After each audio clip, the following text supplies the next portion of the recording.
I want to tell you the story of one boy. But first I will begin my story with his father. His name was Go Jin Young. He was known as an expert in the ancient language Daemyeong. He also had a 7-year-old son whose name was Jinan. He was a very curious boy who was constantly eager to learn something new. When Jin Young entered his father's office, he saw how he was sitting at the books and studying something. His father had a lot of different books on the table that he constantly read. He never liked his father's profession, was busy with his work and practically did not pay attention the boy, because he simply had no time due to the fact that he works all the time. Spending time with his father was something special for his father, so he couldn't even think about it. The boy could not look at his father for a long time when he worked, because he did not pay attention to him at all. So the boy was always upset and left the room to do his own thing. But whenever he managed to spend time with his father, it was something incredible. His father constantly told him about his mother over a glass of alcohol.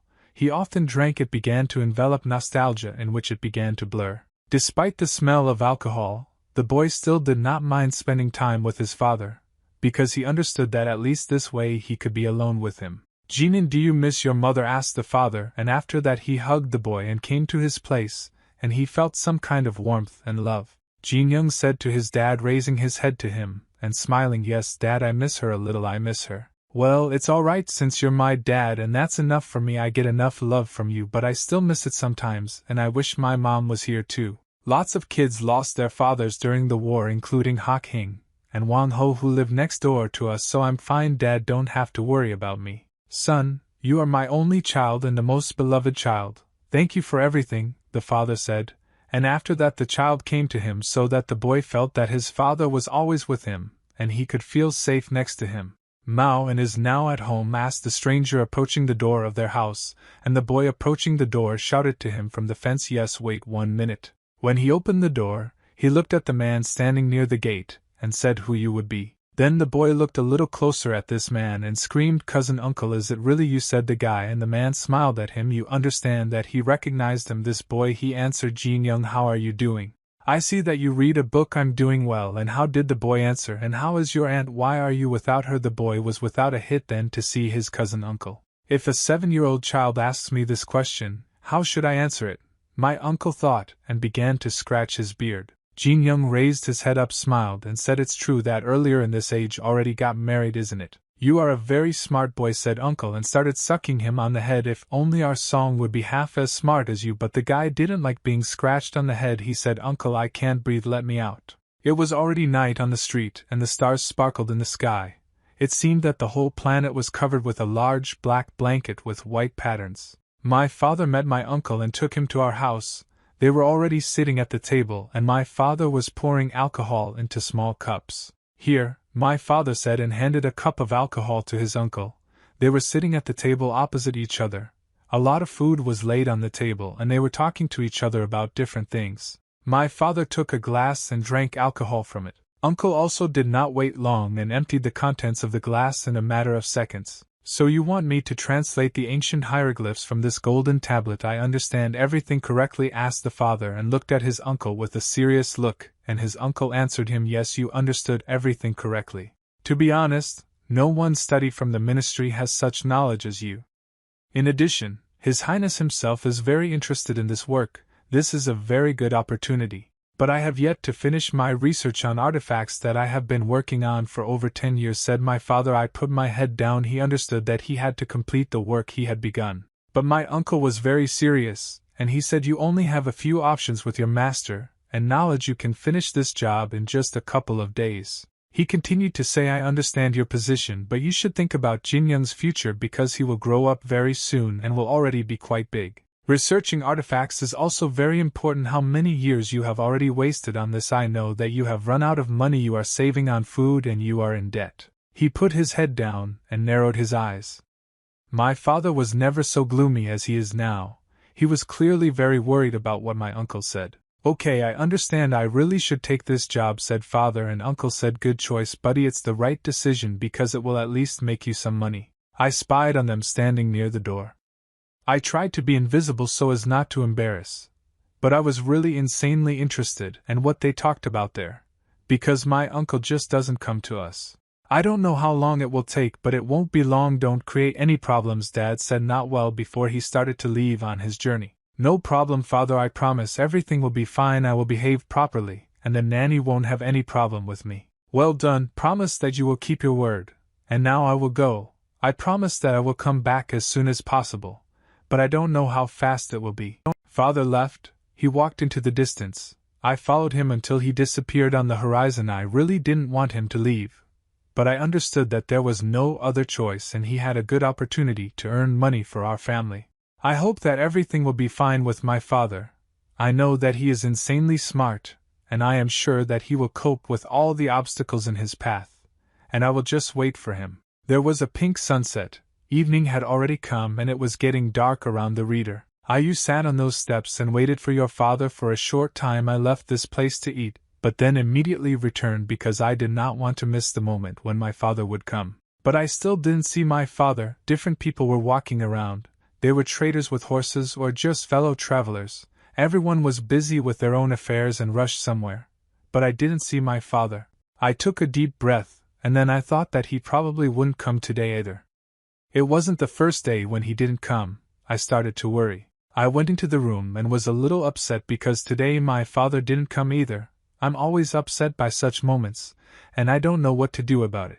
As I walked through the rooms of our house, I noticed one door that I had never before been allowed to enter without permission. Father's office. Maybe while he's gone I can go there and see what's going on there just for a while. I'll go check if everything is in order there, but I won't tell anyone about it. Now when I think about my father, I want to go there even more because there are many things that remind me of him. He will probably scold me very much if he finds out, but nevertheless I cannot overcome my curiosity.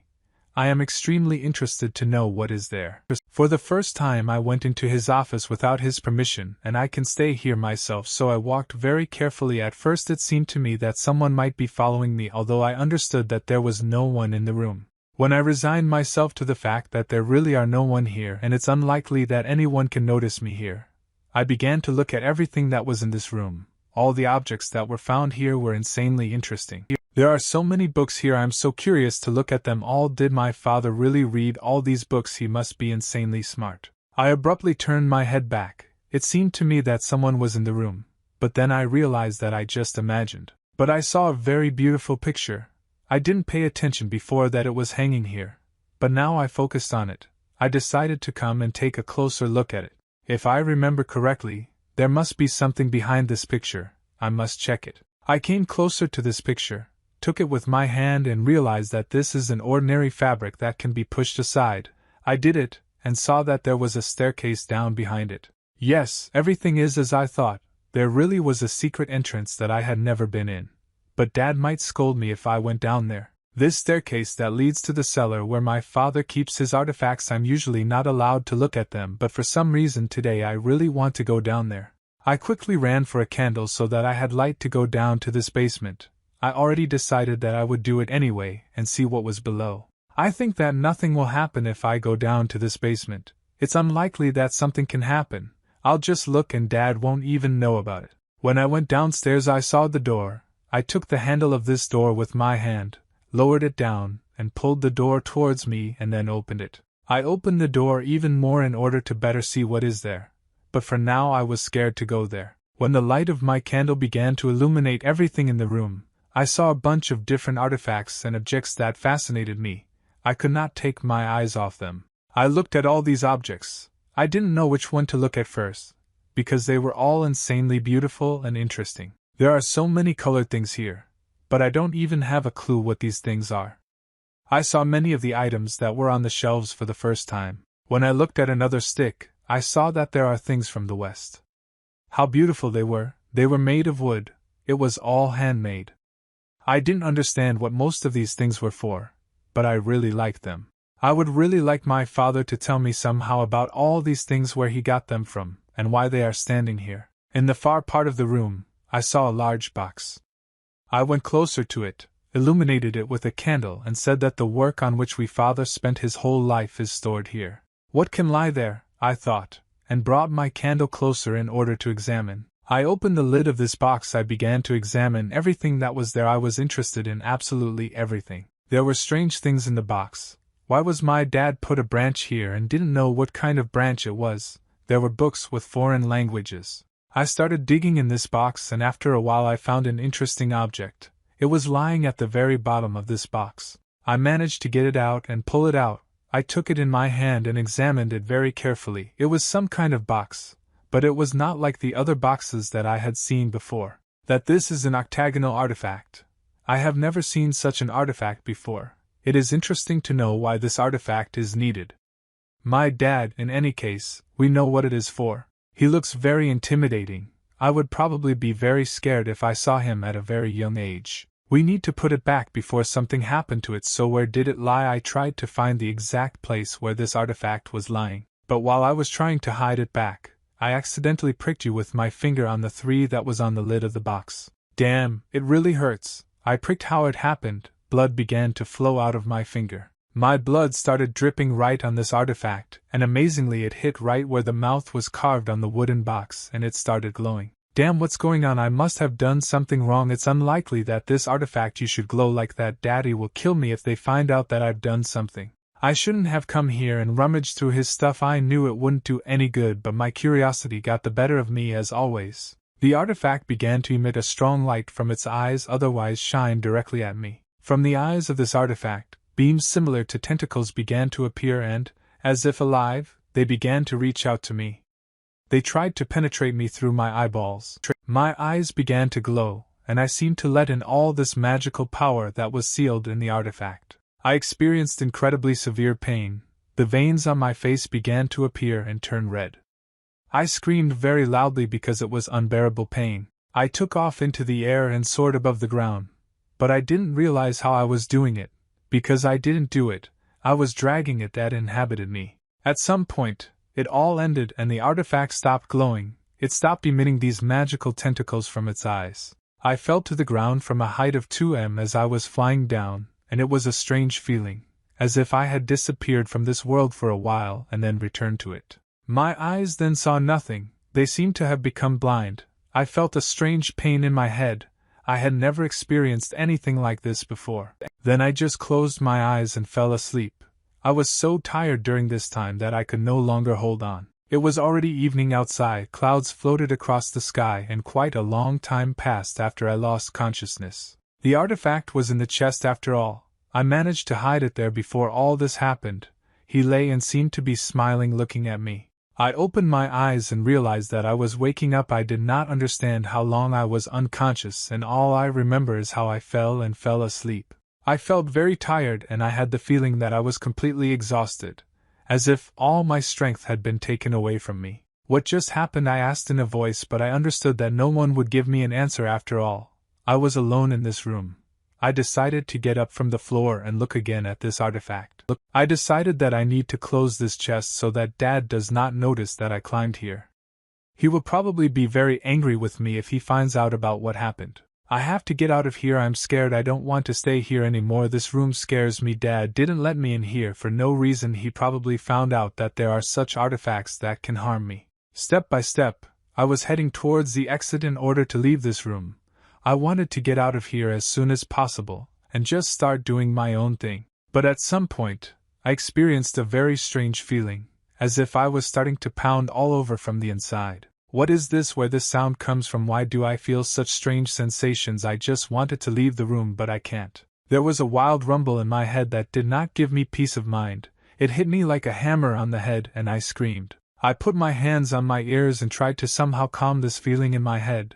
But nothing worked for me, it only got louder. In front of me, I saw black hands that tried to swallow me, and not as if they wanted to hug me. I didn't control my hands, they began to move on their own, and I didn't even know what was happening to them, as if someone had moved into my body. My fingers began to move strangely, they began to break and did not obey me at all. I had no control over my body at all. I wanted to scream very loudly because I was in pain, but my hand covered my stomach and I could not utter a sound. Then my hand began to choke me. I could not do anything about it. I could absolutely not inhale and exhale the air from my lungs because my mouth and nose were covered by my own hand.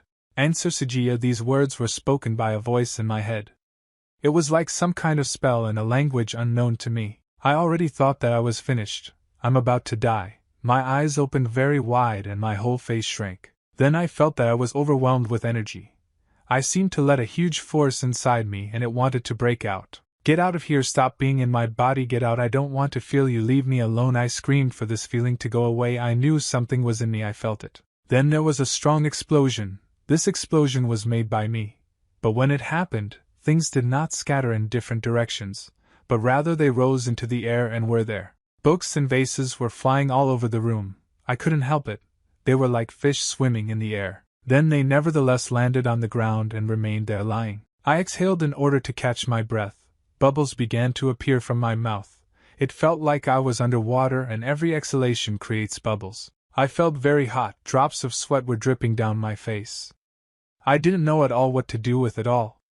I just felt very bad and don't know how to stop this condition. I looked at my hands and saw that I could finally control them. I felt my fingers, I felt my hands and could move them calmly. The stairs that I came down here seemed to be waiting for me, and I thought that I need to get out of here as quickly as possible before this feeling returned to me. I ran to these steps and thought that I need to go upstairs as quickly as possible.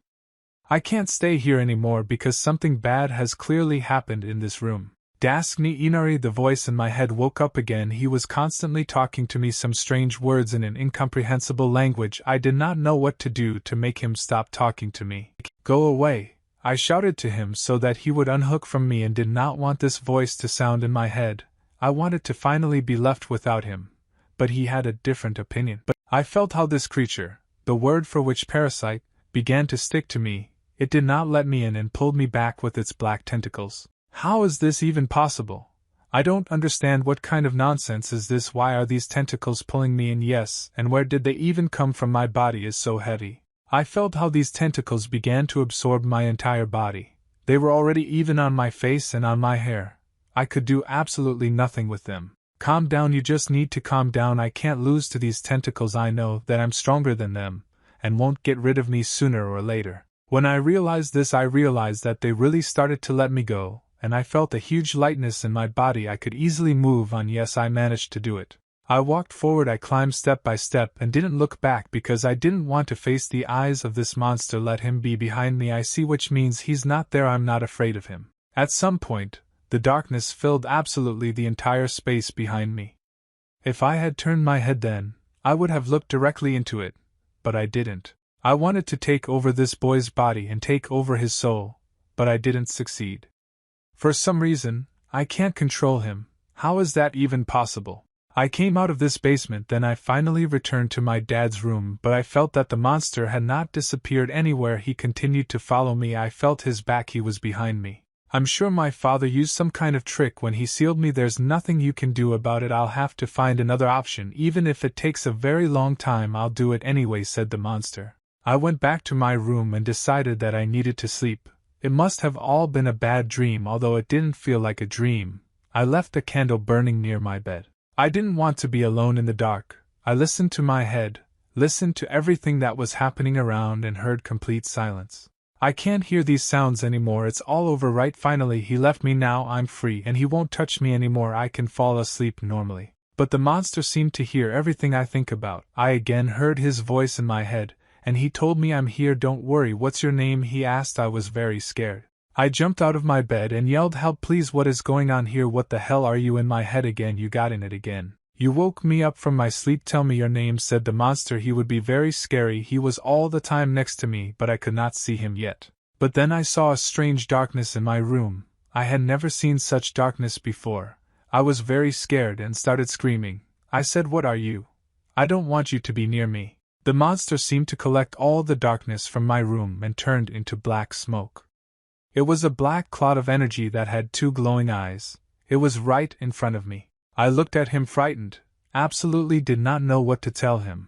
I was very afraid of this creature and really very scary. No, I won't tell you. I won't tell you my name. You'll never know it clearly to you in your life. I know you're not real even if you look so realistic. You really don't want to tell me your name. It will be your fault. I'm giving you one more opportunity. Just tell me your name. Morning came. The sun came out from behind the horizon and began to illuminate the street with its rays. I sat on the steps as always and waited for my father. I thought that at least today he should return. I sat and thought that I'd probably need to tell my father about what happened to me yesterday.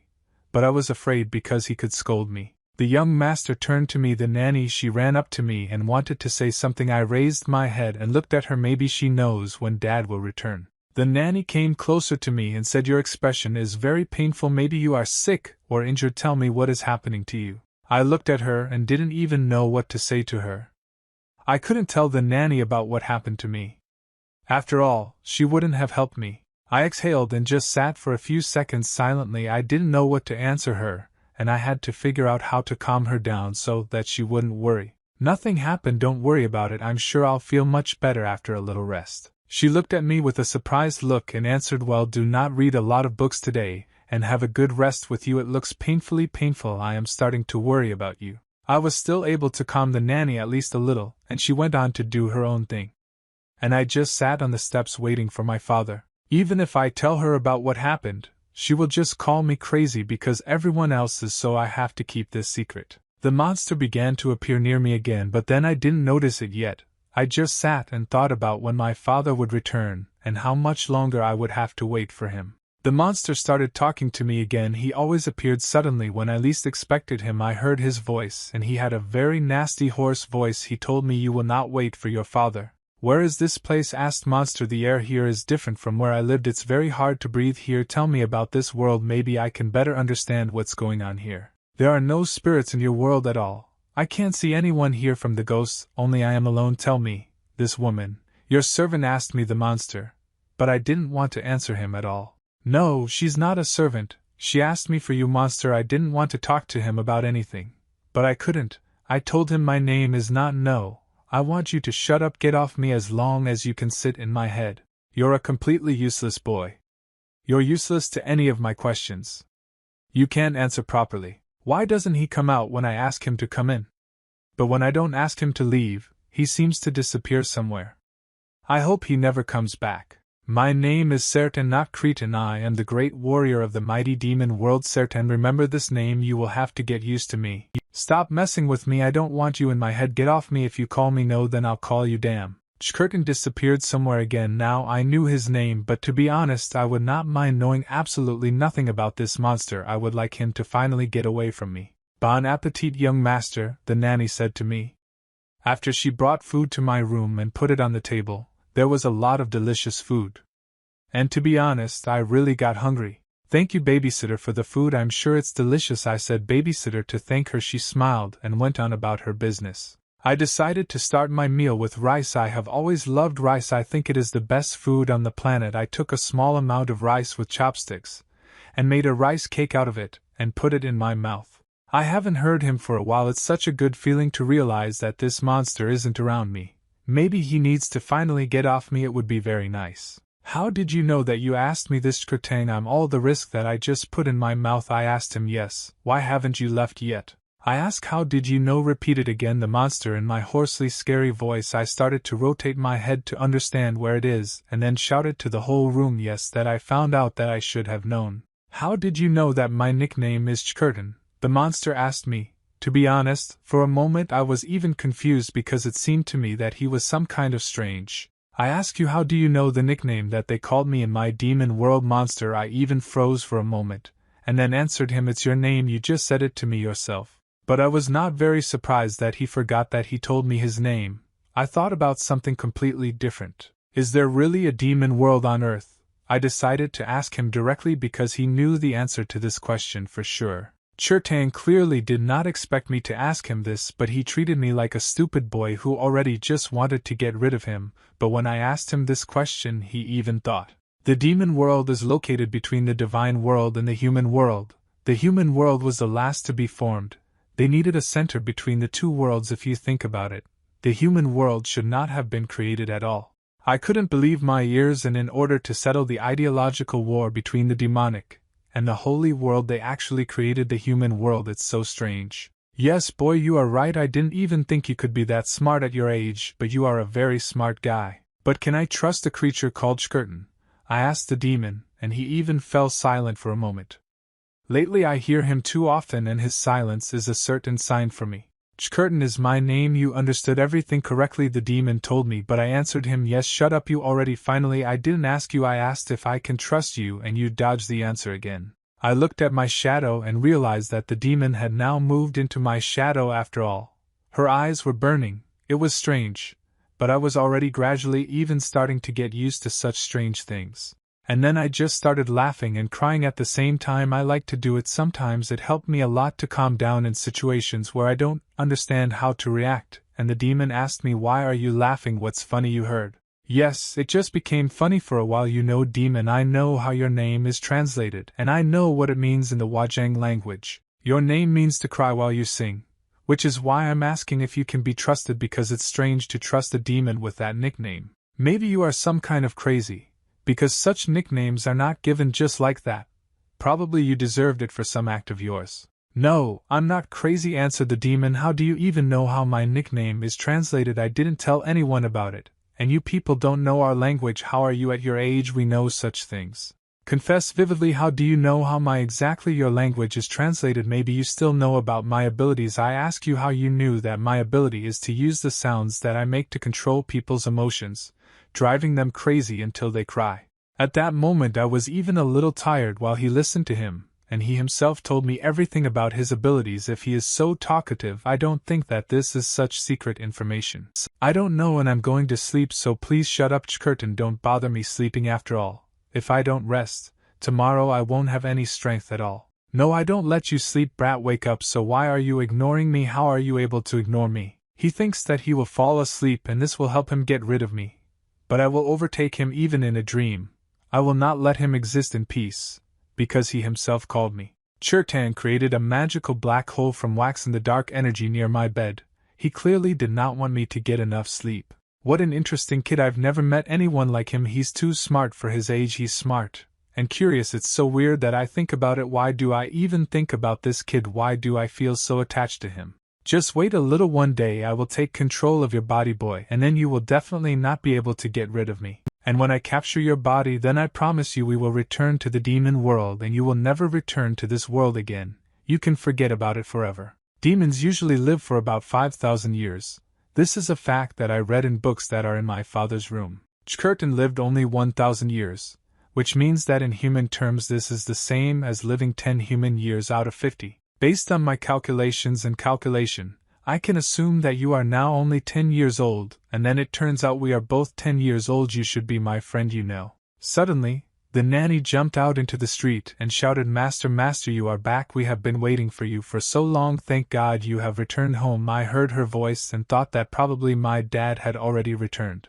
"Your father has returned, the sir," said the nanny. I was delighted as if it were my second birthday, and I immediately ran to my father. I wanted to see him as soon as possible. "While I was not here, what will not happen?" asked the father, taking off his hat. "I've been gone for quite a long time and you're a magician to do some business or misbehave. Isn't that why I'm asking if there was anything that happened during my absence? If I tell him about the demon that possessed me, then he will know that I went to his basement. It will definitely not end in anything good. Dad will scold me because I promised him to behave." "There's nothing wrong, it's okay, Dad, I've been good, honest." "Well, if everything is as you are telling me now, then you are a huge fellow.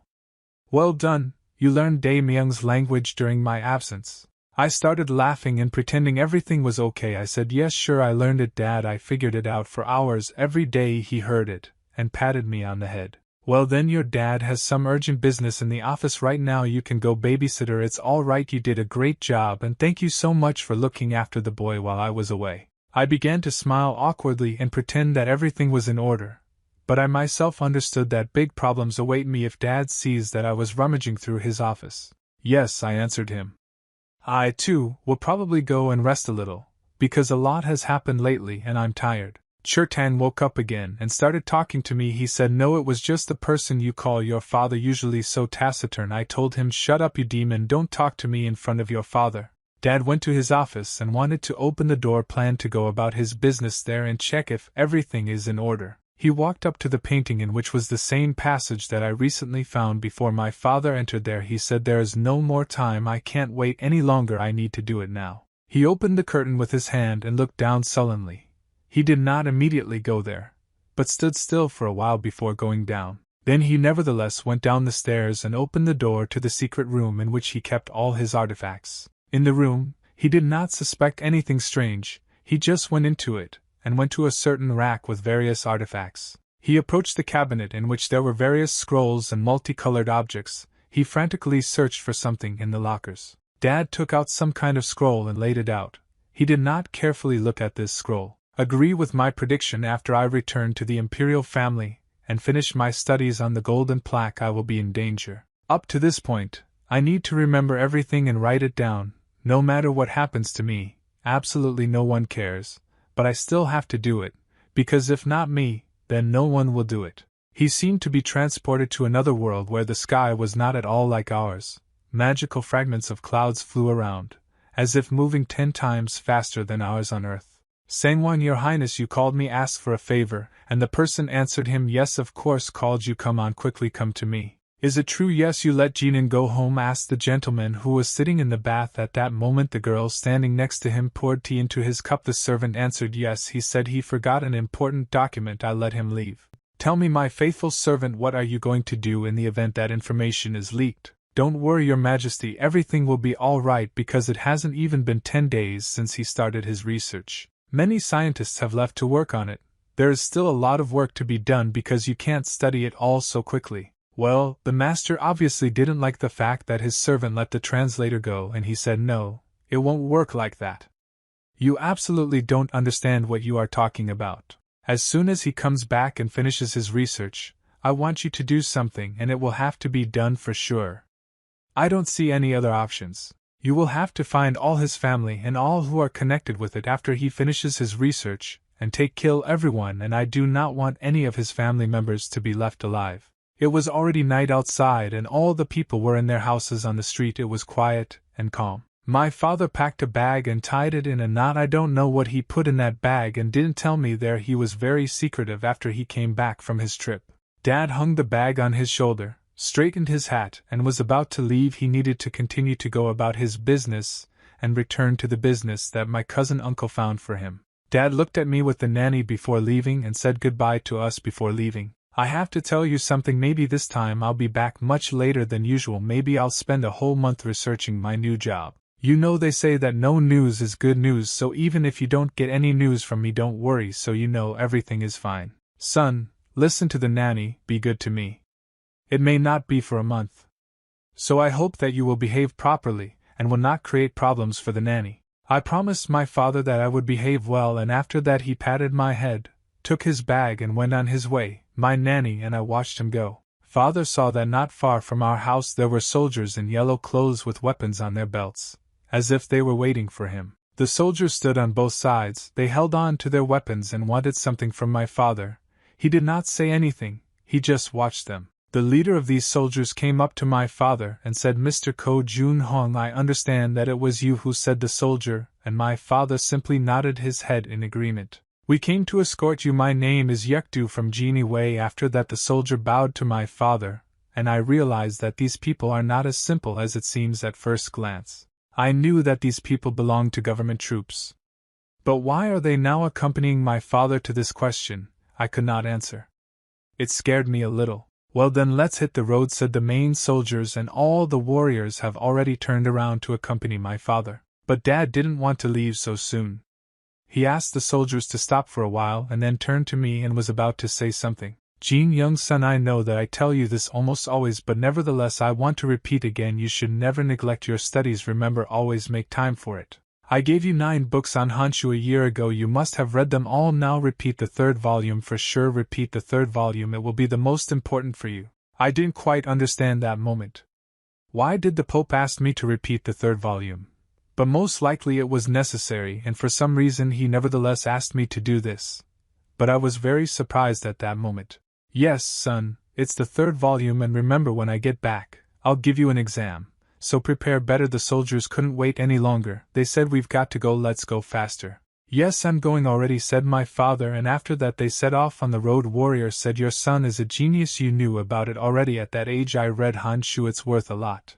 I was very interested in what my father had in mind when he asked me to read the 3rd volume. I finished reading one 2 years ago. Why read the 3rd volume again? Why did he even say that? Did he really forget that I had already read all these books? But it's not like my father, he always had a good memory. He must have had something else in mind. Days passed one after another. I didn't even have time to follow them, they seemed to fly like comets through the starry sky. The weather changed every day, sometimes it was very hot, and sometimes cool evenings came. I read the third volume, and I was not at all up to it. On one of these days, a heavy downpour began. The rain was so strong that it seemed to me that it would flood all the streets, and I would have to go boating around the city. I watched this rain, I watched it fill the streets with water. I fell in love with watching the rain. The nanny usually doesn't let me sit outside when it's raining because I can get sick, but I didn't tell her that I'm sitting outside right now. I just took an umbrella with me and decided to watch the rain. A whole month has passed from my father. There is no news. He said that if there is no news, then we should not worry about this. But how can I be calm because I don't know what is happening to him? It's time to go to the house. I've been sitting outside for too long. I really can get sick. But when I was about to go into the house, I heard some strange sounds as if someone was approaching our house. I saw two people in hoods approaching our house. I couldn't see their faces, but they looked like the soldiers who accompanied my father when he left. I turned my head and was so happy when I saw these people. I couldn't even believe my eyes. They came so suddenly in the middle of the rain. But my dad was not there, and I began to worry because it was all so strange. Are the wars still guarding our house? Why are they doing this? Why are they here if my dad is not here? This is so strange. Why would these soldiers stand here? Because they must have a lot of their own things to do. But for some reason they also guard our house, and in addition, in the rain. I called the demon who was still somewhere inside me. I thought that I need to get advice from him. Chirtang, you asked me here, and he said that you want what happened. Chirtang, I wanted to ask you even sooner, to consult. Why do you think the soldiers are standing around our house, as if they are watching us? The demon asked me. Are you talking about those soldiers? It seems they came when your father came. For a long time I feel their energy near our house. These soldiers haunt me. So you knew all this time that they were here and didn't tell me anything? How could you do this to me? And the demon answered, but I didn't think it could be strange. I don't know what customs you have here. Exactly. My dad, before he left, and asked me to read the third volume. Probably he said it for a reason. He definitely knew something because he could not forget that I had already studied this book. I need to urgently read the third volume. My father left it for me. He wanted to tell me something, I'm sure of it, but he couldn't. This book should be somewhere here in his library. But how can I find it here? He has so many books. I don't remember where exactly this book was located. Perhaps my father left me some kind of sign. He wanted to warn me about something. I want this book to be around here somewhere. I remember it. Hooray! I found a shelf on which all the books are located. I want somewhere here there should be the third volume that my dad told me about. But for some reason there is no third house here. Where can it be? I need to think that Dad asked me to read it for a reason. He must have hidden it somewhere. The rain began to subside little by little, and I had been in the library for quite some time. I couldn't find this third volume. Where could it go? I must have counted the books wrong. That's why I can't find it. Suddenly, Chirton woke up in my head and started telling me that he didn't want to do this now. And I answered him. Sorry, but I'm busy now. I'm not up to you.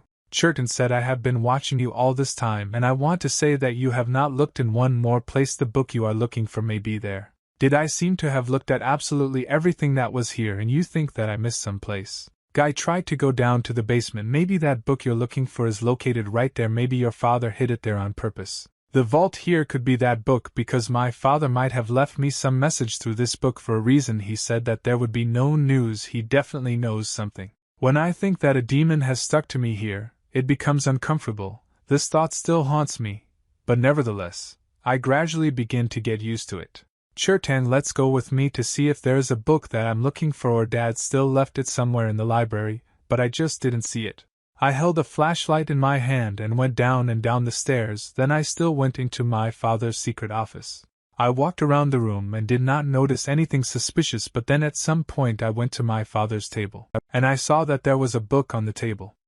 Perhaps this was the very book that I was looking for. I approached her closer and illuminated the lamps on the table in order to examine it. In the end, it turned out to be exactly the book that I was looking for. Chirtang, you were right all this time. The book really was here, but how did you guess? I'm so glad I found it. Chirtang woke up again in my head, said, look at the inscriptions that are on the table. Maybe they will somehow help you because your father probably left them here for a reason. These words are in the correct order. Dad wrote one word on each sheet and laid them out next to a friend. He probably wanted to say something to me with this. What can they mean? I still cannot understand. Probably, we need to work a little on unraveling these words. Shodan said, please look in the third volume because your father could have left some clue there. You are right, as always. Right, well, why did he write something on a folded page? Now let's see what he had in mind. He wrote everything here backwards. Father definitely didn't want anyone but me to solve this riddle. He really came up with a whole message for me. It's tedious to take a better look at all these symbols and words. Maybe I'll be able to understand something if I look at them from the other side. The order is violated. The right and left hieroglyphs are moved. If you read backwards, then you might get a sentence of Mother's animal powers 3 times, which can all mean. Curtain again told me the guy. Yes, what are you doing? I don't have time to follow the course of your thoughts. Explain to me what is happening here. You solved this riddle. I think I figured out what Dad meant. It looks like I solved this riddle. The demon asked. Well, then what comes out? I'm also interested. Tell me if you understand. I'll tell you, but later. If you want to know, then you'll have to wait for the demon. But it didn't suit him, and he started talking. Why don't you want to tell me now? I helped you find answers and you hide the solution of the riddle from me. The statues I passed by, maybe they will also give me an answer to one of the questions that I had at the time of solving this riddle. There are 3 statues of these animals on Aloe, among them the mother, who was born in the sea, loved turtles very much. And my main hand is the left hand. We know about it, only me and Dad. No one else knows about it. It is stronger than the right hand. So by turning this statue of a turtle to the left 3 times, maybe I'll get something I need to try. The statue turns very hard. I don't have enough strength. To do this, you need to try to push it harder. Hey guy, what are you doing there? So long fussing. What are you doing? Stop, I'm scared for you. Hooray, I finally managed to spin the statue. Yes, I just needed to apply a little more force. When I did this, another secret room began to open in front of me. I couldn't even think that my father made another secret room in his secret office. Absolutely no one knew about him. Why did my father want me to get here so much? My God, how strange it all is. Dad knew something for sure and wanted to share it with me, but I'm even afraid to imagine what he prepared for me there. There were records of my father's research hanging on the wall. They were right on the wall. I looked at them closely, but I didn't immediately understand anything. And there were documents on the table. I don't think they were lying here just like that. Dad definitely wanted me to read them. I went closer to the table, took these documents and began to read them. It was written that this letter from my dad addressed to me was a mistake to come to the Imperial Palace. They think I need a long time to decipher the gold plates. But fortunately, I figured them out very quickly and it wasn't difficult for me to do it. But I haven't told them anything yet. I don't want to give them the contents of the gold plates because it can be too dangerous if this knowledge falls into the wrong hands, and I definitely don't trust these people. On the next leaves, which in these documents were drawn strange hieroglyphs and letters, I have never seen such before. This is some ancient scripture.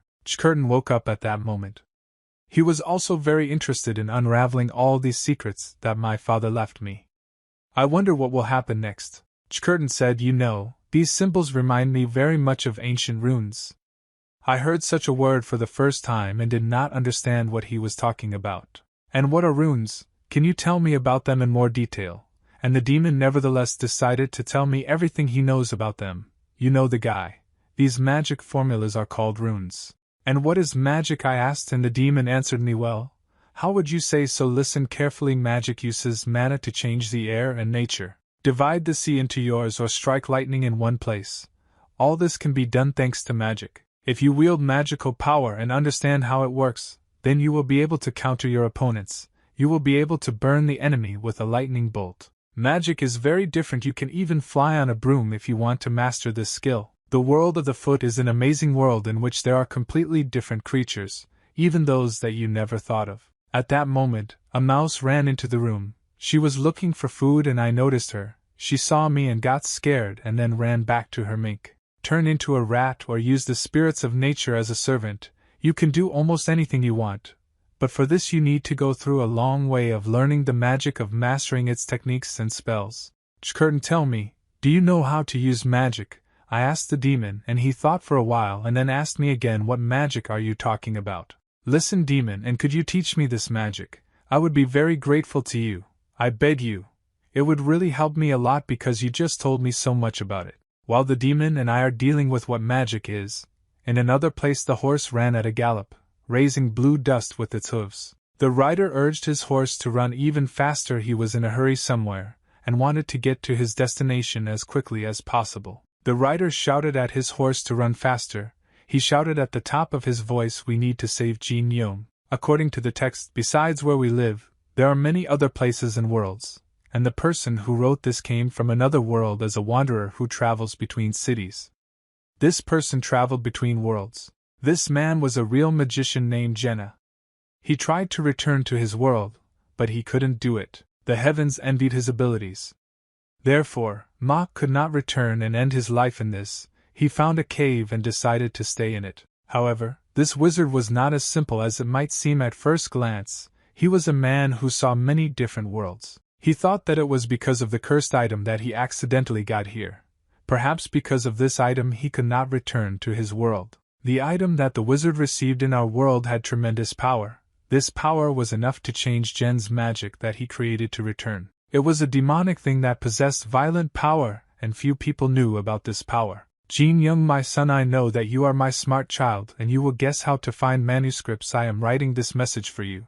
I ask you to study all the research of your father, which I will leave you. This will help you gain new knowledge. But I asked you to always handle such things with the utmost care. Always be careful because these objects with which you will have to work have incredible power. So in my father's notes, the encryption of all these runes is written. Now I understand what he wanted to tell me when he left all these inscriptions on his board. However, if I knew all this before I already touched the object after which he moved in, everything could be completely different for me. In any case, there used to be a magician here who came for a friend from another world. Now I will know about it, but he did not bring magic here. The demon answered, "Pray, he could not return because of me. You understand that he is a fool." Exactly those letters that were drawn on my father's work and research, they can somehow help me. These knowns are clearly here for a reason. The demon began to laugh and said, "Not knowns but runes. Come on, Chkurton, what are you doing with these runes? You said that last time you transferred the speeches of people from my head to yours. Listen, can you help me? You can put these runes into my head like this human tongue did." The demon was very pleased with my request, said, "Yes, what are you talking about? Why should I do this? Of course I can do it.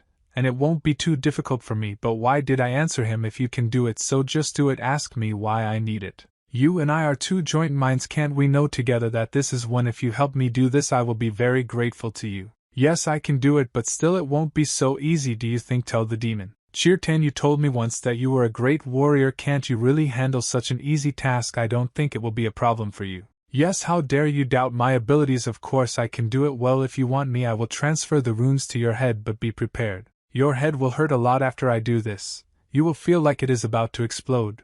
But you yourself asked me to do this. My eyes began to glow, emit a bright light, as if they were two spotlights. When the demon finished transferring his knowledge about these runes to me, I felt that my head hurts a lot. But he did not deceive me when he said that there would be a feeling that my head would explode. That you thought learning languages would be easy, boy. I just needed time to fully understand all this. Chkurton, you probably won't believe me, but I just read all the runes that are written here. It was not difficult for me. The demon was surprised at this moment, and said, "Yes, how do you do it?" I read these runes and strange sensations began to appear in my body. Maybe it was magic. Maybe I just came up with it, but I understand what all these runes mean.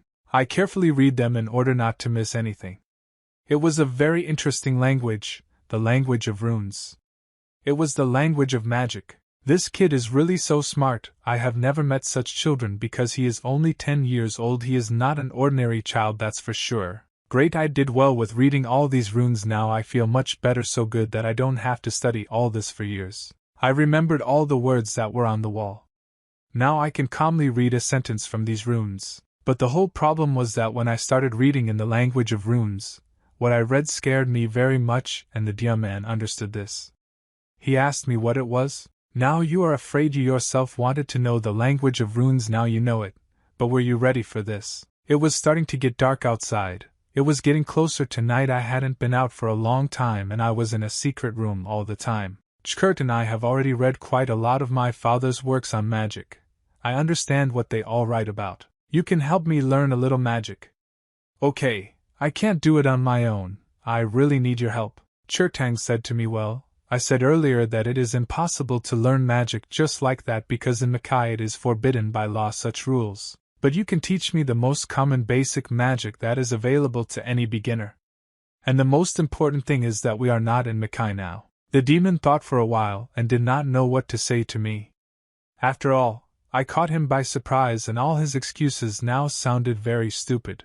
Okay, I'll teach you, the demon said to me, and I happily started jumping around the room and shouting, "Thank you, Churton." Guys, stop rejoicing, it's not that simple. Do you think you should understand that I'm new to human magic because it's very different from demonic? Hey, you're a great warrior, right? Then what can you do if you don't know the most ordinary human magic? She's the simplest me, more powerful than all people combined, and how dare you talk to me like that, boy? I said that you will teach me and you must do it, you promised. The demon thought for a while and answered me. I will teach you one magic that I use in Macau, you can definitely master it. This magic is called the Finger of Fantasy. I asked him how it is like the Finger of Fantasy, and he said yes, fantasy is magic that is controlled by the finger like a martial art using the finger. I don't know, however. The strength must be different, and than that of people. If you have a lot of magic, then you can do incredible things. For example, thanks to this magic, you can cut space in half without much effort. But you need to beware of this spell because it has very dangerous properties. Why did I ask the demon? If you use it incorrectly, very serious problems can begin. You must always be very careful when using this spell. If you make a mistake, then not only mana, but also life energy will leave your fingertip. You must be aware of this. If you make a serious mistake, then there is a chance that you may even die, so I only use it once a day if possible. Jin Young was shouting someone's voice. Oh no, someone is looking for me. I must have been here too long. I need to get out of here. I recognize this voice for sure. This is the voice of my great uncle, Uncle Chan. I need to quickly run there to meet Danya. He definitely shouldn't notice me here. And I don't want him to wait here for me for so long. When I ran out of the room, I stepped on one of the tiles that were on the floor, after which the doors began to close. Hooray, I managed to do it. I closed the doors to the secret room. Now for sure no one will be able to go there. This is what I need. I took my flashlight and left the room. I did not want anyone to notice me, and therefore I moved very quietly. I quietly opened the door and climbed the stairs as quietly as possible so that no one could hear me. I didn't want my uncle and nanny to find me here. Jin Young, are you where? Are we already tired of looking for you? Are you okay? Please answer us. At some point, my uncle and the nanny stopped and saw me. They were very excited at that moment, as if something had happened. Uncle Chan, I greet you. You were looking for me, and here I come. You are very excited. Please tell me something happened. Maybe something happened to my father. Why were you looking for me so much? And what are you doing here? Boy, listen to me, said the uncle. After that he sat down opposite me, took both hands on my shoulders and said, your father has problems. There was a disaster that no one could have predicted. Your dad was arrested in the Imperial Palace. What does it mean that they handed over? How it happened? Why they didn't tell me anything right away? I don't understand. Listen, man, I myself know absolutely nothing, but he falsely deciphered the contents of the record that he needed to decipher. They say the Emperor is angry because of this act. Well, how is it? Why did Dad do this? Did he really not want to get money for his work? He knew that he would be arrested if he did so. Boy, I understand your concerns, but anyway, we can't stay here. It's very dangerous. Let's get out of here quickly. At least you have to escape before they find us. Uncle, you tell me that I should run away from my house. I'm not ready for this. Guy, I understand that this is all very spontaneous, and I understand your worries about this. But you must be aware that if you offend the imperial family, then all relatives will be killed. I cannot allow this. Maybe the Emperor's warriors will want to kill you. They will come to catch you, so you need to run away from here, and the sooner the better. So let's not waste time. Let's quickly run to the back doors, because soldiers may already be standing near the main entrance. Let's get out of this side. I think we'll be able to escape, and it's not likely that they will guard us here. If there are warriors here, we won't be able to get through. Therefore, we must first look through the gap. When the uncle opened the door, they immediately hit him from the other side with a spear. The spear cut his hand and left a cut there. Blood gushed from his hand. Soldiers were already waiting for us, and they did not want to let us go. They knew that we would want to escape, so they guarded us near the gate. I saw drops of blood that fell from the blade of the spear, and I was a little scared. They really are so cruel. Uncle Chan, you're all right. They hurt you. You must be in a lot of pain right now. I ran up to my uncle to look at his wound. He said it was okay, just scratched his shoulder, that's all. Nothing out of the ordinary happened. Soldiers came to us and they were very angry. The main soldier said you thought that you would be able to escape so easily. I guarantee you that I will not let you leave this house. You will stay here and do what we tell you whether you want it or not. You saw how your uncle begins to writhe in pain because his shoulder was bleeding and I did not know how to help him. He held on to his shoulder, and it started to bleed more and more. I saw how he tried to pretend that everything was in order, but he was not at all okay. Yes, how dare you hit my uncle with your spear? You are completely crazy. Who gave you the right to touch other people? I could not allow these people to offend people close to me, especially if they had not offended the nanny and my uncle even more. I would never forgive myself for this. I decided to use the magic that I recently learned.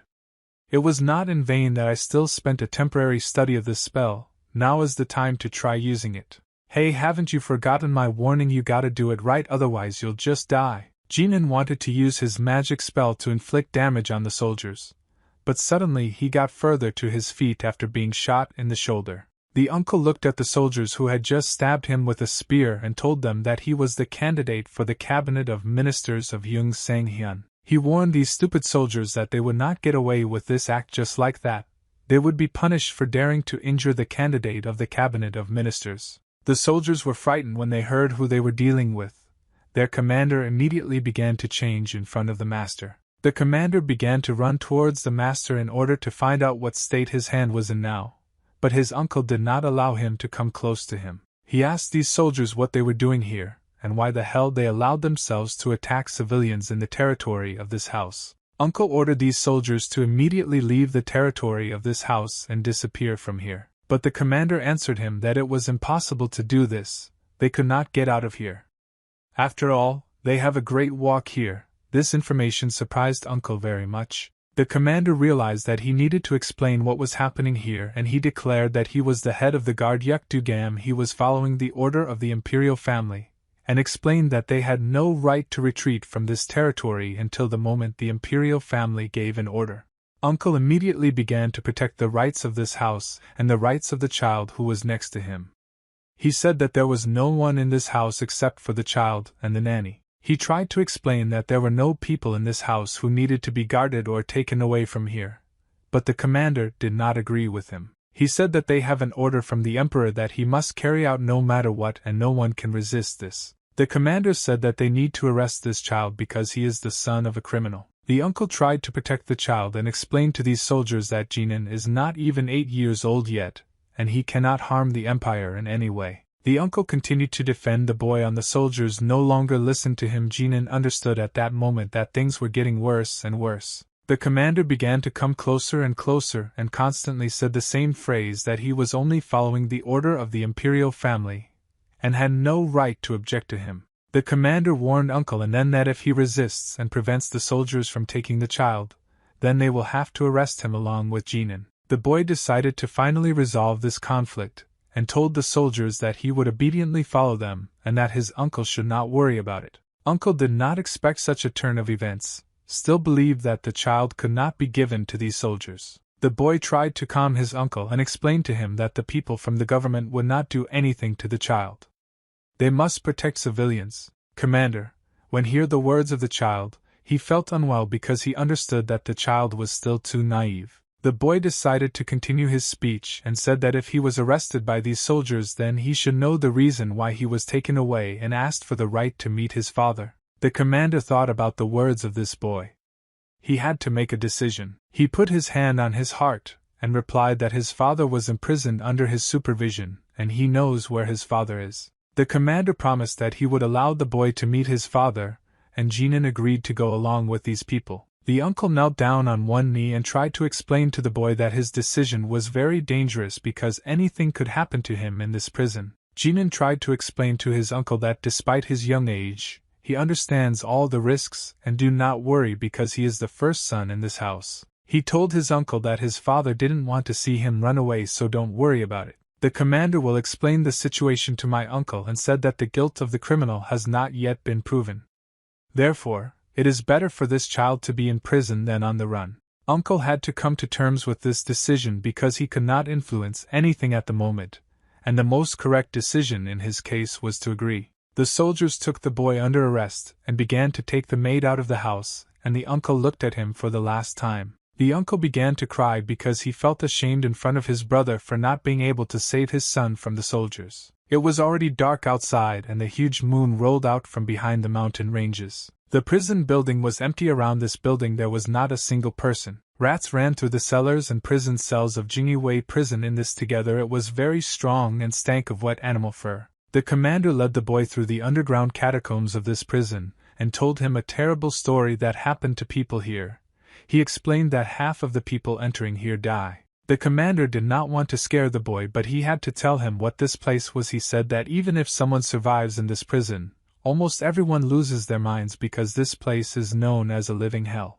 In one of the prison cells there was a man. He stretched his hand through the iron bars and they tried to grab the boy by the shoulder, but he didn't succeed. The man looked like a living dead. He asked for help, but the boy just walked on. Don't pay attention to him. The commander stopped near one of the doors. Then he took out the keys and put them in the lock, turned to the right side several times and opened the door. The commander opened the door wider and said that the father of this boy was in this particular cell. Jin Young burst into tears when he heard that his father was in this cell. He could not even believe that he would be able to meet him again. The boy immediately ran into the prison cell and ran to look for his father. He shouted his name in order to understand where he was. But when he saw him, he felt terrible because he did not even expect that his father could look like that. The soldiers tied his hands to iron handcuffs and hung him on the wall like that for a very long time. He heard a familiar voice, immediately woke up. He saw his son in front of him and could not believe that it really turned out to everyone that he was still in a dream. Jinan burst into tears when he saw that his father woke up. He tried to explain to his dad that this was all real. At that moment the commander saw that the child wanted to get closer to his father, and we forbade him to do this because those were the rules of this prison. The father was not happy when he saw his son here. He did not understand what was happening. He asked the boy why he is now here, because he does not belong here. The boy couldn't stop his crying as tears streamed down his cheeks. He asked his father why did these soldiers call him a criminal. Jin Young wanted to know if his father was a criminal, or just a slander. He was brought here unfair. The father began to try to break out of the chain, shouted at the commander to take the boy to a normal place. He wanted a child. He screamed even louder when he looked at this commander. He didn't understand why his son was brought here, because he was not to blame for anything. The commander had to behave calmly, so he tried to explain that he couldn't do anything about it. This is a common order, and as you know, if you offend the imperial family, then all relatives can be killed. He began to cry. He could no longer hold back his tears because the situation was getting out of control. He was powerless, and could not help his child in any way. Jin Young also continues to cry, and even more I saw that his father was very tormented by the situation that had developed. The commander lowered his head down, closed his eyes and said that the meeting time was up. Now they had to leave here. The commander took the boy by the shoulder and said that it was time for them to leave here. The father continued to scream and try to stop them, but it was already too late. Tears rolled down his slits and fell to the floor. He could not stop them. All that falls to him is just to watch how his son walks with the commander. He couldn't stop them. All he could do was keep screaming. He asked his son to sit because he was still a child. He screamed that he was ready to die just to let his son live. But suddenly he heard someone's voice from his cell. This voice asked him, "If I sit your son, will you obediently do your job as you were ordered to do it?" You weren't surprised when he saw what was coming out of the darkness, whose silhouette it was. He immediately realized that it was the Emperor. But how did he get there, and how long did he stay there? No one knew. The Emperor came out of the darkness, and showed his face. He was ready to tell this man to carry out his orders. The father then began to cry even harder.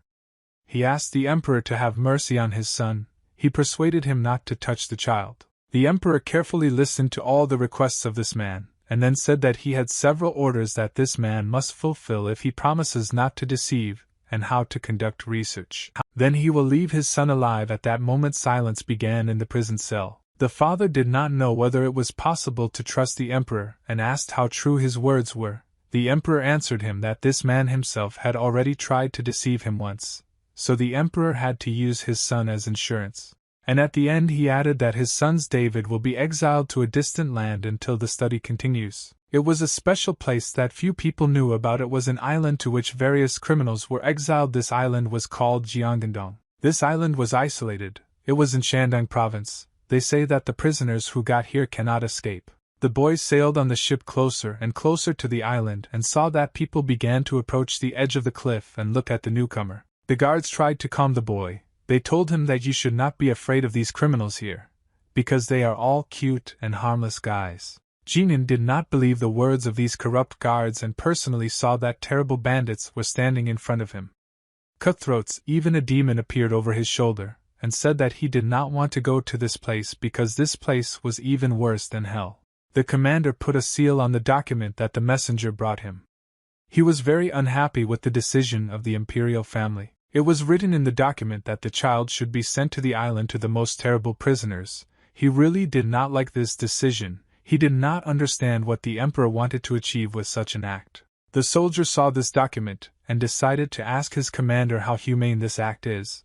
Because sending a child to such a place is very dangerous. He will be like a toy for criminals. The commander did not want to continue to communicate with the soldier on this topic and ordered the soldiers to put the child in the same room with old man Guang. The soldiers led the child to a large cave, which was under the strict guard of the imperial guard. Jinan walked along with the soldiers through a dark cave, trying to see the place he was being led to. Passing through the cave, he saw a lot of prisoners here who were busy with various jobs. Some of them were transporting stones, and someone was mining these stones. The criminals looked at the boy who was brought to this island and discussed the fact that the world has gone crazy since children are already being sent here. One of the criminals said that it would be interesting to have fun with this child. The commander brought the child to the stage and waited for all the other criminals to gather on the square. The criminals discussed the appearance of the child and created a loud rumble. The commander shouted loudly and ordered everything to be silenced by the criminal so that he could explain what was happening here. The prisoners fell silent after the chief shouted at them and attentively looked at him in order to listen to what he wants to tell them. The chief looked at the prisoners again, then turned his head to the child and walked closer to him. He took him by the collar of his shirt and lifted him up with one hand, after which he said, "I want to introduce you to a new prisoner on our island. His name is Jinan," and this boy inserted a criminal at the age of 8. The chief will explain that this guy is still very young, so he will do small assignments until he is 10 years old, and ask the prisoners to take good care of him. One huge man with a big thick beard came out of the crowd of people and said that it was imperative to make sure that this boy did not need anything. Another prisoner in a pink shirt approached the hairy big man and pushed him with his elbow, after which he asked him what he would do if this little kid was scared and started crying. The thug started laughing and said that if this child would cry then he would just strip him naked. Jinan heard the voice of demons in his head, and the demon told him that there is not a single adequate person in this place. All the people present here are disgusting people, and this hairy thug is a particularly dangerous and unpleasant person. The boy kept thinking that his father was now in a prison cell and hoped that everything would be fine with him. Night fell and the boy lay in the prison cell right on the floor and tried to sleep. The rest of the prisoners had already fallen asleep a long time ago, but he could not sleep. He rubbed his eyes with his fist and rose from the floor. He sat down and leaned against the wall. Jinan did not understand what was happening. He looked around him and then remembered that he lost consciousness as soon as he entered the dungeon. He sat and looked at the iron bars that did not allow him to leave this place. The demon could not calm down. He constantly complains that they were sent to this terrible place. He did not understand what he was doing here, and the boy had to calm him down. Jinan tried to explain to the demon inside him that he needed to endure just a few days and think about how to proceed. One of the prisoners entered the cell and shouted that it was time for this kid to wake up. There was a very long queue for the boys of Tver in the kitchen where they were supposed to fill him up with food and feed him this month because of the prisoners who held a bowl in their hands. The cook poured some soup into these bowls. He was led to this place by a hairy thug. He held the boy by the shoulder and led him right to the front of the line. The big man pushed aside the people who were waiting in line to eat the soup, but the goon was not interested in it. He threw them back and put Jinan in their place. Then he leaned right up to the boy's face and said that he needed to eat very well so that later he could work normally. Because if he could not work, then someone else would have to do his job and the rest of the prisoners might get angry because of this. Jin Young will turn his head back and look at the people who were with him in line. There were dissatisfied prisoners who did not like being pushed back, and instead of them they were put in line by this new child who arrived at their prison. The thug yelled at these prisoners when he saw that they were looking at him with an unhappy look. He asked them to be patient for today because this child has just arrived, and he is very hungry. Jin Young took the big man's hand and said that everything is fine, you don't have to worry about him. But the thug looked at the child with a displeased look.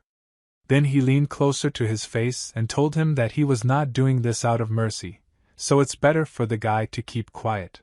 After a couple of minutes, he still got his portion of soup. I stepped aside. The boy decided to carefully consider this soup, and he became very ill when he smelled this terrible food. There were different ingredients in the souper, but mostly it was scraps of food that they didn't eat up. Soldiers were swimming their bones and unfinished meat, and everything that should have been thrown away after they ate it was in this soup. Thug I approached the boy, grabbed him by the shoulder, and pushed him aside. He told him that when someone gets a portion he should step aside so as not to disturb others. Jinan looked at this soup and was afraid to touch it, because it seemed to him that he would die if he tasted it, because it looked disgusting. The thug looked at the expression on the face that was the boy and told him that if he is not hungry and does not want to eat, then let him not throw this soup away. But it's better to give it to him, and he will share with someone more hungry. The thug told the boy that there are many prisoners who even lack such food. Therefore, it would be better for him not to complain. After all, taste this soup. They sat right on the ground not far from the kitchen and ate this soup. The thug began to ask questions to the boy. He said that if he was brought here, then his family most likely committed high treason and angered the emperor very much. Jinan did not want to talk to this man and tell him what happened. He just sat and was silent. He held a bowl of soup in his hand and could not dare to taste it. He never ate such food and did not want to try it at all, or began to get angry that he ended up in such a place and had to eat such garbage. Jin Young thought that their family was not particularly rich, but nevertheless they never tried such garbage as this soup. He held a plate in his hand and tried to figure out what to do in order to eat normally, but he never found a solution. The brute continued to greedily eat his food. He had been here for years, so this soup did not seem disgusting to him. It was the only food he had eaten for many years. Jin Young still decided to try this food. He took his hand a spoon and decided that he would eat it. The guy decided to show that he is not a weakling, and he told the thug that after all, not a rag can eat this soup and is able to cope with such difficulties. He took the contents of the soup into his spoon and made a promise to himself that he would endure this food until he got out of here. The guy began to put this food into his mouth and swallowed it with his eyes closed. He did not want to feel the taste of this food, but he understood that he needed to get enough so that he could continue to work in order to survive. He tried to eat as much soup as possible and put it in his stomach so that he would not want to eat for a long time. The prisoner made a bandage on his head, worked with stones, and constantly bring him tools. The prisoners who constantly walked around in a red long shirt watched the child all the time, and every time he wanted to have a little rest, they shouted at him and forced him to work. The boy performed a lot of tasks in a day. At some point he just fell to the ground. A powerless prisoner with a bald head sat and watched this. He saw that the boy was pretending to be dead. Jinan ran around different locations and tried to help everyone. He collected all the hammers that were in the warehouse and took offense at all legs to bring these hammers to the builders. Despite the fact that he was in a hurry, he tried to bring hammers as quickly as possible. Anyway, one of the prisoners hit him on the head for walking very slowly. He had calluses and scratches on his hands from which blood flowed. At the end of the day, he still made it to his prison cell, and despite the fact that he slept on the floor, this did not prevent him from falling asleep very quickly. When the boy had already begun to gradually get used to the local rules of the regimes, the demon began to help him learn magic. He taught the guy to collect energy inside himself, and then redirect it into magical flows, thanks to which you can use the spell. The demon was very happy when the boy succeeded. He told him that a few more trainings and the boy would soon be able to master magic. After that, he would destroy this terrible place once and for all. The demon explains to him that in order to collect magical energy in oneself, one needs very strong natural energy. And in this place, the energy was disgusting and could not help in any way. The days on this island were very long, despite the fact that there was a lot of work and every day resembled the previous one. Jinan trained his magical energy every night and tried to improve his aura so that he could finally master magic. He usually got out in the morning and slept for several hours, after which he was always awakened and, along with the rest of the prisoners, was taken to their workplaces. At that time, while the guy was sleeping, one prisoner climbed into his prison cell with his hands wrapped in bandages. He grabbed the boy right by the leg and began to. Ganan opened his eyes and was surprised that someone was trying to drag him away. He did not understand what was happening here. Behind the boy, a very old man in a black hoodie with his hands wrapped in this man had long gray hair and silently sat over the body of the boy. It was very dark in the prison cells, but from the darkness came sounds. Grandfather took the boy's leg with his hands and began to feel him and examine his leg. The boy did not understand what old man Guang was doing. He lay and did not move, pretending to be still sleeping on. The old man continued to feel the boy's leg. At some point, the boy suddenly jumped up from the floor and looked at this man. He asked his grandfather what was happening. The old man did not answer anything and just silently otherwise continued to stretch the boy's leg. He was very busy with this process. The old man seemed to be trying to find some point on the guy's leg. Ganan suddenly felt that his heaviness after a hard day's work disappeared somewhere due to the fact that his grandfather needed his leg. He began to feel much better. The boy asked Demon Sertan if he knew about the fact that grandfather stretches his legs when the boy is sleeping, and the demon replied that he knew about it. Sertan said that he did not say anything to the boy because he thought it was very useful for him, and did not see the point in telling the boy about it. He thought that with his character, he would obviously refuse such a service, because it would seem to him that it was very strange that the old man massaged him all night. Jin Young thanked his grandfather for giving him a massage.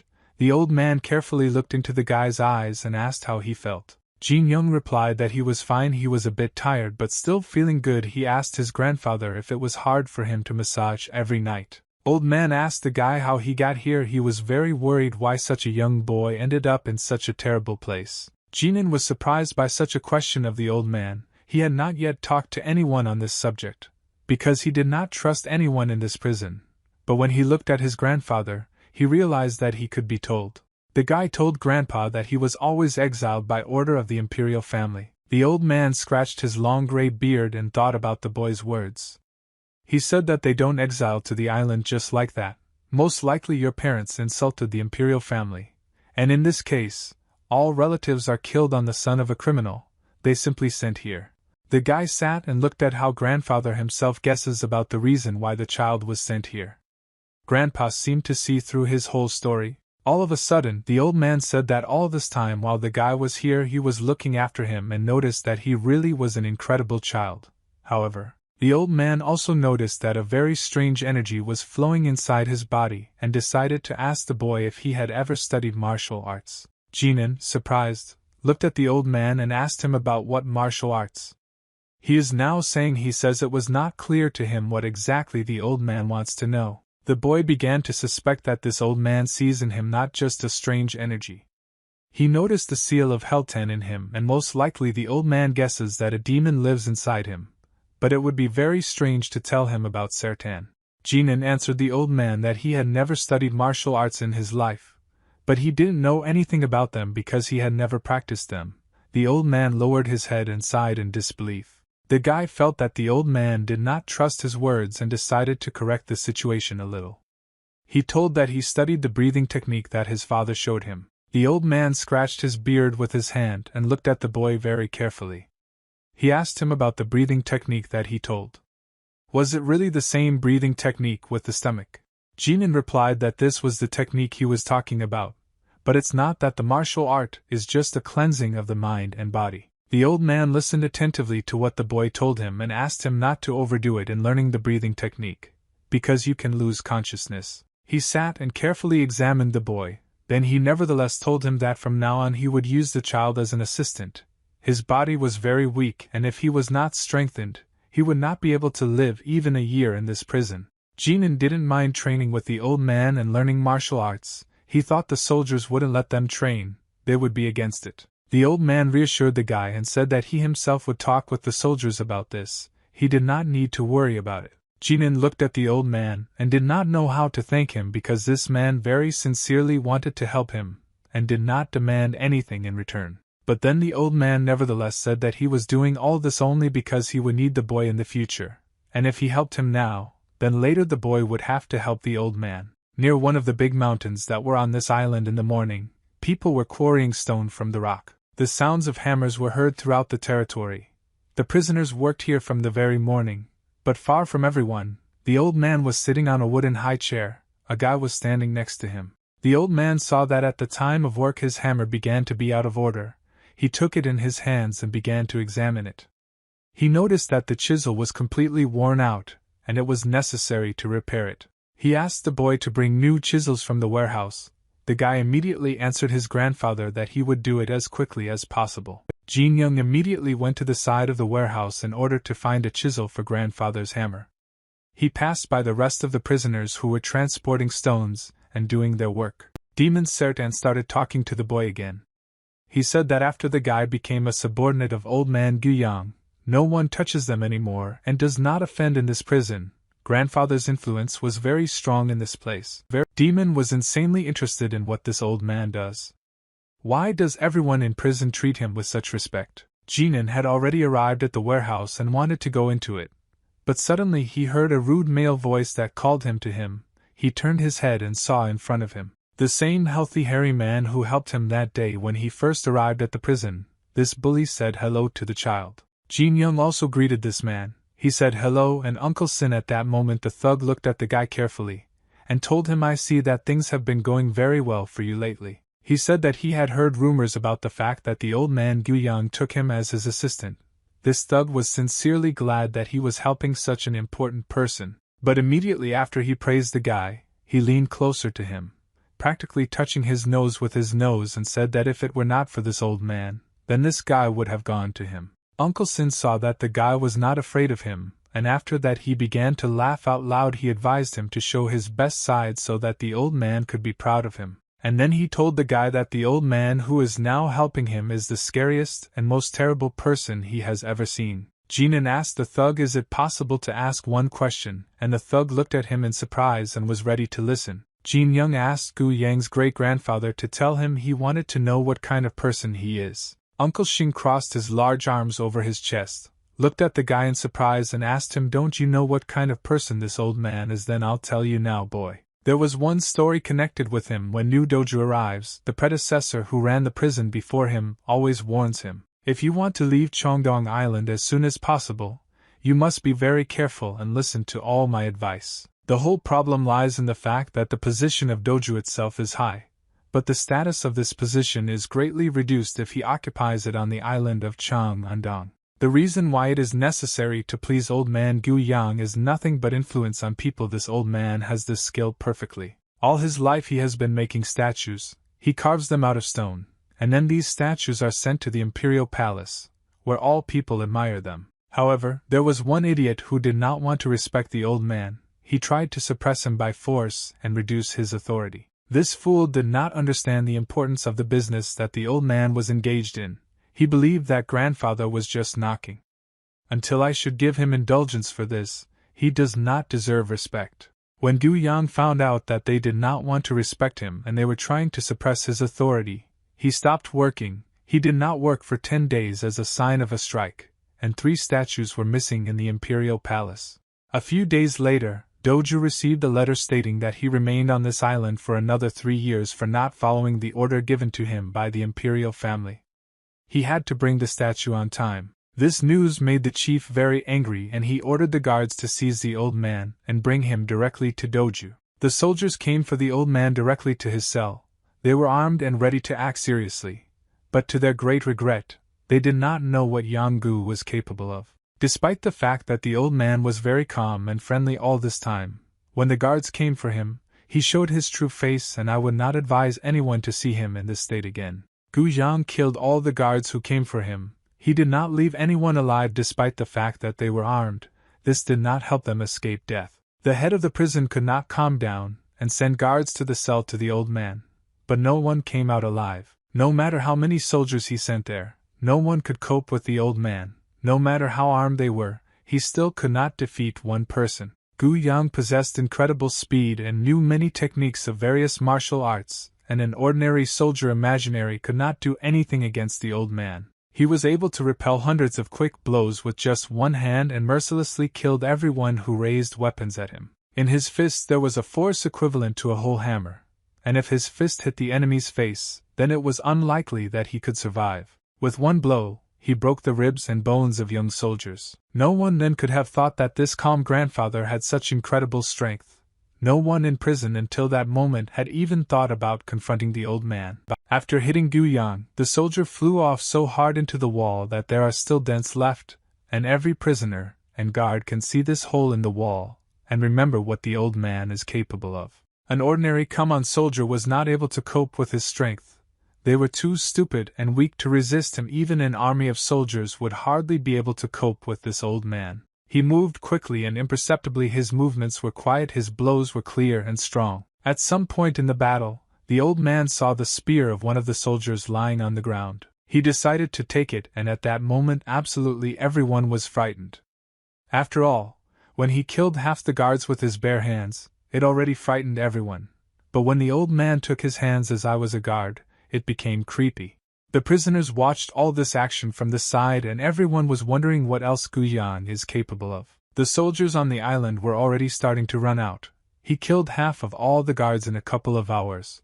The head of the prison began to regret that I decided to contact this old man. No matter how many hawks he sent into battle, none of them could even strike. Guyan then said, if you want to catch me, you will have to send sex soldiers to this island and lose at least half, in which case Doju himself will become a criminal of the empire. He pointed his spear at him and pointed the tip of me straight at Doju. Guyan broke the spear that he picked up from the ground with one hand. He did not damage anyone with this weapon. I still don't understand Doju. Doju laughed when he heard the old man's threat, and he couldn't hold back his family. He laughed and looked directly into his eyes. This act made Guyan very angry, and he threw the tip of the spear right at the soldiers, but he didn't want to kill anyone, only to scare the tip as I landed right in the ground not far from them. The old man replied that it would be even better if they did not want to surrender. He would have to destroy them. But the old man was a very smart man. He had lived for a very long time and knew how to restrain his anger. He offered the warden the last time to make a choice. He would become a prisoner or get a promotion. What he wanted more, asked Jinan old man Guyan. The boss was very frightened, realized that he had crossed all the boundaries, and now he could no longer resist because he came face to face with the old man. In the end, he bowed his head and begged for forgiveness. He admitted his mistake and begged to be left alive. This was the only way he could calm Gu Yang's anger. After 3 years, this boss was still able to leave the island. He was given permission to do so, and all thanks to the fact that the old man did not hold a grudge against him. Jinan asked the thug, and really, after this incident, no one else contacted the old man and became completely afraid after that day. Unless old man Guyan himself wants to leave Stone Mountain, no one can force him to have the right to choose and act as he wants. Jinan collected the materials that his grandfather asked him to bring. He ran to the rocks in order to bring tools, but at some point he stopped near a yellow tree and decided to examine it. Jin Young stood and held the box of tools in his hands while the grandfather continued to carve the stone. The boy was very bored and he watched the falling leaves. He remembered about his father and began to think about how he feels there. His dad, is everything okay with him? Old man Gu saw in the face of the boy what he was thinking about and decided to ask the guy, are you worried about your father? I see that this does not give you peace. Your face is full of anxiety. I see that the thought of your father disturbs your mind and does not allow you to live in peace. Jinan was very surprised when the old man found out what he was thinking. Could this man be able to read minds? The guy put his head down and took a deep breath and then said that he was really worried about his father. It's been a long time since you last saw each other. Probably your father is still in that dungeon and suffering. He was worried that he was doing well in this prison. Unlike his father, who is now tied to the wall and suffers every day. The old man leaned closer to the guy, looked into his eyes and said, listen, if the thought of your father hurts you, then your distance from each other will only increase. You will not be able to do anything and you will only kill yourself with these thoughts. Forget about him until you can take care of yourself. Don't worry about your father.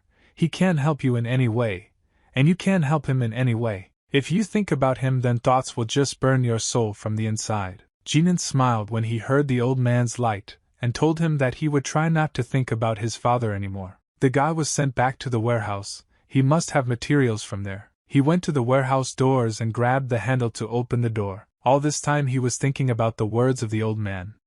He was trying to understand whether he could not think about his father or whether these thoughts would devour his soul from the inside. The demon decided to interfere with his thoughts because these thoughts were already starting to bother him. He said that the boy really needs to stop thinking about his father because these thoughts can break him, and they would never be able to meet. The demon tried to explain to him that it was impossible to forget about his father forever. Anyway, he would have to think about him from time to time, but at this moment, he should still be distracted. Ganan smiled and told the demon that this was a very good idea. He would need to take a break for a while and get down to business. The boy was so busy with his thoughts that he didn't even notice that there was no one around him. He was all alone in the warehouse. There weren't even soldiers who usually guard the warehouse. He needed to change the hammer and bring a new hammer for grandfather, but he did not understand where all the guards had gone. The guy could not, without the permission of the guard, take a hammer and leave here of his own free will. They definitely had to report to the guard. The demon said that in this warehouse there is a trace of a man, and suggested that the guy follow this trail. The boy walked through the labyrinths of the warehouse right behind the demon. He did not understand where the demon was leading him. At some point, when the guy came up to a large closet in which the tools were stored, he saw two people. They called the boy to come closer to them. He was a hairy thug and a security guard who always worked in the warehouse. Ganan asked them what they were doing here, but these people were in no hurry to answer the child. They asked him to come even closer to them. Jin Young said that he is very busy and it is time for him to leave here. He cannot stay long because his grandfather is waiting for him. The thug got very angry when the guy did not want to follow his order.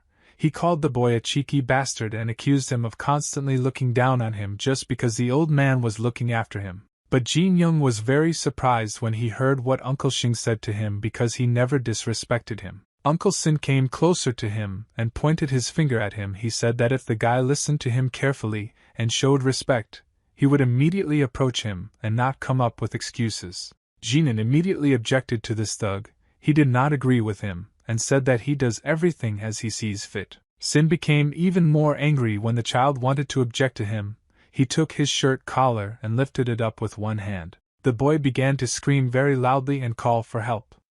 But the warehouse was well hidden in the rock and no one heard his cries. Sin mocked the guy and continued to hold him with one hand in the air. He asked the boy what you would do if I did not let you go. The guard watched all this from the side and laughed happily. He asked the thug to take off his pants from the boy. But Sin was minding his own business, and I didn't care about that guard. He told him to wait because of this child he could get a whole bottle of alcohol. Jin Young couldn't believe they could do such terrible things for one bottle of alcohol. The guard continued to smile and watch what was happening from the side. Jinan understood that he could not resist such a strong man, because this thug could kill him with one blow of his fist. And at that moment, he realized that it was not necessary to use physical force, because in this way he would definitely lose. He decided to try to use his magic and push his opponent aside. The demon saw that the guy was going to use magic and decided to warn him because it could be very dangerous. But Jinan understood that he simply had no other choice and magic was the only way to get out of this situation. Jinan asked the demon to notify him when he had enough energy to use his magic strike. The boy once again warned the thug that if he did not let the boy go now, then he would very much regret it. But the words of the child only made the big man laugh and he began to laugh very loudly. But he could not even imagine what this guy was capable of. Jinan collected a huge amount of energy, and a red fire orb appeared in his hands. He held this sphere in his palms and it got bigger and bigger every second. The demon warned the boy that this was the perfect time to use a magic spell. Jinan once again looked at the fiery sphere that was in his hands and still decided that he should make a blow. He touched his fingers to the thug's chest and all the fire that was in his hands burned the body of his opponent. Shing started screaming in pain as the fiery flames began to burn his body. The fire got right inside his body and enveloped his heart in flames, and he experienced unbearable pain. Sin could not resist this pain. It burned him from the inside. His body began to burn. It seemed to him that he had already died, but instead he continued to experience hellish pain. The boy's magic power was enough for this big strong man to fall to the ground and end up in pain. The guard was not ready for such a turn of events. He did not expect that this boy would be able to fight back such a strong man. The guard began to try to help the big man. The boy at that moment tried to crawl back as far as possible. He looked at his fingers and saw smoke coming from behind his hand. Night had already fallen. The boy was sitting in his prison cell and still continued to look at his hand. He could not forget this feeling. Old man Guang came up to the picture and sat right in front of the boy. He watched the whole evening as the guy looks at his hand and decided to talk to him about the fact that it's probably very difficult for him now. But Jin Young said that he was fine and had no problems. Guang was worried about this guy's behavior, and he started scratching his beard. He extended his hand to him with an open palm and said that he had an offer. Jin Young asked about what offer Grandpa wants to talk to him now. Guang suggested that the guy start studying martial arts so that at any moment he could learn to defend himself. Jin Young was surprised when his grandfather talked to him about martial arts. He asked who would teach him. Guang offered himself as a teacher. He said that he had been doing this for many years and could transfer his knowledge to the boy. They sat opposite each other, and it was very quiet in their prison cell. Jin Young asked his grandfather if he could really teach him martial arts. Guang replied that it would be a difficult path, but he would be able to pass on his knowledge to him. Jin Young was very surprised when he found out that his grandfather knows martial arts. The old man told him that he had been studying martial arts for a very long time. In the end, they say that this old man beat up several dozen soldiers. For sure he is a real master Mirim. Guang said that the guy didn't need to treat him like his mentor. It wasn't necessary. He just wanted to pass on his knowledge of martial arts to him. He just wanted the boy to learn it. Jinan carefully looked at his grandfather. He put his hand on his chest and asked him why Grandpa wants to do this, as he worried that the boy will not be able to protect himself. It seemed to him a very strange proposal to his grandfather, because he does a lot of things so that the guy feels good here, and now he wants to selflessly teach him martial arts. He could not understand why the grandfather wanted to do this, because it was not like a simple act of kindness to the child. There was a completely different purpose behind his offer. He wanted to know why it was necessary for the Starikov to teach him martial arts, and to pass on to him all the knowledge that he possessed. The old man saw the thoughts of this guy. He knew what he was thinking and answered him that the boy was right. He had a request to him. In exchange for martial arts training, he wanted to ask the guy to do something for him. However, the request that the old man wanted to ask him was very complicated. To begin with, the boy would have to get off this island. He wants to do it very difficult, but he needed to do it. Jin Young was very surprised when he heard that he would have to escape from Jiangandong Island. Yang said that if a boy wants to learn a real martial art, he can show him all the basic techniques that need to be mastered. He did not demand that the guy answer him this offer right now. He allowed him to think, because this is a path that will be very difficult to pass. He gave 5 years to think. For these 5 years the boy had to think over the old man's proposal and give him an answer. Jin Young was very surprised when his grandfather told him that he gives him 5 years to think, because it seemed to him that it was a lot. The old man explained to the guy that during this time he will have time to grow up, and after so many years his body and mind will finally mature to study martial arts. Then he will be able to make a truly correct decision. And the most important problem was that the boy's body was not yet ready to study martial arts. In order to start studying them, it was necessary to have a strong, ready body. Jin Young still couldn't understand the words my grandfather used to say. His brain would be overloaded with this information. Guang began to comb his long gray beard and look at the floor very thoughtfully. Then he said that 5 years might not be enough to make a decision. Jinan thought that if he really learned martial arts, it would be much easier for him to survive here in this prison. Learning martial arts will help him become much stronger. Then he can save his father. It will be much easier to do. The guy put his hands on his knees and clenched them into fists. He replied that he would think over the words of his grandfather and follow his path if necessary. The days on this island were very long. Every day you had to do the same thing, and the moments of loneliness just sitting on a stone alone with your thoughts were very precious in this place. The boy often thought about what would happen to him in the future. He constantly thought about his father and tried to drive away bad thoughts. He heard someone trying to pass him very quietly and drew attention to him. It was Uncle Sin. After the last meetings, this big man is very much afraid of this child and tries once again not to catch his eye. But this time the boy noticed him and did not allow him to pass by. He heard the boy call him and turned his head, and they still noticed him. He looked at the boy and asked what happened. Jinan got up from the stone and approached his uncle's son. He extended his hand forward to show him that he did not intend to continue the conflict. The boy just wanted to know from this person if he was all right after their last meeting, if his body was restored after using his magic spell on him. Sin was very surprised that the boy was not offended by him, and so kindly continued to communicate with him.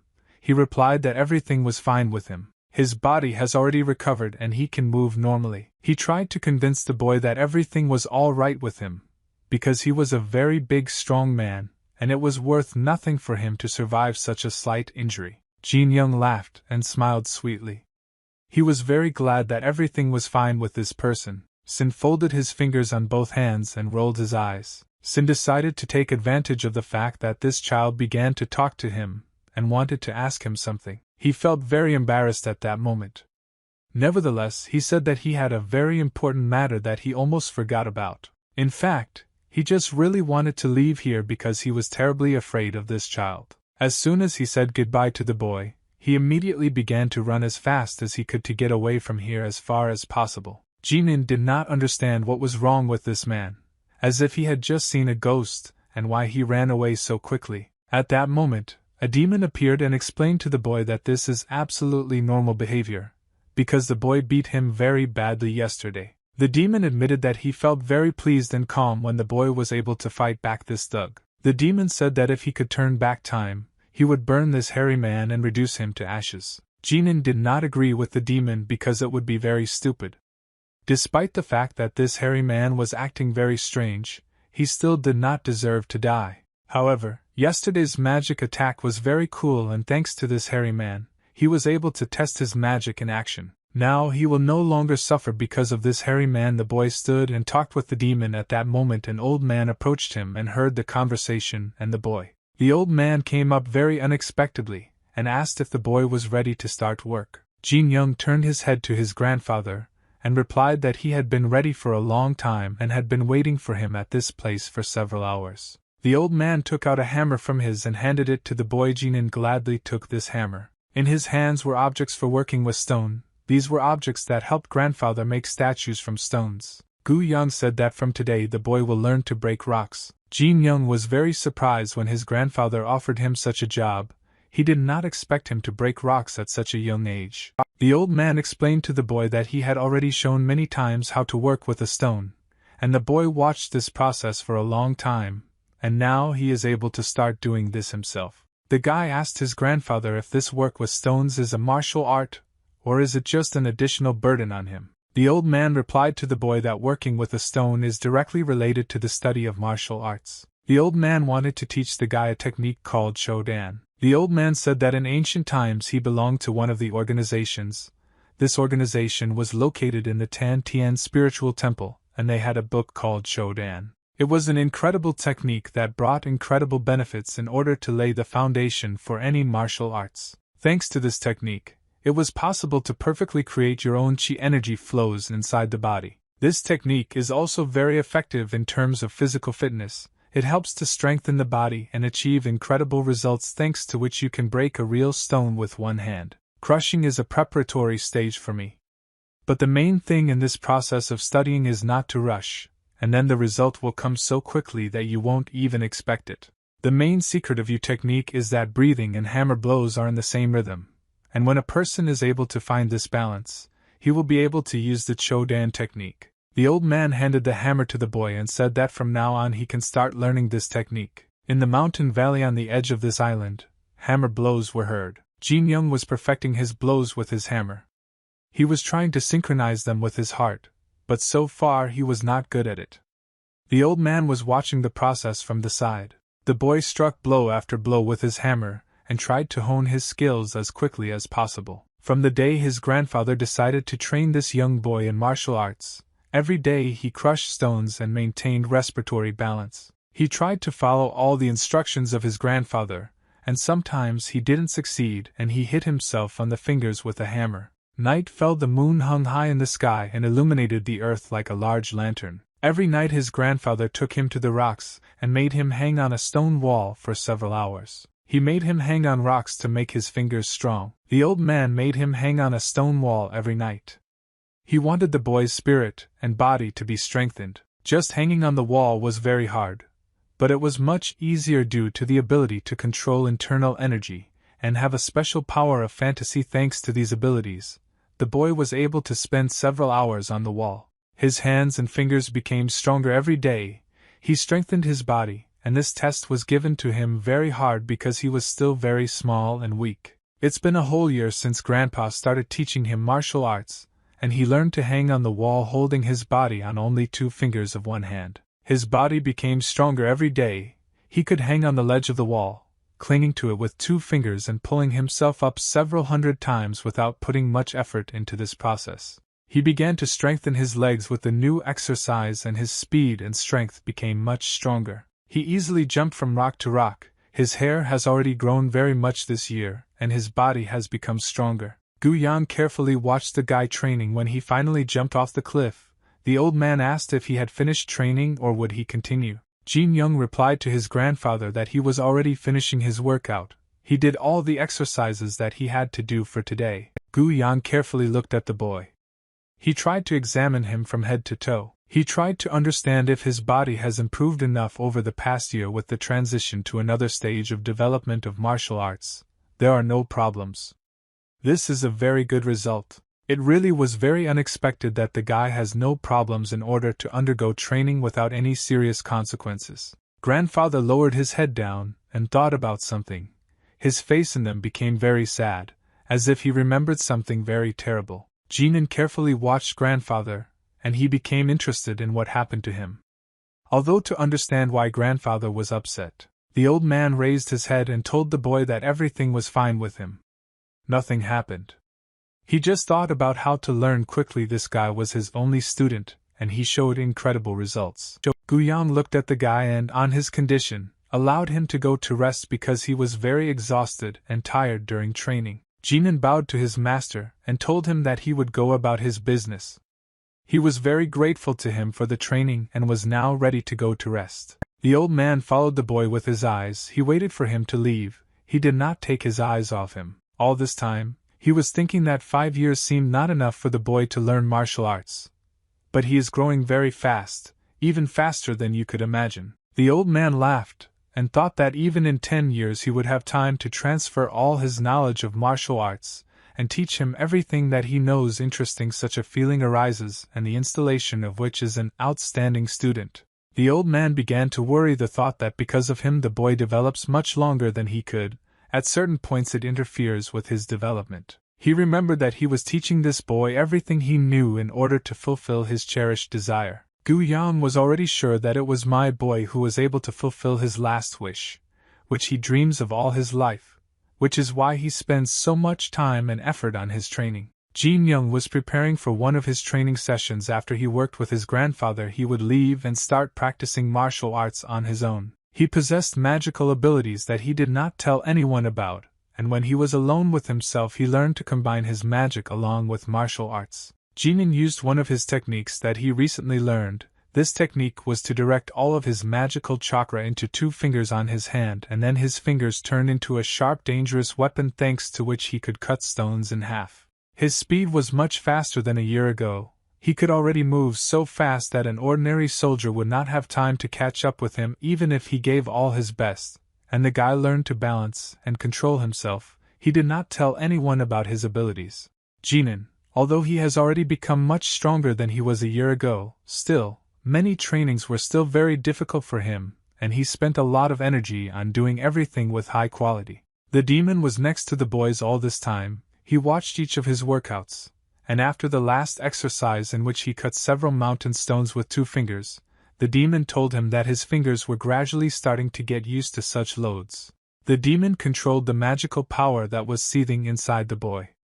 He tried to analyze how his chakras develop and how strong his magical energy flow becomes. The demon informed the boy that he had already grown very much in his magical abilities, and now he could go beyond the 2nd circle and go to the 3rd magic circle. He would be able to study a new seal. Jinan could not remember the word circle for some reason. It always seemed strange to him. It was an incomprehensible word for him. He always called these circles magic seals on the demon. Why did you like to call them circles? Jinan suggested that the demon from now on call them seals so it would be much easier and communicate with each other. The demon did not like this idea, but he could not object because his body belonged to a boy. Jinan decided to have a serious talk with the demon and discuss with him the name of all the spells. Although once and for all fix their names so that it would be easier for them to communicate during the battle. He suggested that light magic be called a sunbeam so it would be easier during the battle to tell each other the right spell. Flight magic could be called levitation. Ganan was waiting for approval from the demon, because he needed to make sure that not only he liked his idea, because in this case they would not be able to efficiently manage magic teams. But the demon did not like the fact that all these names sounded very simple. He wanted to complicate these names so much that no one understood what they were talking about. Ganan saw that the demon was dissatisfied with his idea, but nevertheless he remained in his opinion and did not want to change anything. He offered to train internal energy along with the demons. Ganan had to choose the right boulder to meditate on, but there were a lot of them, and he was starting to defocus between all those rocks. Having passed near all these stones, he saw one that suited him the most. It was a island with a very smooth surface. He decided that he would not find the best option and would meditate on this one. The boy climbed this stone and sat in the lotus position, joined his hands and put them on his knees. After that he closed his eyes and began to meditate, collecting energy in himself. In order to move into the correct state, he needed to adjust his breathing. He had to combine his breathing with the beating of his heart, and only then would he be able to dive into the world of magical energy. When he managed to feel the correct breathing, he gradually began to plunge into the magical world and feel how chakras and magical flows flow through his body. His hair flew up and levitated. After a couple of minutes, he was still able to rise into the air and take off. His breathing was even and unshakable. He was all in the process of meditation. The medallion helped him feel magical energy. Thanks to him he could communicate with his demon and saturate his body with magical flows. Ganan meditated and tried to accumulate magical energy in himself, but suddenly his energy turned black. He did not understand what was happening to him. This energy began to absorb him, and he felt all of it was washed from dark energy. He realized that he just needed to calm down, and in order to stop the outburst of this black energy, he needed to stop the chi energy in his body. When he stopped the chi energy inside his body, the black energy disappeared and an explosion occurred around him and smoke appeared. The demon did not understand what happened and decided to ask the boy what it had just been, but the guy could not answer him so immediately. Ganan confessed to the demon that a huge amount of energy had just appeared in his case. He asked Sertan if he knew what had just happened. Sertan explained that the power of the magic stone and the energies of the seal are mixed together, and in connection with this there is a huge gap in energy. Ganan was very surprised when he heard about the fact that prints together with the stone are connected in forces, and the demon was very surprised that the boy did not know this. Sertan said that the energies of the magic stone and the magic seal have been mixing their energies for a very long time, and it has accumulated a lot, so there was an explosion. Ganan was very angry that the demons didn't tell him this before because he knew about it all this time, but it seemed obvious to the demon. The boy concluded that the speed of his development increased so quickly only because he had a magic stone with him all the time. Sertan said, "What is it?" And everything is obvious because the stone gives him magical abilities, and explained to the guy that he is not a genius. Ganan was upset because all this time he thought that he had talent, but now when he found out that his rapid growth is due to the fact that the magic stone gives him energy, he felt offended.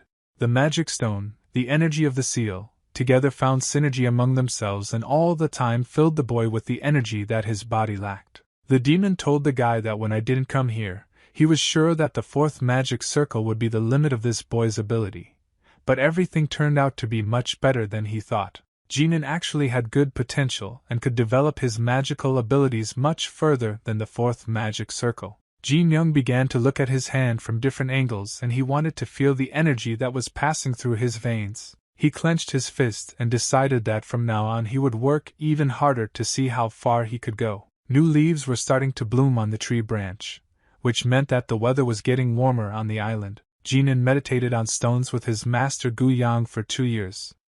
Every day they honed their skills and improved their chi energy. Guang constantly, I think that the boy is developing very fast. They have been studying martial arts for only 2 years, but this boy's ability has reached the master with 30 years of practice. The old man taught this guy almost everything he knew. He himself wondered if it was worth teaching this guy the last volume of Tian Tan. The whole problem with this book was that it was never supposed to get into the outside world and ordinary people would not have the right to use it, and the very last house was always to be kept in the strictest confidence, and only be shown to the elite. But the old man at one time studied the last volume, and he knew everything about what was told there.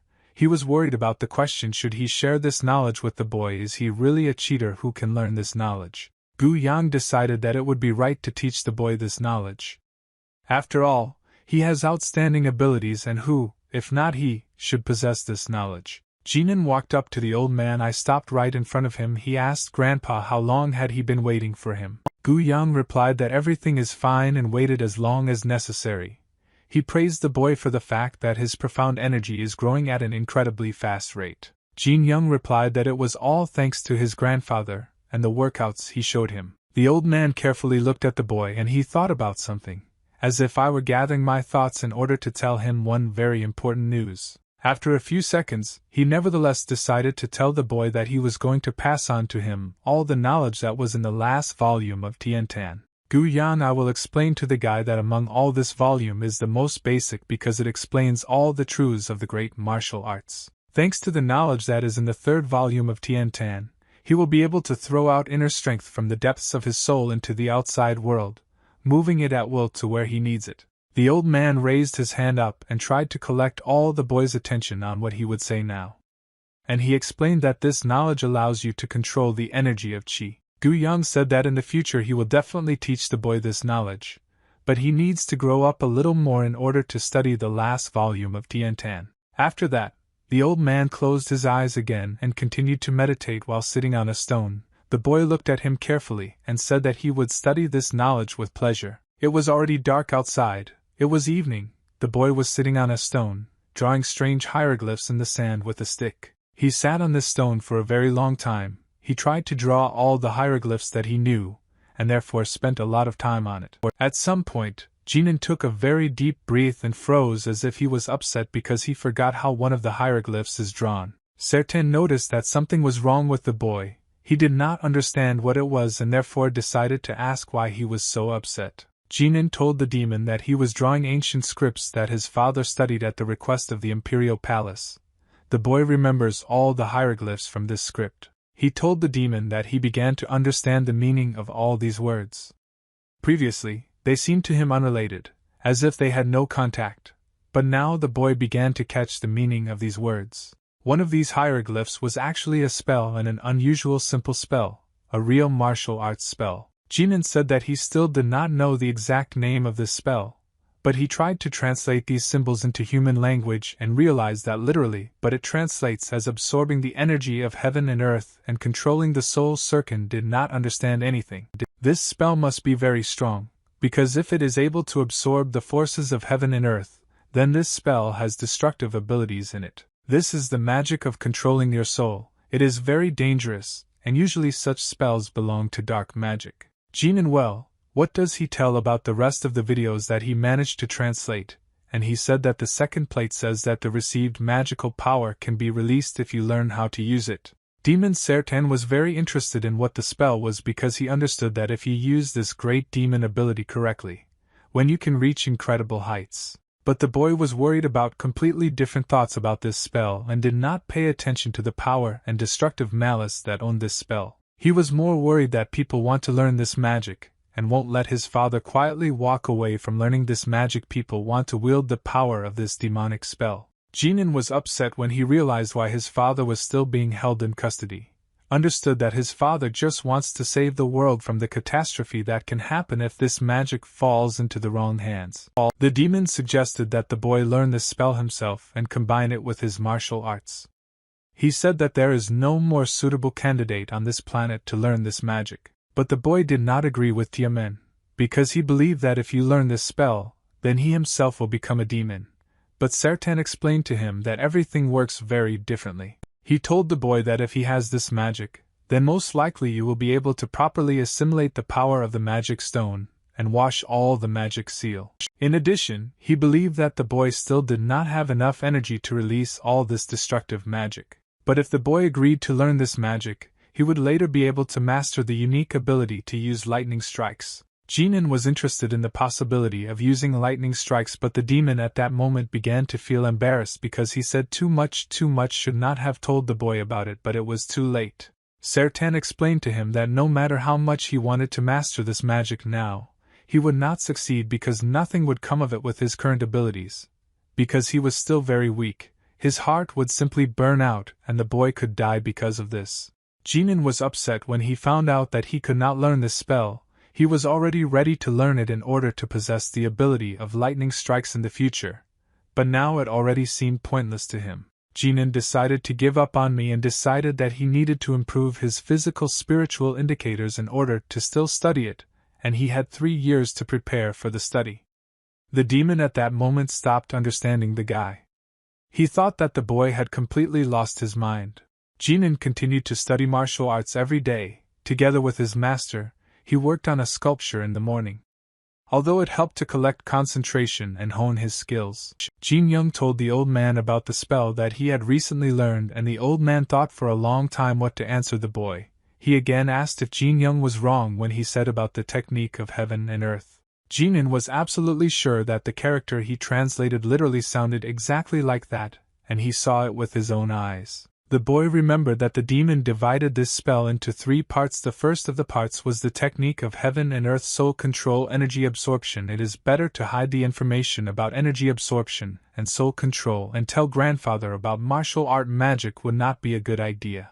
Gu Yang understood that the boy was not telling him something, but he did not know what exactly, and extracting information from him would not be the best idea. Gu Yang began to scratch his beard with his hand and wondered what kind of martial art it was. He told the guy that despite his poor training and insufficient knowledge of martial arts, this spell was very good and would be useful in martial arts. The old man thought about the fact that this spell contained great power, and it could be very dangerous. He tried to warn the boy that the study of this spell would lead to bad consequences, and if he was serious about studying it, he would need to be very careful. Jinan decided to ask a question that worried him a lot. He wanted to know if he would study the technique that the old man taught him, and at the same time study this spell. Will he have problems with this, or everything will be fine? The old man replied that the whole reason why Tian-Tan is called one of the most important and powerful martial arts techniques is not only that it is not able to teach a person to control his chi energy. This technique harmonizes easily with other martial arts and is the foundation on which other martial arts techniques can be applied, and there is not a single technique better than it. Thanks to her, it was necessary to balance her strength, because even if the source of strength in a person was weak, she still allowed her to collect enough chi energy in her body, which is why she was one of the 3 great martial arts techniques. Jin Young was very happy when he found out that he could learn several different techniques at the same time, and they would not interfere with each other. Gu Yang allowed the boy to learn this heaven and earth technique. It seemed to him a great martial art, and he told the boy that he would need to learn this technique very hard. After that, Gu Yang said goodbye to the boy and said that it was time for him to leave. He had an urgent dialogue with a guy named Doju. Before leaving, the old man asked the boy to make the last adjustments to the sculpture so that it looked excellent. Jinan was ready to spend the whole night improving this statue because he felt a strong surge of strength in himself when he found out that he could learn 2 techniques because his grandfather gave him permission to do so. He waited patiently for a chance to practice learning a new technique.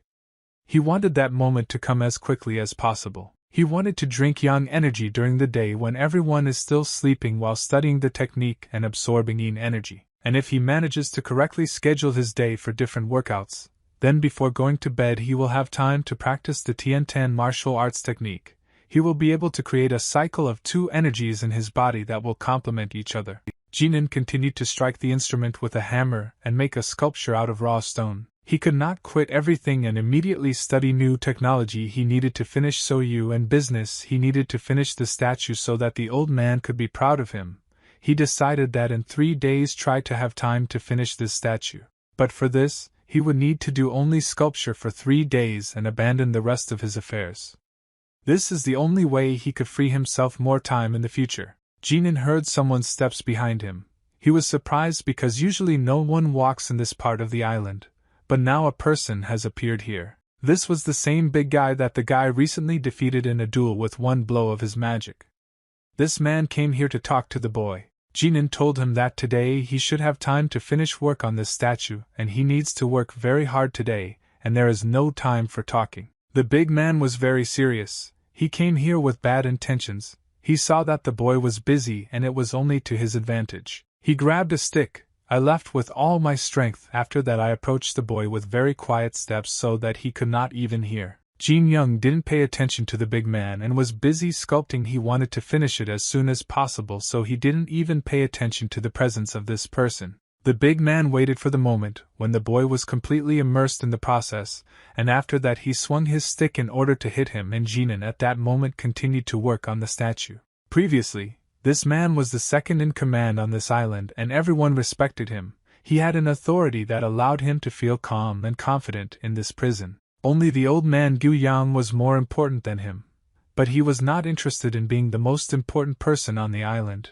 He pursued completely different goals, and therefore the big man could behave like the main one among all the prisoners. He was their leader. He was satisfied with the authority that he owned. Thanks to this he could eat normally food, unlike the rest of the prisoners. When others were working hard, he could afford to rest and choose the easiest job. But then his sweet life on this island ended because this guy appeared and everything changed dramatically. This boy became the old man's favorite and his authority grew every day, and the strength of this boy appeared more and more. The prisoners saw that the boy was getting stronger every day and they began to respect him due to this.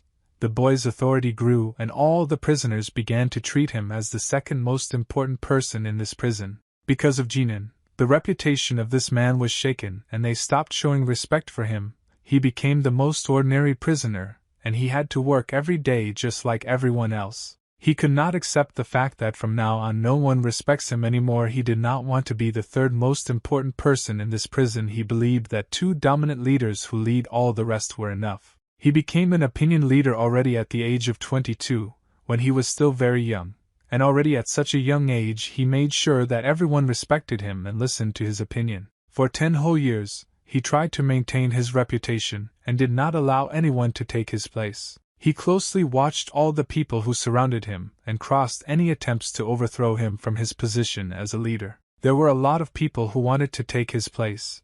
They were all waiting for the right moment to take advantage of him and end this man's leadership in prison. Let's fight back against whole crowds of prisoners. He fought off with his own hands from everyone who tried to initiate an attack or ruin his reputation. He was ready to make any sacrifices and leave people crippled or even kill in order to keep his place in this prison. He was not ready to give this child all the glory and respect that he had achieved for many years. He was very angry with this boy and believed that he was the most ordinary monster who has amazing abilities that you don't tell anyone about. He had to live in constant fear for 2 years because the boy would fight him back.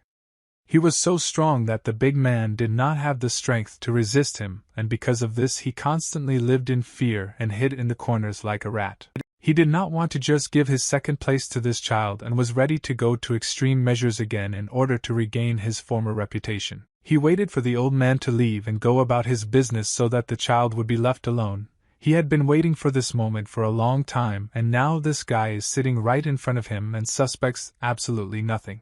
The only thing that could help Jin Young right now was only the eyes that could have been on the back of his head, but since he did not have them, this was the perfect opportunity to strike. He took his stick in his hand and decided to deliver a crushing blow that could kill Jinan. The guy all this time was engaged in improving and finalizing his statue, trying to make it perfect. Jinan noticed that Uncle Xing had been standing behind him for a very long time and did not make any sounds. It looked very suspicious. He remembered the day when he used his magic for the first time and dealt a strong blow to this man and realized that he must have been very angry with him after this incident and decided to take revenge. Sertan had the very eyes on the back of the boy's head. He saw that this man was going to attack him and warned the guy to dodge right away. He did not have enough reaction speed to completely evade the blow, and the stick still managed to damage him in the shoulder. Jinan felt a strong pain in his shoulder and nearly passed out from the pain, but still managed to restrain himself. He grabbed his hammer with which he usually worked on the statue and decided to use it as a weapon. The boy decided to hit first, and then see where his opponent was. When he hit, there was no one behind him, and he couldn't deal damage, but that meant he had time to dodge. Jinan turned his head to the enemy, but there was no one there. His enemy disappeared somewhere. Uncle Xing moved fast enough even though he looked very big and heavy. His movements were still light and agile. The boy should have understood where his opponent was now. All this time he was in the dark because he could not find his enemy.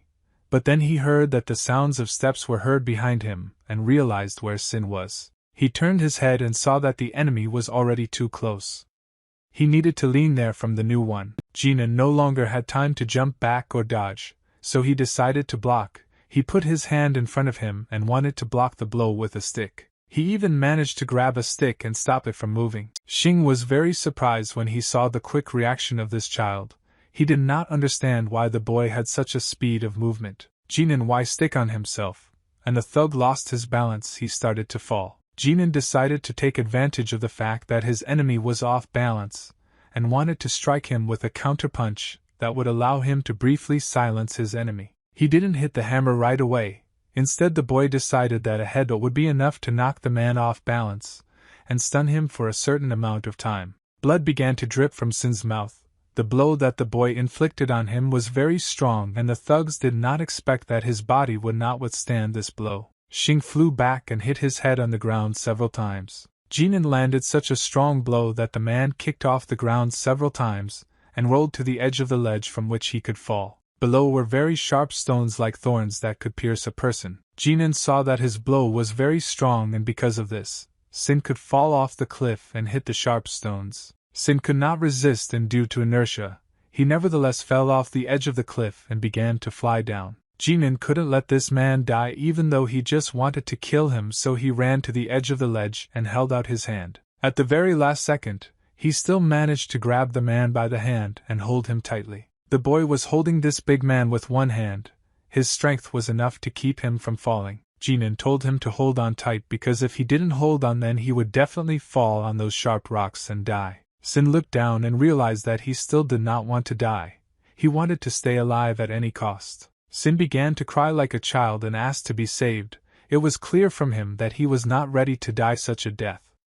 This man wanted to live a little more. Sertan watched the whole fight and didn't understand why the boy had to save this one coming. He just wanted to kill the boy. The demon said that no one will know what happened here and the death of this person will not affect the boy in any way. But Jin Young asked the demon to look at the other side. There, on the other side, there were a lot of people. They watched all this time what was happening now.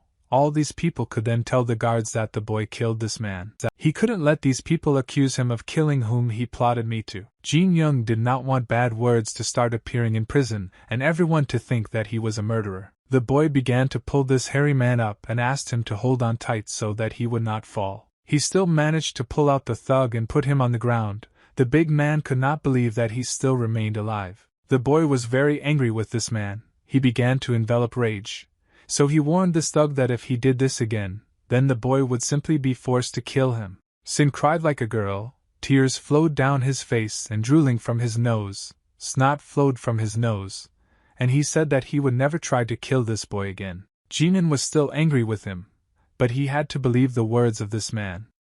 After all, he obviously did not want to kill him, and hoped that this big man was still telling the truth. Jinan believed that it was his fault that he was attacked. He behaved carelessly and was attentive enough. He looked at the stick and thought that if it was a real sword then his arm would definitely be cut off with one blow, and he would probably already be dead. He relaxed too much, deducted that his abilities had grown and he became much stronger. He completely forgot that this is a prison, and here you need to be constantly vigilant, careful because everyone wants to attack you. Jinan asked the demons to constantly be on the lookout and make sure that no one gets too close to him. Because if the boy dies then the demon will most likely die too, and Sertan rushed about with his request. He did not mind watching the safety of the boy. I promise his approaching opponents. It was already nighttime, the clouds were floating in. It was dark on the island in the dark sky. The head of the system stood near the window and watched the clouds float across the sky. His office was illuminated by the moonlight that came through the window. The head of the prison stood near the window and held his hands behind his back. He heard someone knocking on his door. He allowed the man to enter his office and waited for him to enter. Old man Gu Yang entered the office. He immediately apologized for such a sudden intrusion and bowed to the head of the prison, and the head himself was surprised that the old man decided to come to him so late. Gu Yang silently stood at the door and did not utter a word. His appearance was quite neat. He had time to prepare a little for the meeting. Concern could be seen in his eyes. The head of the dojo prison decided to ask the old man what was the purpose of his visit. Yang Gu said in a very serious voice that he had a special request to the head of the prison, and would like to express it. The prisoners, as always, worked in stone mines and mined stone. Some of them transported it on carts, and some with beaters from rocks. At that time, while the prisoners were engaged in carrying and processing stone, the guy sat and all this time carved statues from stone. On this day it was especially hot, and so hot that some people began to feel dizzy and they lost consciousness. And today everyone worked without outerwear because it was leaking to your body and a blow if you continued to work in t-shirts. The guard shouted very loudly that it was time for lunch. And after the break, all the prisoners had to return to their jobs again. One of the prisoners called the rest of the workers to go along with him for a break. Precious lunchtime could not be wasted. They began to communicate with each other about the fact that they were already very hungry. And it's good that it was finally time for lunch, but the boy sat all this time and continued to work on the statue. He got up from his chair and decided to look at how this statue will look like in the future. At that moment, he suddenly realized that it had already been 6 years since that conversation with old man Guang. During this time, a lot of things managed to happen and the guy himself had already grown very much and ceased to be a child.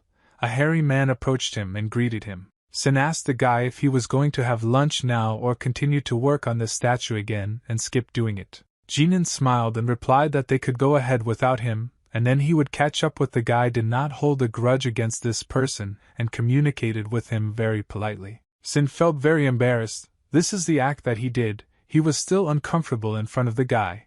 He wanted to somehow make amends for his guilt, but did not know how. Shin bowed to the boy and said that he would go to lunch in these 6 years.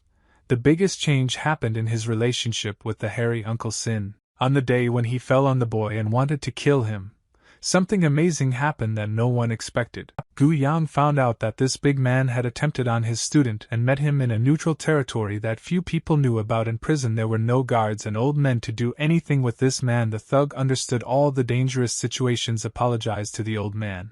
He decided not to punish this stupid man and asked him to treat the guy as he would treat his boss. Now this child was like a master to him. Guang explained to him that this child could have done a terrible thing and let him die.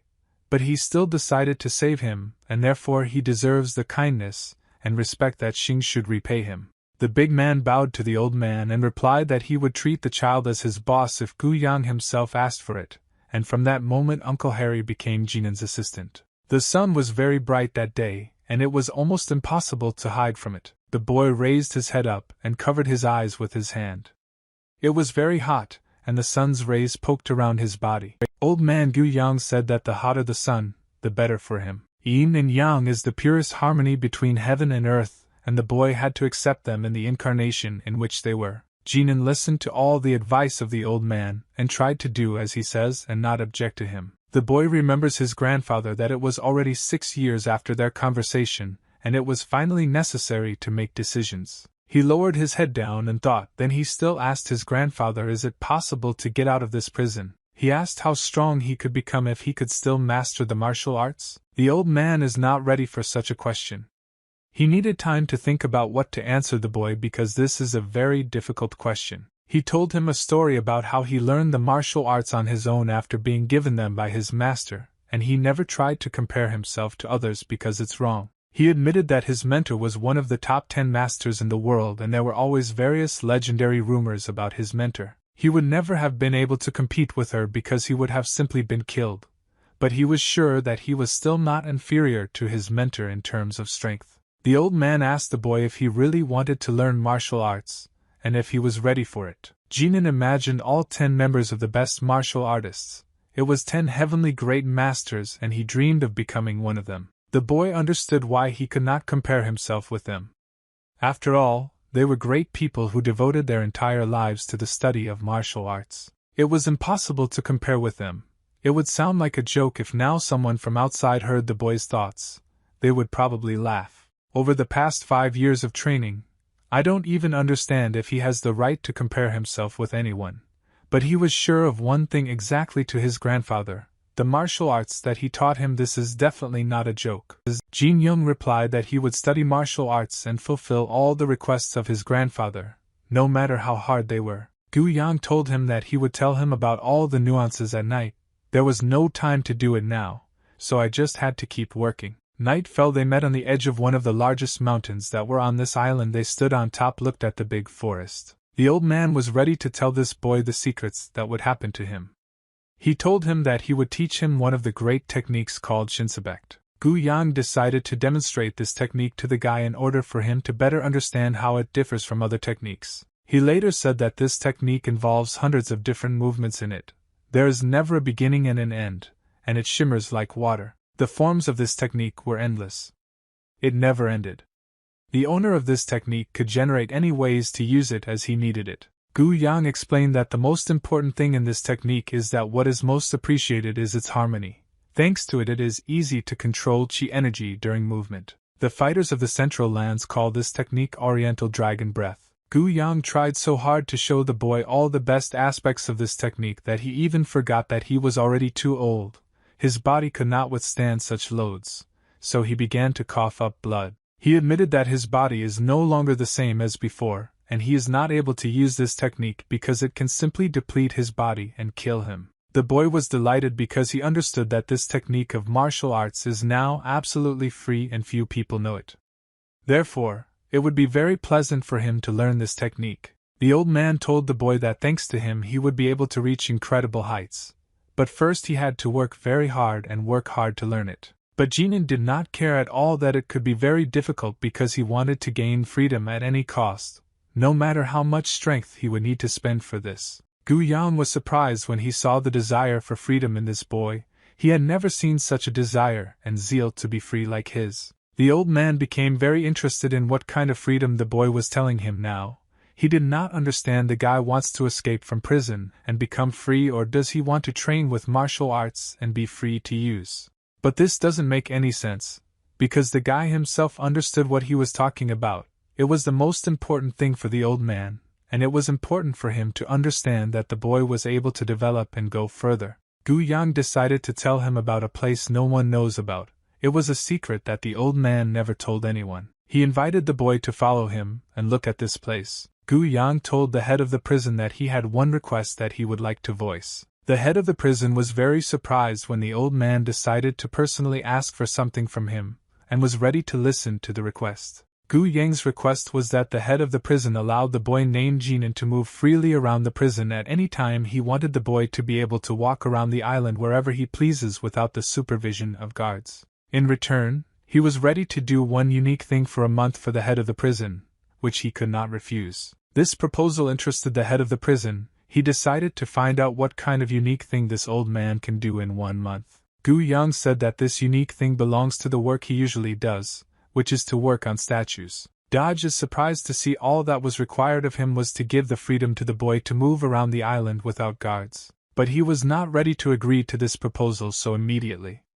After all, it was very unexpected, and the head of the prison became interested in why the old man was doing so much for this child. He asked if there was anything else that needed to be done for him. Guang said that for the time being, he didn't need anything else, only the fulfillment of this request. The head of the prison agreed and replied that he had been with them since the child and provided him with freedom in the Stone Mountains. But he warned that it is strictly forbidden to leave the territory of the island. After all, if this happens, then it will be regarded as an escape, and both of them will be very severely punished. The old man agreed with these rules. Guang also asked to be given the opportunity to use the eastern cave for their own purposes. The head of the prison agreed with this request and allowed them to use the oriental beads. Refused that they can do whatever they want there because this place is empty anyway and nothing happens there. Guang thanked Doju for agreeing to this proposal, after which he left the office of the head of the prison. When Guang brought the boy to this cave, it was already morning.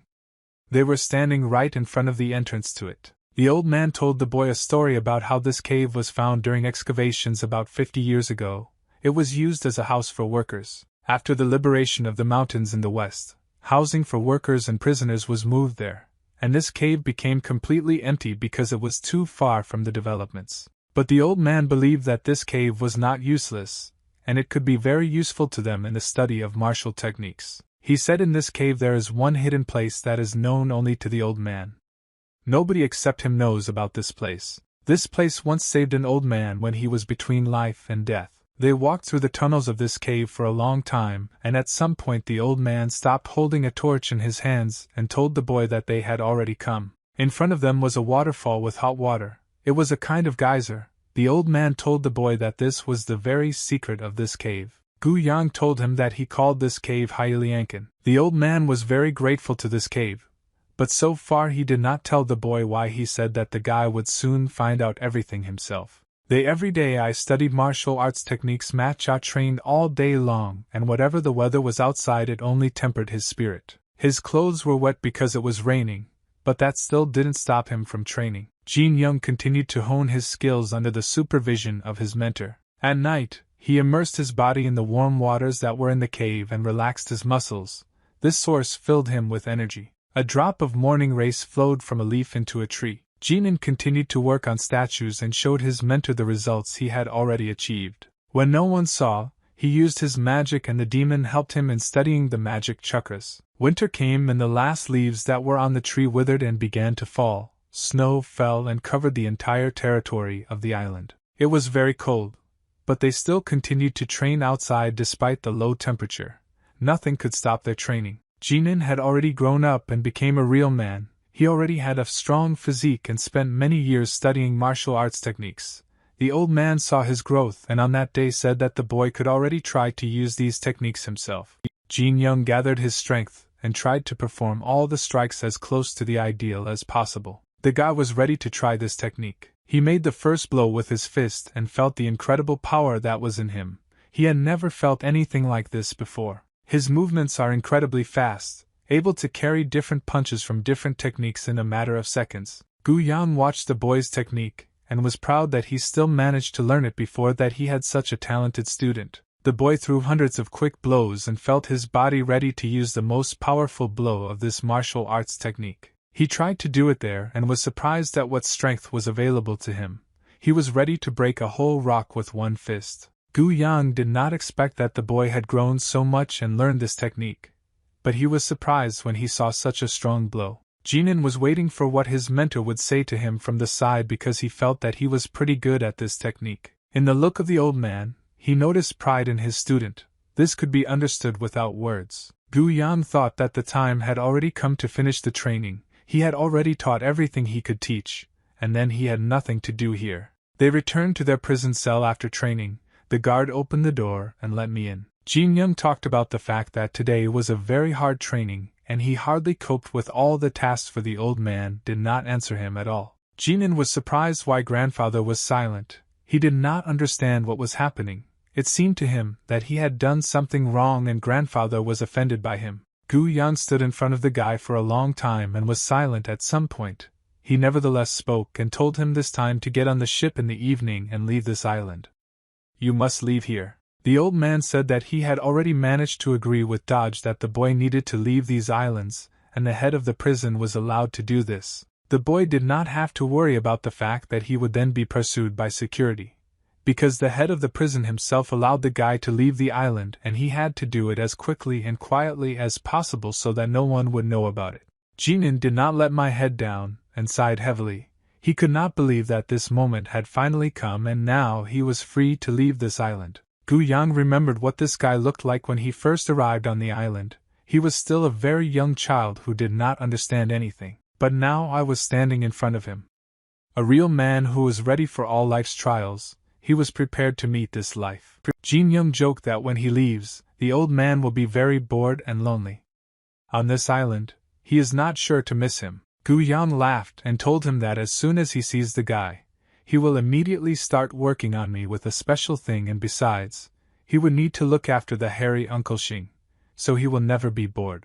Jinan scratched his head with his hand and also laughed. He understood that grandfather was joking and in fact it was very hard for him to part with him. Jinan began to feel embarrassed because as soon as he leaves the island, he will begin a new life that he has been dreaming about all this time. He remembered that grandfather had a special request for him that he never voiced, and the guy reminded grandfather of this request. He wanted to know what it was. Gu Yan stood silently for several minutes, as if gathering his strength to voice his request to the boy. It was hard for him to talk about it. Jin Young became nervous when he saw concern in his grandfather's eyes. He could not even imagine what his old man would ask for. Gu closed his eyes and said that now he would tell him everything.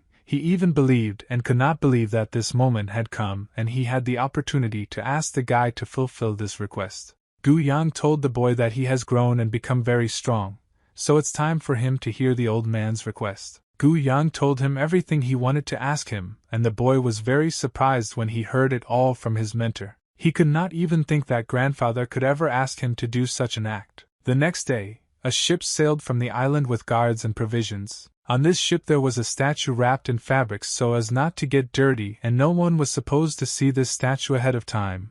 It was brought onto the ship by a guy with a rewound head. The guards saw him and asked him to be careful with this statue if he does not want to lose his life.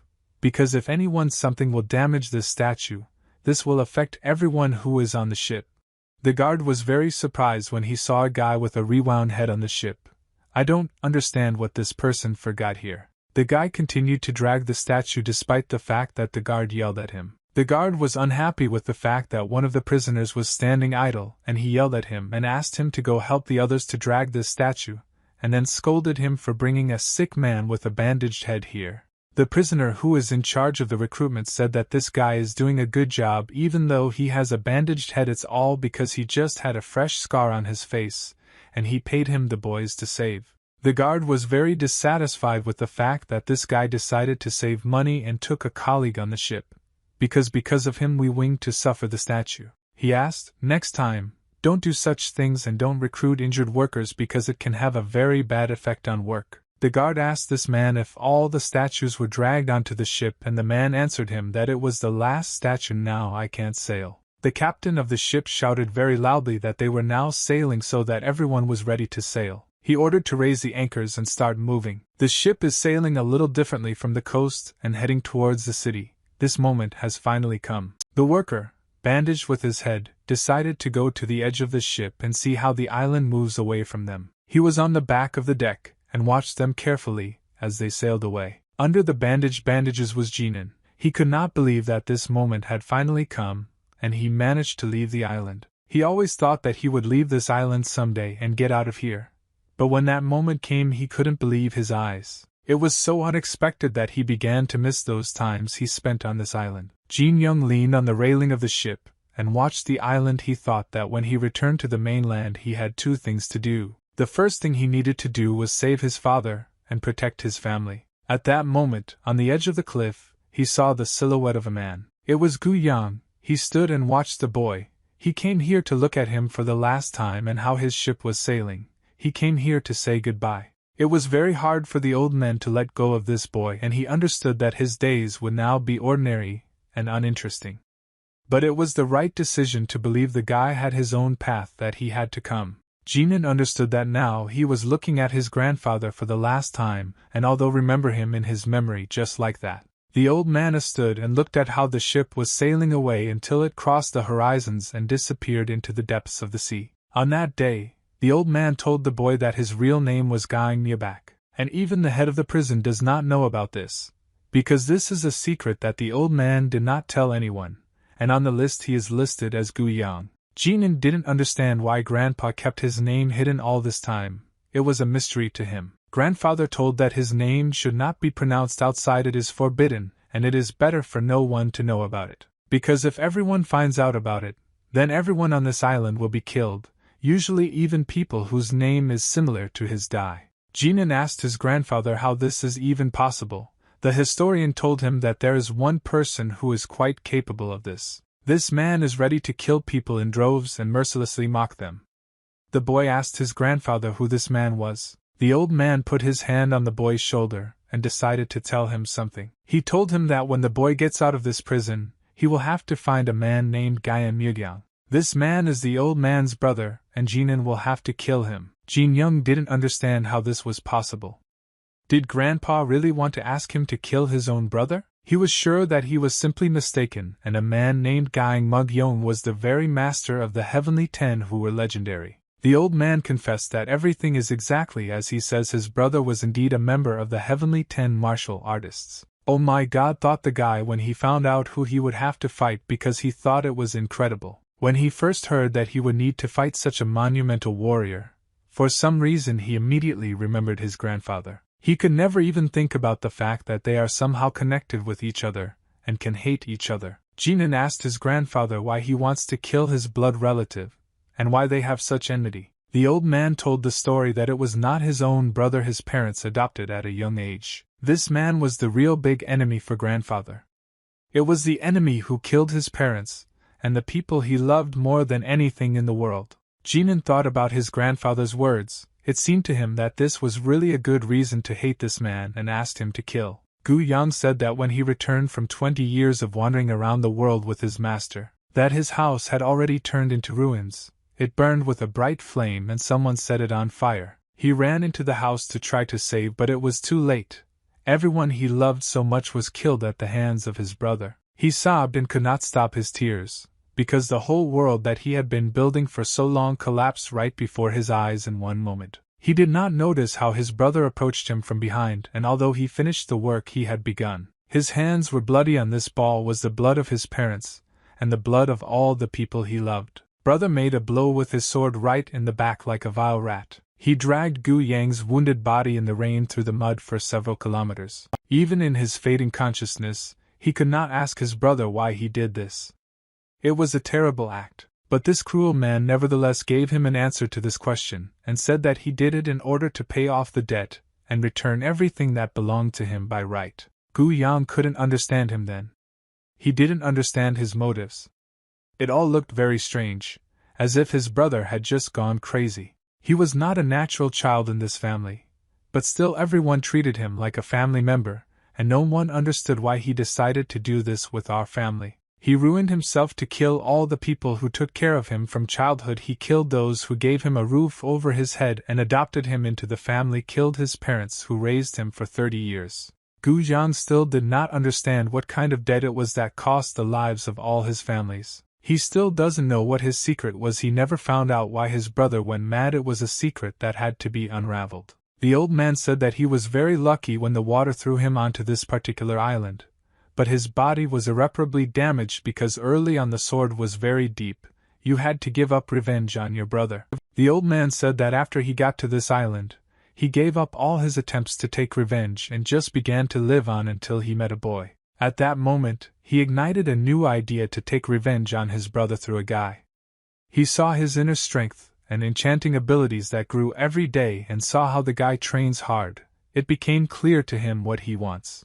The old man, without thinking twice, decided to ask the boy to fulfill his request, because it was exactly what he sincerely wanted: revenge on his brother.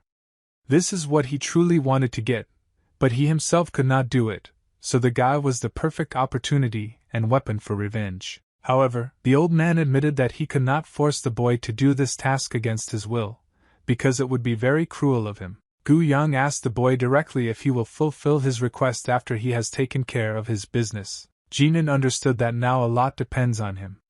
He had to make an insanely important decision of his life and give an answer to the old man. He understood that he needed to kill a person against his will, a person whom he did not even know, but he heard a rather long story about why this person deserved to die. Demon, all this time I watched the boy while he remembered the conversation with his grandfather.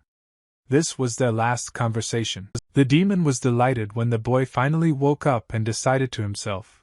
Now he could calmly talk to her. The boy replied that he had already woken up, he needed to get down to business. Ganan left the hold and went to the edge of the deck to look at the sea. The demon said that today was very cloudy in the sea, nothing was visible. It was true, because in such weather it is dangerous to sail on the sea. Ganan continued to stand and look into the distance. He thought about everything that had happened to him lately. He admitted that thanks to his grandfather on the island, nothing happened to him. No terrible situations happened because his grandfather constantly protected him. And the fact that the guy got up much stronger was also the merit of his grandfather. The demon was unhappy that they forgot about him, reminded the guy that he taught him magic, which played a huge role. Sertan said that maybe he was looking after the boy to use him for revenge. But the demon does everything disinterestedly only because he is with the boy all the time, and the guy admitted that the demon may be quite right. But nevertheless, no matter how it was, and no matter what goals the grandfather pursued, the boy would still fulfill his request and kill his brother. He said that he did not know the intentions of the old man, but since it happened and he helped him all this time, then you need to pay this old man somehow, because he deserved it. In addition, the guy understood the feelings of his grandfather, and understood his pain. After all, it's not every day that people lose a family. The demon told that it was very difficult for him to understand this old man. After all, he never had a family and he doesn't even know what it is. Since not both began to drip rain and fall on the deck of the ship, Ganan and the demon don't expect it to rain. This was bad news for them as it could start a storm. The demon didn't want it to rain because they could get wet here and then get sick, so he suggested that the guy go back inside and not get wet in the rain. He didn't want to just keep silent in the rain and hope that it was just the most ordinary rain without any of their consequences. An hour later, the sea became very disturbing and a storm began, and all the workers who were on deck went out to see what was happening. No one understood how dangerous this weather was. The waves brought more and more began to shake the deck in different directions. The ship could no longer swim calmly. It was necessary to maintain balance correctly so that the ship did not capsize. The captain of the ship in this weather, because the wind was getting stronger, and the waves were getting bigger and stronger, this could damage the ship. One of the crew members approached the captain and asked what was happening with the ship. He noticed that certain problems were starting. The captain replied that everything was in order, nothing special was happening. In front of him stood the caretaker, and he tried to explain to him that the wind became stronger because of this. The ship began to rock strongly. The captain asked the caretaker to go back to his cabin and not get wet in the rain because there was a very strong wind and rain, and it was very dangerous here. But at some point they looked up and saw, besides being very scary, something that frightened them. Even Jin Young was very scared when he saw this natural disaster. The sky seemed to be angry with them and gathered all its anger into one huge lightning that struck the water not far from them. This lightning created a strong explosion, and the water began to scatter in different directions. One of the sailors made the assumption that thunderstorms are starting now, which meant that these are the worst conditions for sailing. Their ship could simply sink from one lightning strike. But if thunderstorms start now, then they say there will not be very much. The sailors began to run frightened in half, and they did not understand what to do. After all, if a thunderstorm starts now, then there will be a strong wind and a lot of lightning along with it. This means that the probability that they will swim out of here was very low, and most likely everyone will die. The captain of the ship shouted very loudly and made everyone calm down. He said that they would leave the epicenter, and everything would be fine. There was no need to create a panic on the deck, and all that was needed was to lower the sails and hold on to the pillars so as not to fly away. Ganan understand that all the sailors who are on deck are now very much panicked, and could not calm down.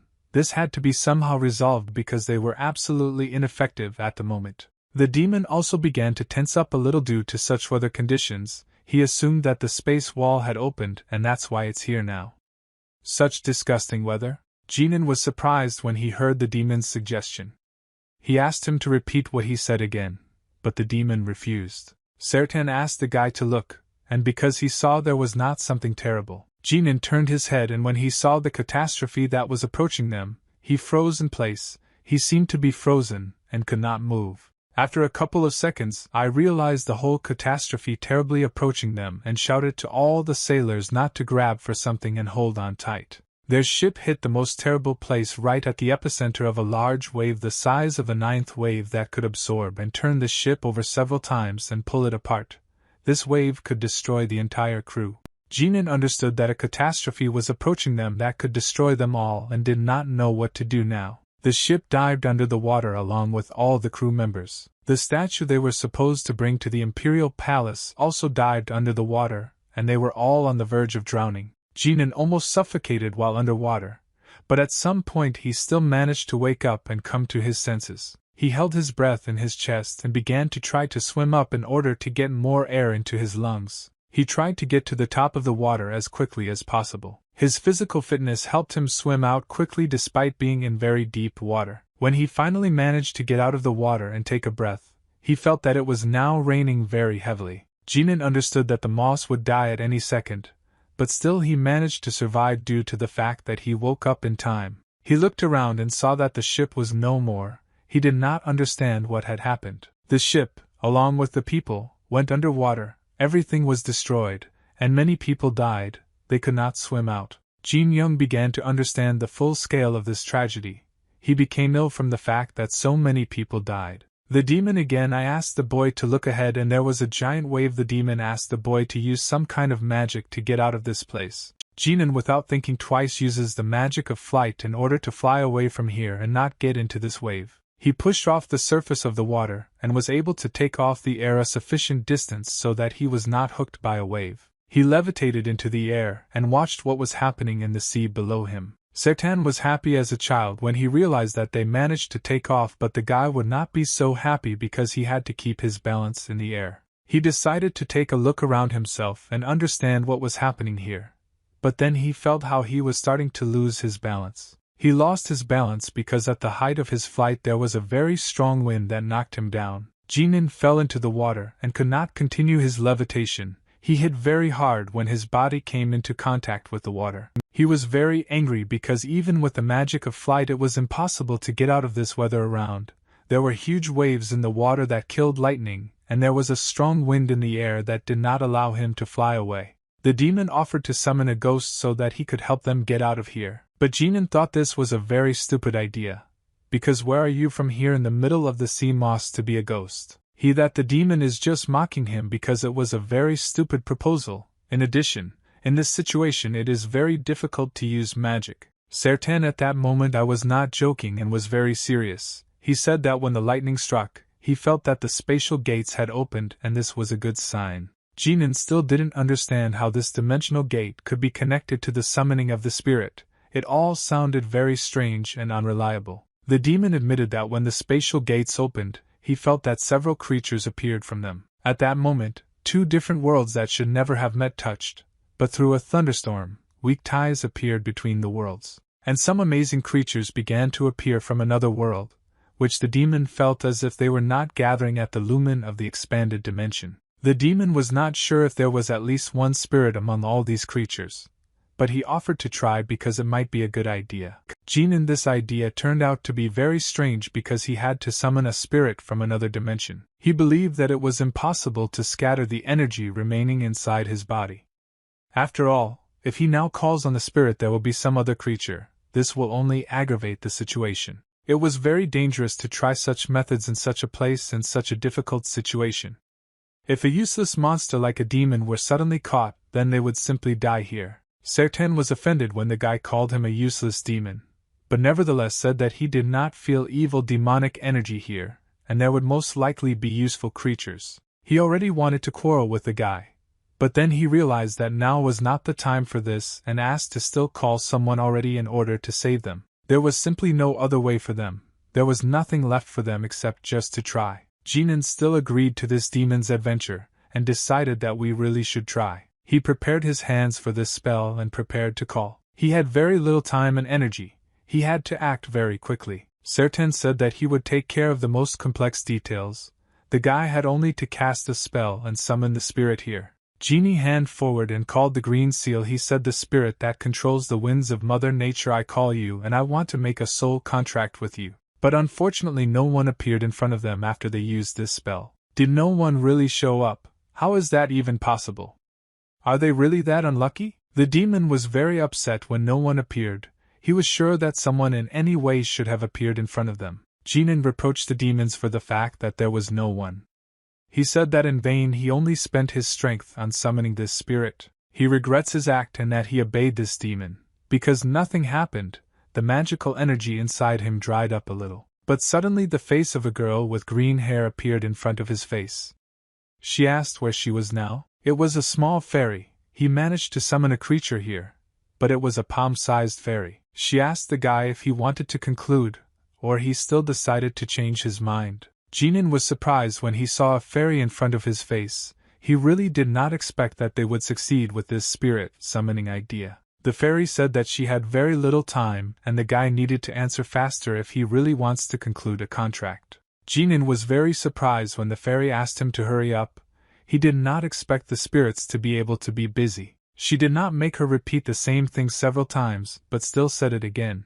"It was you though to make a contract with me." She reminded the guy that the wind is getting stronger, he needs to think faster because she just crossed over the dimensional walls and Ganan was very tired. He replied that he really wants to sign a contract with her. "You were not calm. Usually this feeling is rare.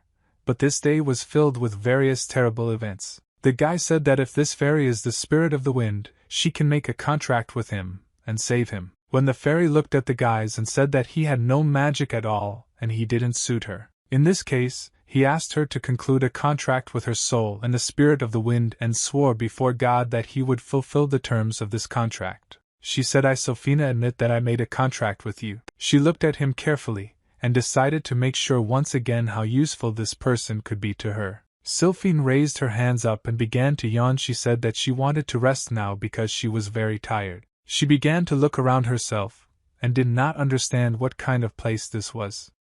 She decided to find out as much as possible about this place, but the guy did not like it. Ganan asked the demon if all spirits behave as strangely as this, and the demon told her that he did not know. He thought that this girl is very immature, so she behaves like that. He confessed that one stupid one was enough, and now he also has a stupid demon girl who does not want to do anything. Demons began to dislike the fact that the guy constantly insults him. He warned them that the storm was intensifying and the lightning was getting bigger. They had to get out of here as quickly as possible. Ganan began to panic because the situation was getting worse. He had already stopped hoping that Mahir would get out of here, and before it was too late he asked the spirit to take them away from here, and the girl just started to panic.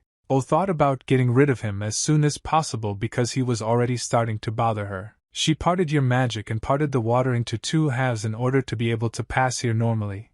Then she began to clear the sky. Here are the clouds. Ganan was very surprised when he saw the ability of this fairy. With just one spell, she was able to clear the sky of terrible weather. This ability proved the power of this little fairy. She smiled and looked at their reaction because she was very proud of herself for being able to move the clouds and create good weather. Ganan looked at the sky and could not believe what happened to him that day. He had just recently left the island and already got to the side. Now he is right in the center of the sea. He managed a wooden raft that was part of a broken ship, and the guy rested lying on this raft. He was disturbed by the thought that he was stuck in the middle of a still sea. He wanted to get out of here, but so far he didn't have any idea because it would take a lot of mind to lift this board into the sky, and he knew not to waste magic now.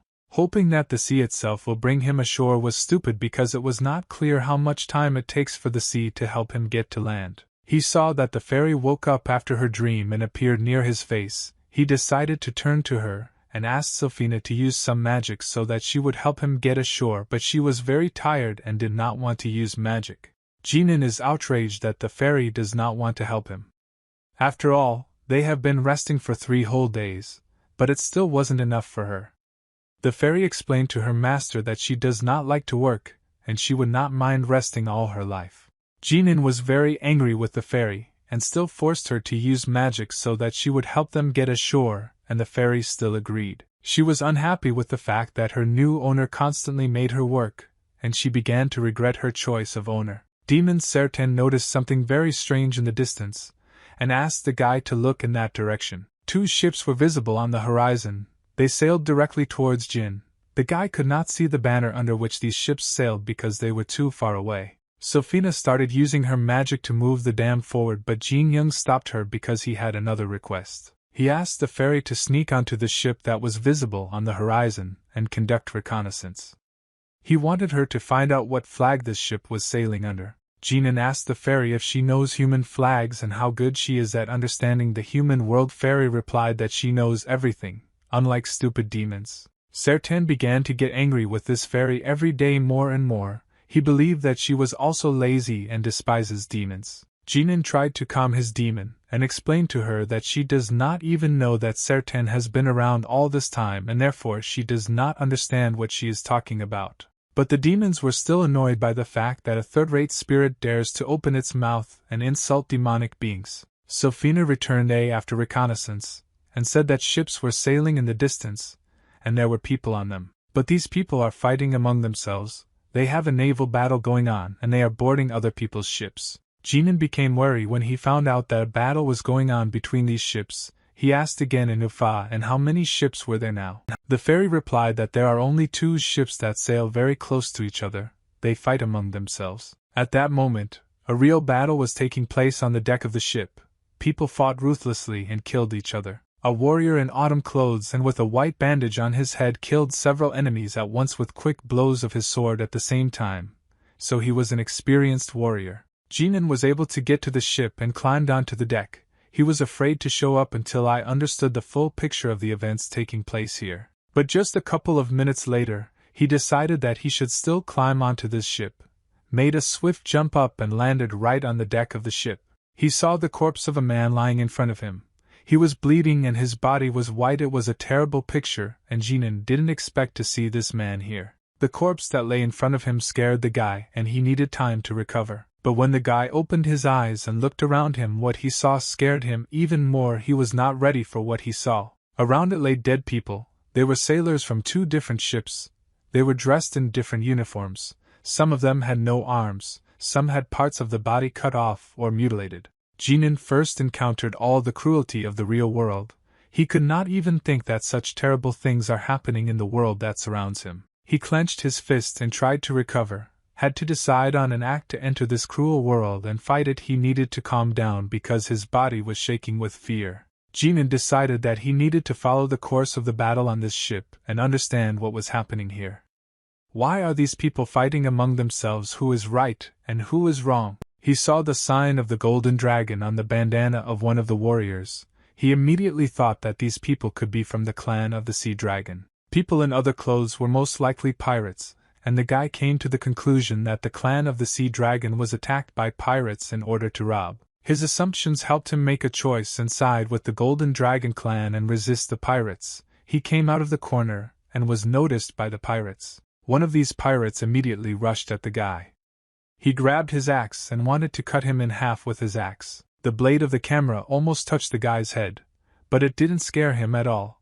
He even thought that this pirate was moving too slowly to fight him. Ganan was a well-trained fighter and possessed incredible speed and agility, so he was easily able to dodge the blow of this pirate. After he dodged, he immediately decided to launch a counterattack and struck his fist right in the face of this pirate. The blow was so strong that his opponent flew back and broke one of the walls of the ship.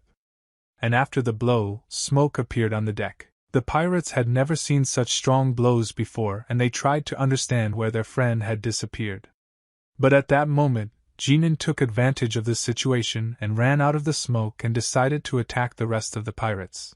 He moved so fast that it was impossible to follow him. His movements were quiet and clear. Ganan took one of these pirates by the throat and began to drag. He threw his opponent, and with all his strength hit his head on the deck of the ship and thereby broke several planks. After that, he turned his head back and looked with a menacing look at the rest of the pirates. They were scared when they saw that the guy was going to attack them. They were not ready to fight such a strong opponent, and did not understand where he came from. While he dealt with his enemies and beat them in the captain's cabin, a man hid who was watching the battle during this time. This man was always looking through the gap as one man destroys an entire army of pirates. Through the gap in the door one could see the eyes of this man, but no one noticed him because during the battle there was no time for him. Ganan delivered a very strong blow with his fists, and knocked out all the nonsense from his opponents. He broke their bones and knocked out their teeth. A man suddenly appeared on the deck of the ship. It was a warrior in expensive clothes. He inserted his sword into the wooden deck and sat down on his knee. This man, judging by his clothes, also belonged to the Sea Dragon clan, expressed his dissatisfaction with the operations and reprisals for daring to attack the ship. He raised his head up and shouted so loudly that everyone on deck could hear him. He declared that the Central troops never let this go unpunished. One of the pirates, most likely holding the position of captain, raised his saber up otherwise to laugh at his opponent. He considered him a verbose weakling. The pirate captain wanted to kill his opponent, and was already swinging his weapon in order to strike. But Jin Young noticed this and immediately ran towards them in order to prevent the kill. He used his magic that remained inside him and threw back the captain operator. He decided to carefully consider his opponent and memorize his face. He wondered why this pirate stood out from the rest. The captain of the pirates did not understand what was happening. If he was surprised when he saw a new warrior in front of him, he thought that he knew everyone who was on this ship. But he was standing in front of him to get acquainted. He did not understand where this stranger came from. Ganan turned to the fairy again, and wanted to ask again for something. The fairy was very tired and did not burn with the desire to help her master. Ganan asked the fairy to help him adjust the wind magic, and if she did that she would let her rest, and the fairy agreed. The captain of the pirates was very angry with this stranger. He did not understand why the boy was behaving so boldly and wanted to punish him for it. He grabbed his sword and dashed towards the protagonist in order to stab him. He wanted to kill the stranger. Ganan at this moment tried to call on wind magic, and use his last remnants of magic in order to fight off the pirate captain. Ganan quickly accumulated enough energy inside his body to deliver a powerful blow of air and threw his opponent several meters into the air. The captain did not understand what was happening. He was picking up, and he was where the wind flows. He first encountered magic. It was hard for him to understand what was happening now. He was thrown so hard that he flew over the edge of the ship and began to fly into the water. He would have hit the surface of the water very hard and is now in the depths of the sea. Ganan was even a little sorry that all these pirates would become food for the KO, but he believed that it was karma, and they deserved what was happening to them. A few seconds after he said this, a shark appeared from the sea and immediately swallowed this man. Ganan watched how the shark eats this pirate. It seemed to him this sight was very creepy. At that time a man stood behind him and watched the guy. This man asked the stranger who he was and what his name was. The guy turned his head and realized that it was time to introduce himself. He joined his hands and bowed. After that he gave his name to Ko Jin Young. The pirates began to panic when they saw that their captain had died. They began to flee and leave the deck of the ship. One of the pirates was very angry because their plan was thwarted by a stranger who slaughtered half of their pirate crew. He shouted very loudly that the next time he met this man, he would definitely cut off his head.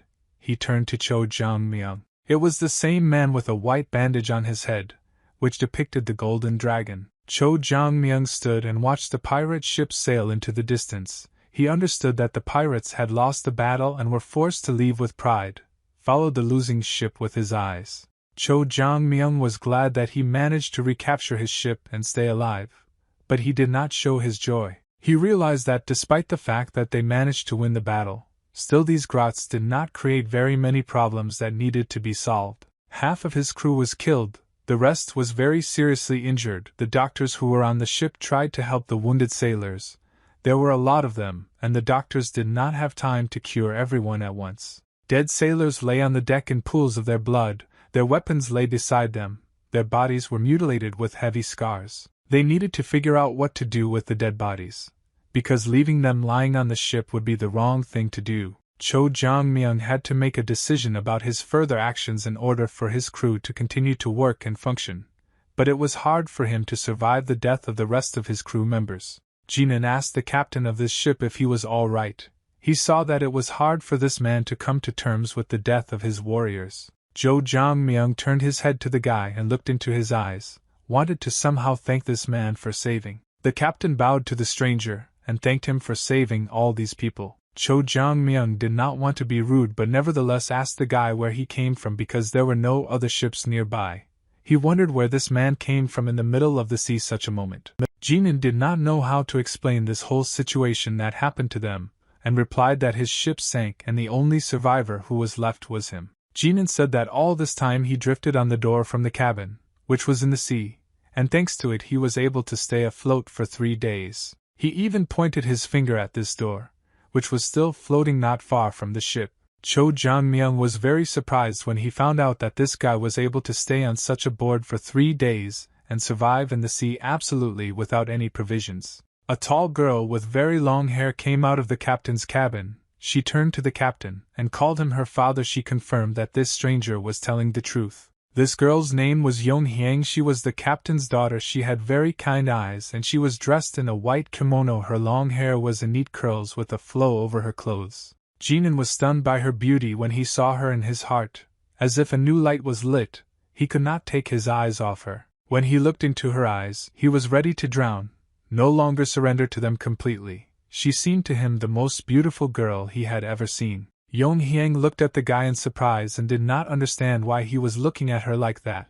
It was a little alarming. She blushed because she realized that this man was looking at her with a loving look. She said that she saw through the gap. He was floating on the board. The girl said that she noticed a drawing of a dragon on this board and she was a little embarrassed by this ornament. She tried to remember what this dragon ornament on the board meant and looked at it better. but she noticed it was the door from the cabin on the Shinryango ship.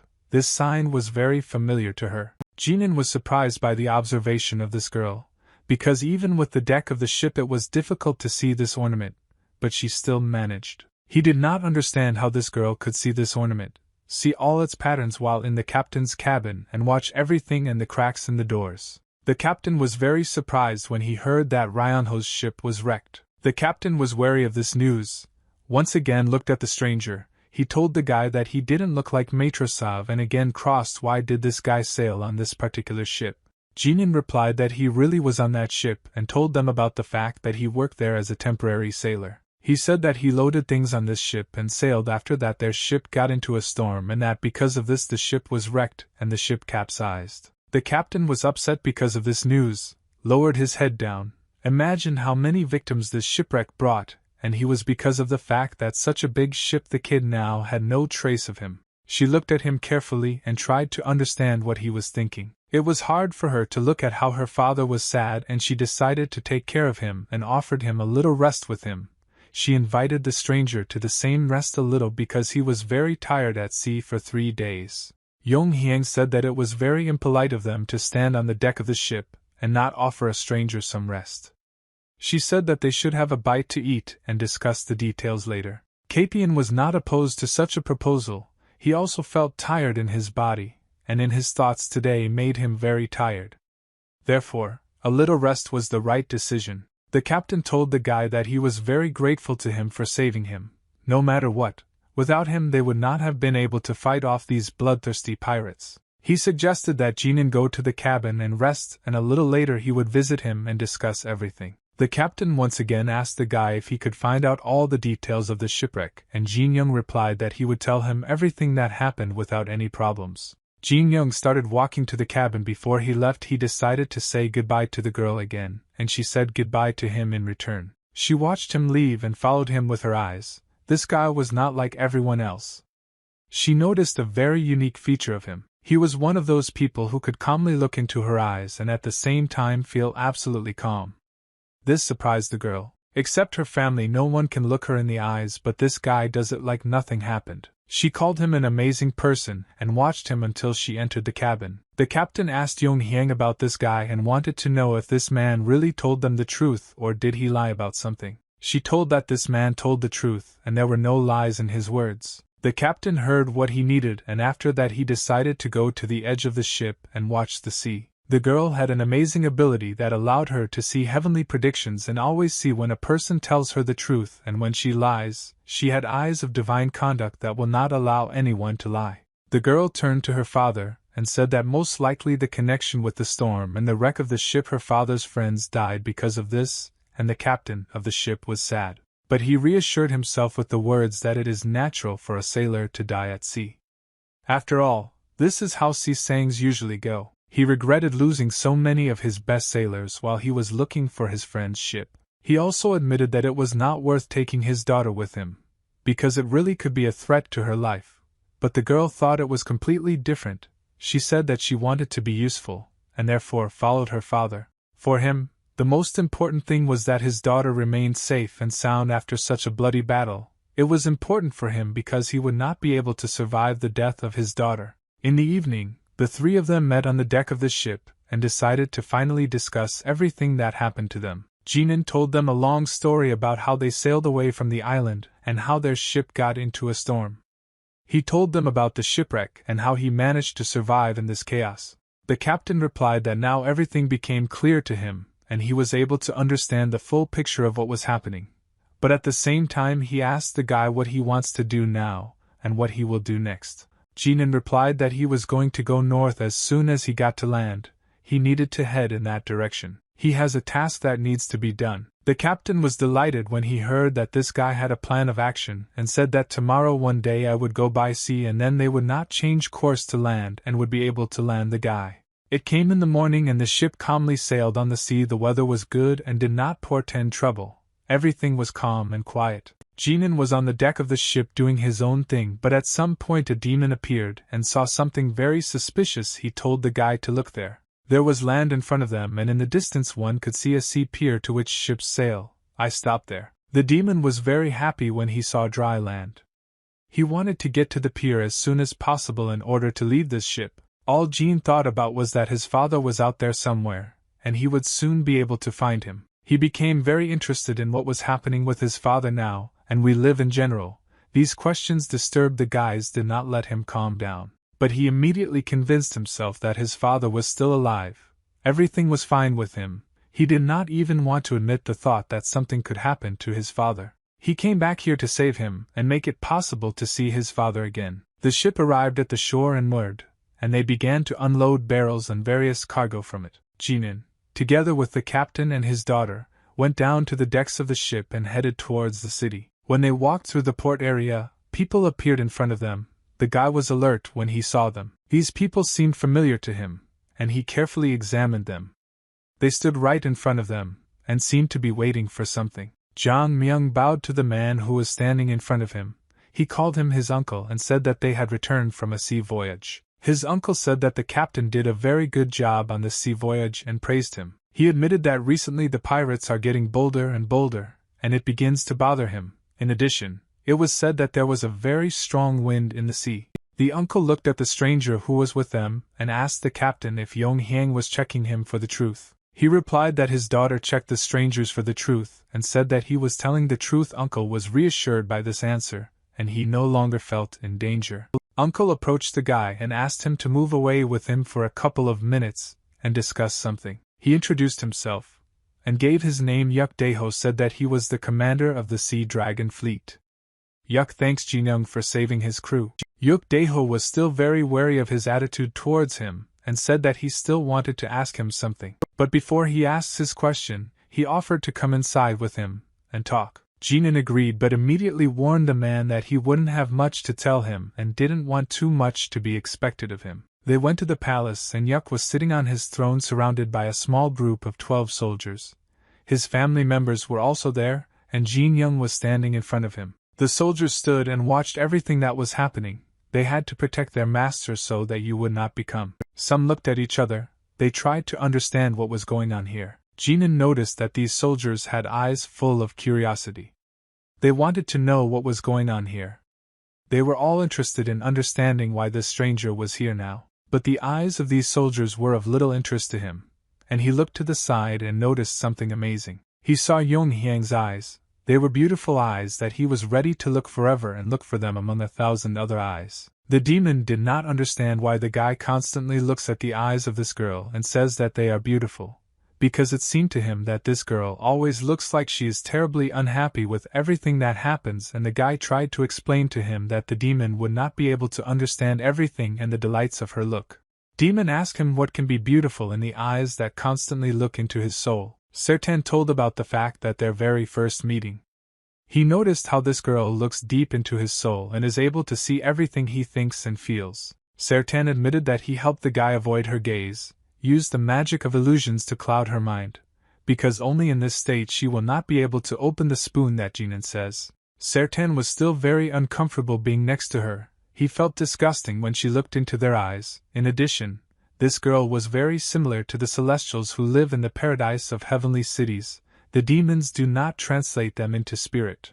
Jinan understood that the demon is unlikely to realize all the charms of this girl because he did not experience human emotions and does not know how it is to see such a beautiful girl. Yuk Daeho began his speech and said that when the wind increased and a storm began at sea, one of the greatest ships he had ever seen sank and only one person survived after the crash. Jinan said that this was exactly what happened, and this man who survived he admitted that this was the most ordinary luck, and there was nothing here that could embarrass this gentleman. But Yuk Daeho still felt that something was wrong here and could not leave him the thought that this guy got off too easy after such a shipwreck. He asked the guy about how he became a temporary sailor. Yuk Daeho said that even a temporary sailor cannot get on this ship. Just like that, if someone does not recommend him, in particular, only proven sailors who have proven their loyalty in previous trips to the sea are selected for the ship bound for Cheonglandong Island. He asked Jinan who recommended him to this ship. Jinan did not want to answer this question.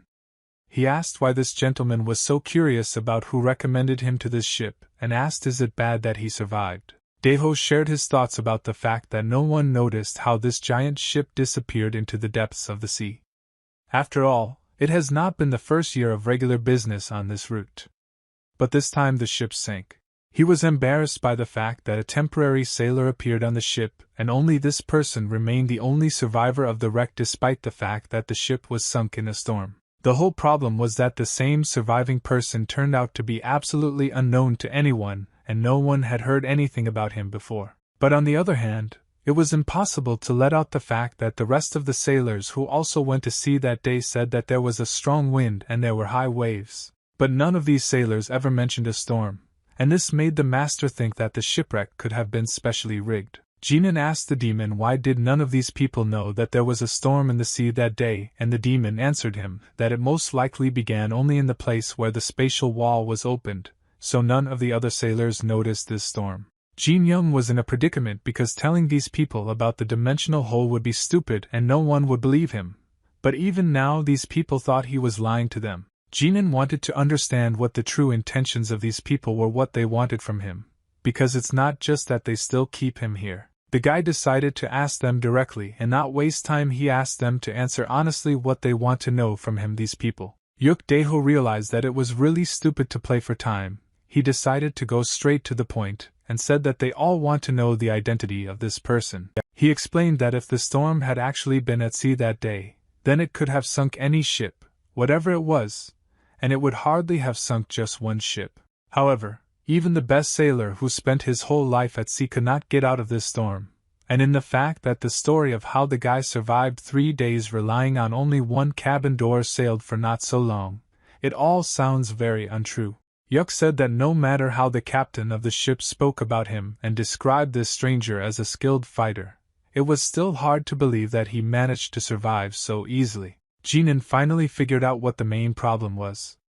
These people just didn't want to believe him, and tried to blame him for the shipwreck, and when he figured it out he laughed. One of the soldiers who at that time was in this place was most likely the captain of the detachment, reproached the guy for laughing. Jin Young said that he was amused by the fact that they didn't trust him and didn't understand how people could be distrusted so much. One of the soldiers could not stand it, and shouted at the guy. He insulted him, and said that this was not the way to behave towards the master. He went straight to this guy and is ready to fight because the guy started being rude to his owner. Yang Hyang began to get very worried about the fact that the commander of the squad was so angry with this guy. Jinan, don't worry about the fact that this upstart wants to attack him in the evening. He read that it is absolutely useless. He is unlikely to succeed. It would also be useless to communicate with these people and prove something to them. After all, they wanted to know what he was capable of, so they started this whole show. The boss gave the guy the first kick and he managed to block his kick, but nevertheless flew back. Jin Young managed to break with his feet. After he flew back he tried to balance his center of gravity and stay on his feet and not fall. This man decided to continue the battle and fight with the stranger. He ran closer, made a strong jerk upwards and though to deliver the next blow. He went down and made a strong kick with his foot on the ground, but the guy was no longer there. Jinan jumped back and dodged the blow. He didn't want to take another hit just because he didn't want to fight this soldier. He also decided to skip the next attack and dodge it. Jinan didn't want to counterattack him yet, he just tried to dodge his punch. He constantly blocked and dodged all of his attacks because he knew that if he made his counterattack then this soldier would definitely not be lucky. But at some point, he still decided to hit this guy and counterattack him. He dealt several blows with his fists to his face and to his body. Jin Young jumped back after hitting the guys like this and looked what else could he do next. He landed a kick straight to the head of his opponent and put enough power into it to finally end the fight. Jinan hit so hard that his enemy flew off to the side and fell to the ground, after which strong puffs of smoke appeared around him. Yuk Daeho was surprised by the skill of this stranger in combat. The platoon leader who was standing next to him also did not expect that this guy had such skill in combat. Yong Hyang was surprised by Temka the stranger dealt with such an experienced soldier. But then she remembered how he fought with the pirates on the deck of the ship and realized that he really was an experienced warrior. The soldier lay on the ground and lost consciousness. His face was beaten, drooling from his mouth, and he himself was defeated in this battle. Jinan smiled when he realized that he defeated this soldier. He didn't put much effort in order to do it, but he was amused. They just wanted to test his abilities. Ganan was pleased that he could easily fight off this soldier. The beaten man lay right next to him on the ground unconscious, but the guy was not interested because he himself ran into him. Ganan looked at the master who started all this mess and waited for his reaction, although he could understand what they would do next. Daeho was very surprised at how easily this guy fought. He could not even imagine that anyone in this world could be so skillful in martial arts. The chief of the gentleman's guard was shocked by this duel, because he did not even have time to make out the movements of this guy.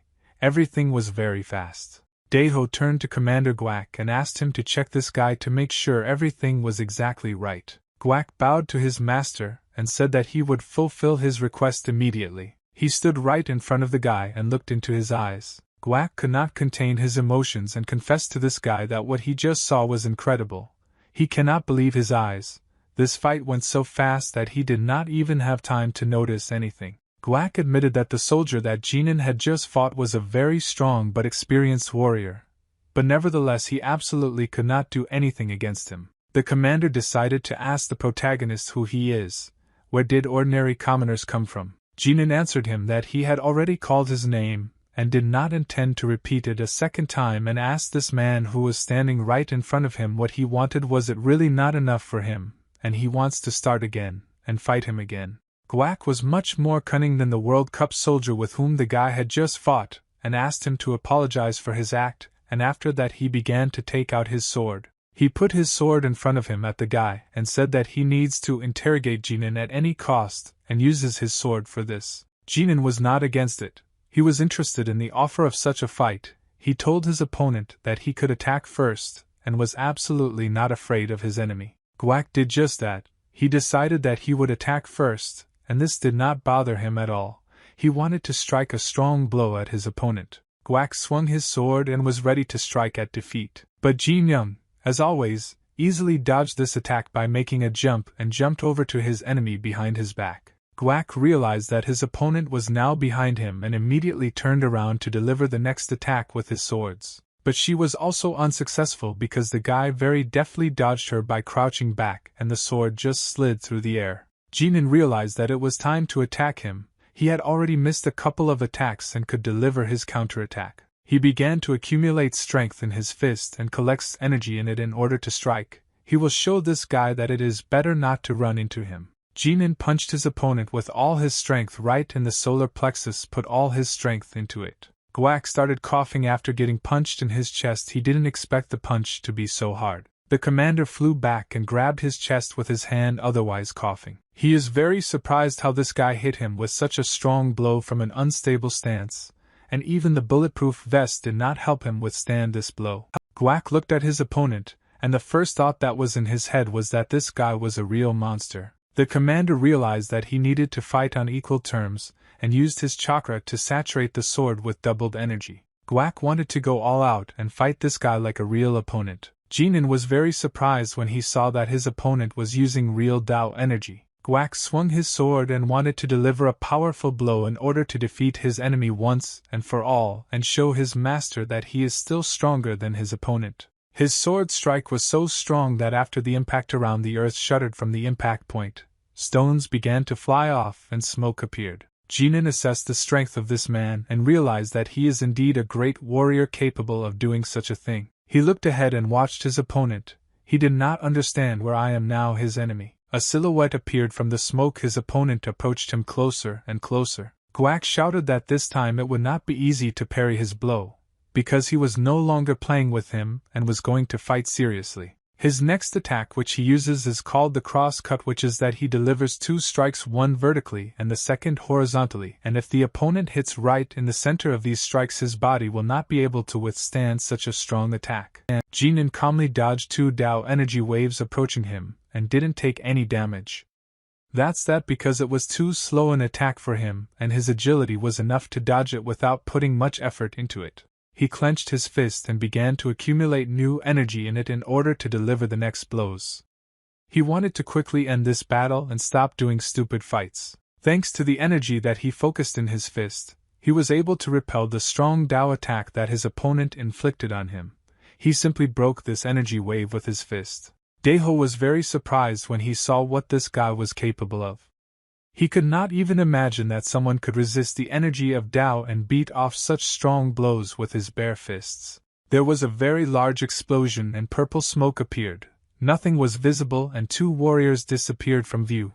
No one could understand what was happening inside this smoke. Ganan calmly stood and waited for this smoke to dissipate, and he finally sees what happened to his opponent. Then when the smoke cleared, he saw his opponent's face and wanted to warn him that if his opponent continued to fight further, then the guy would stop holding back and most likely kill him. Blood began to drip onto the floor and create a small puddle on the ground. Guang held his sword in front of his face and held it outstretched. His hand was bleeding and his palm was cut. He that continues this battle, there was no point. Everything there was to know about this guy already managed to do. Everything to disgrace the commander, did not want to anymore. Guang bowed to his master and apologized for tarnishing the name of the sea dragons. He did not think that this opponent would be so strong and admitted that he would most likely not be able to serve as an admiral in the army of the sea dragon. Diho replied that everything is in order, and he should not worry about this. He asked the admiral to raise his head. He himself said that he did not expect that this person would be so strong. Apologized to the admiral because he suffered because of the greed of the master.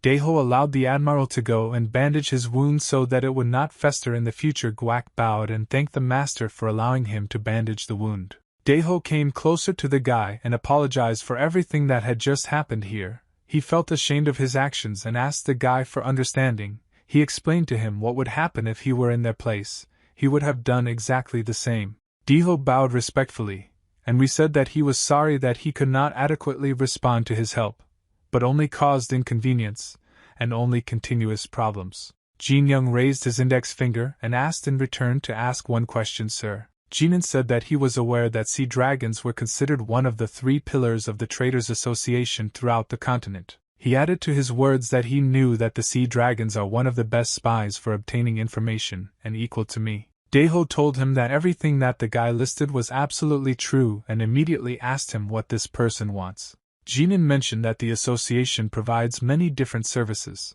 and one of them is the supply of a huge part of the various items to the Imperial Palace. Therefore, he has one request to the Lord. Jinan asked him to tell him everything this gentleman knows about the Imperial Palace. Daeho warned the boy that it could be very dangerous, and divulging information about the Imperial Palace and the Imperial family is a huge crime that will be severely punished in the consequences if anyone finds out about it. I will do my best to fulfill your desire. However, what you are looking for may put the fleet in great danger, said the Lord to his interlocutor. Jinan explained to him that he was not up to anything bad, but he needed to find out about several people who were now being held in this palace of the Emperor, and warned that if this gentleman did not fulfill his request and did not tell him about everything, then he would insist and take other measures. Daeho folded his arms on his chest, thought about the words of his interlocutor. He understood that the choice before him was very serious, and he was very much setting up his reputation by deciding on such an act. Yong Hyang decided to intervene in their dialogue and asked the guy told Leon Master that he is now heading north. Jin Young said it was true, he was indeed heading north, and he would need to get there as fast as possible. Yong Hyang told him that they also have important things to do in the north, and they will soon be leaving then, so they are on their way. She said that it will not take long if he will let her help him. Jin Young was very surprised that the girl took the initiative together. Then I want to go north. He answered her that he agreed to this proposal, but anyway, first he wanted to hear what they had to do in that direction. Yong Hyang invited the guy to the palace and decided to show hospitality because he had already experienced so much in recent days. Despite the fact that he helped her family, he never felt at ease here during this time. She decided to give him tea to drink. The girl told him about the fact that she needed escort on the way. The guy carefully listened, but then asked again what she meant by the word escort. She told him that there are usually no problems on the path they take. However, recently the road to her has become quite difficult there now. It is very dangerous because various robbers have appeared, and she requested the support of the Sea Dragon fleet in order to accompany her. Yun said that they would most likely be heading north in a few days and could take him with them. Jinan was surprised when she offered him this option, and he asked her can she really trust a person whom she knows only recently, and has no idea who he is. Yun decided to change the subject and not answer his question. She said that she would have to go on this trip because her sister really wants to see her. But in secret she admitted that she didn't like her sister at all. She couldn't stand her, and if there was an opportunity not to see her, she would have met her better in them. The girl talked about the fact that they now have huge problems in the fleet, and they suffer heavy losses due to pirates who constantly attack ships and rob them. But the goods were not the main problem. They were more infuriated by the fact that they constantly lose very important craftsmen who are hard to find because they are killed by pirates, and in such a situation it is not known when they will be reprimanded by associations for the constant loss of people. Ganan listened carefully to the girl and then asked her a question: can you really not refuse your sister because of all these events? And she answered him that everything is exactly like that. She looked at her reflection in the cup and said that everything turned out this way not by her will, and she could only trust her eyes. She admitted if she made a mistake that making the wrong choice would put her in great danger, but nothing can be done about it. He what to answer her, and just continued to look into her eyes. He could not look away. She sat and held a cup of tea in her hands. Jin Young suddenly smiled and then started laughing. He did it to unload the pause. He nevertheless made a decision, and told her that he was ready to take on this job. The demon told the guy that he was being too soft when he was around her, and his decision was completely irrational. But the guy asked the demon to shut up. He walked after he talked with the girl. She was left to sit alone at the table and drink tea. All this time she thought about taking this guy with her, absolutely not because of a lack of people, for a completely different reason. She could not see the true essence of this man.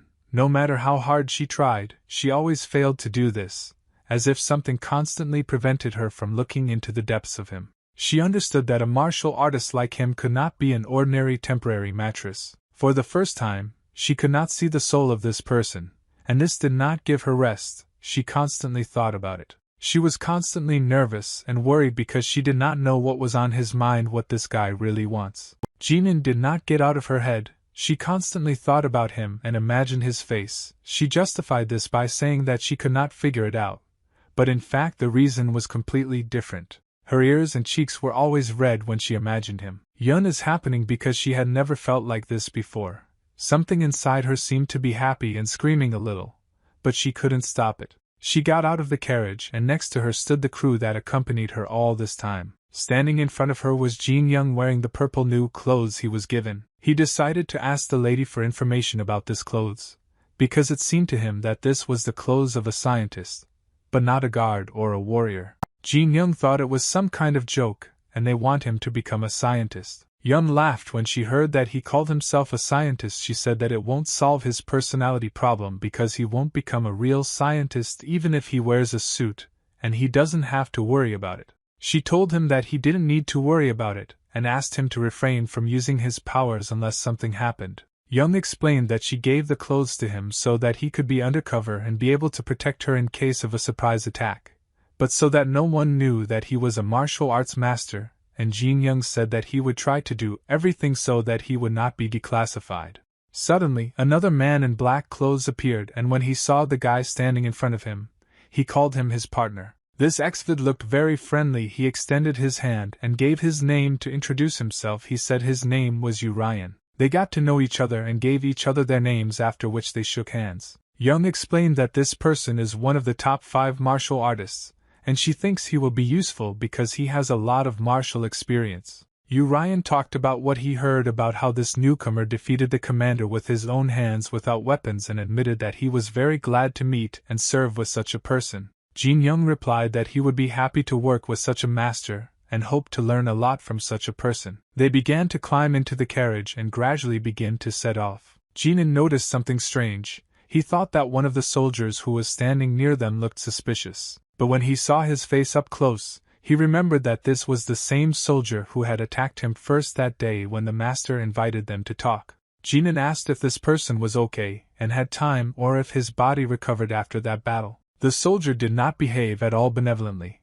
He did everything as he had to do, and they do not want to communicate friendly with the master. Jinan, because this person is most likely afraid of him after he lost the battle, but it was no wonder he himself then ran into the duel. Urian took the reins of the horses and said that they are already setting off because the preparations have already been completed. He warned everyone that the road will be very long and they are already leaving in order to notify everyone. The corrida began to move. Its wheels gradually began to rotate. They drove into the depths of the forest and calmly drove through it. The horse slowly walked forward and dragged the carriage behind it. Jin Young opened the window and constantly looked in. He watched everything that was going on around him. He noticed that he had not smelled the forest for a long time and already missed him. He was pleased to be in the carriage and drive through the forest. This inspired him with positive emotions. He thought that the smell of the forest was very different from the smell of the sea. But while they were not serenely riding in a carriage, robbers began to hide behind the trees and wait for the moment to attack. Jinan noticed something suspicious in the bushes. There were some strange movements, and he was watching them. He guessed that something was wrong here and smiled when he thought that they were going to be attacked. But he did not tell anyone about it because it was only suspicion. The clouds began to thicken in the sky and the daughter began to drip. Summer continued its movement. Urian said that it is starting to rain, and you may have to drive in the rain. This is not the best news for such climatic conditions. Yun said that they still have about an hour to go to the nearest city, so it's best for them to find a place where I can't stop for a while and hide. Urian said that I know you are a temple not far from here, and if the lady has a desire, he can take her there. She shared her thoughts that her daughter is most likely unlikely to run out today, and it would be better to stay in this temple and spend the night, and tomorrow not to hit the road again. Korita changed her courses and started heading towards this temple. Urian noticed that something was wrong in this place. It was very strange to look at this place. After all, it did not look deserted, and he decided to look around here. He asked everyone to be on the alert because anything could happen here and therefore it was necessary to constantly be vigilant. Jinan said that 10 miles ago they were followed by robbers and all this time they were watching them. Yong and in a calm voice asked the guy why he is only now talking about the fact that the robbers followed them if he knew about it all this time. Jinan said that she didn't want the enemy to know that he was noticed anyway. He was going to deal with them sooner or later, and so it made sense for me to tell everyone else. Jinan looked out the window and said that it was time to deal with these robbers. The bandits surrounded the carriage from all sides and did not let it pass. They decided to suddenly attack the carriage. The robbers were armed with long sharp swords.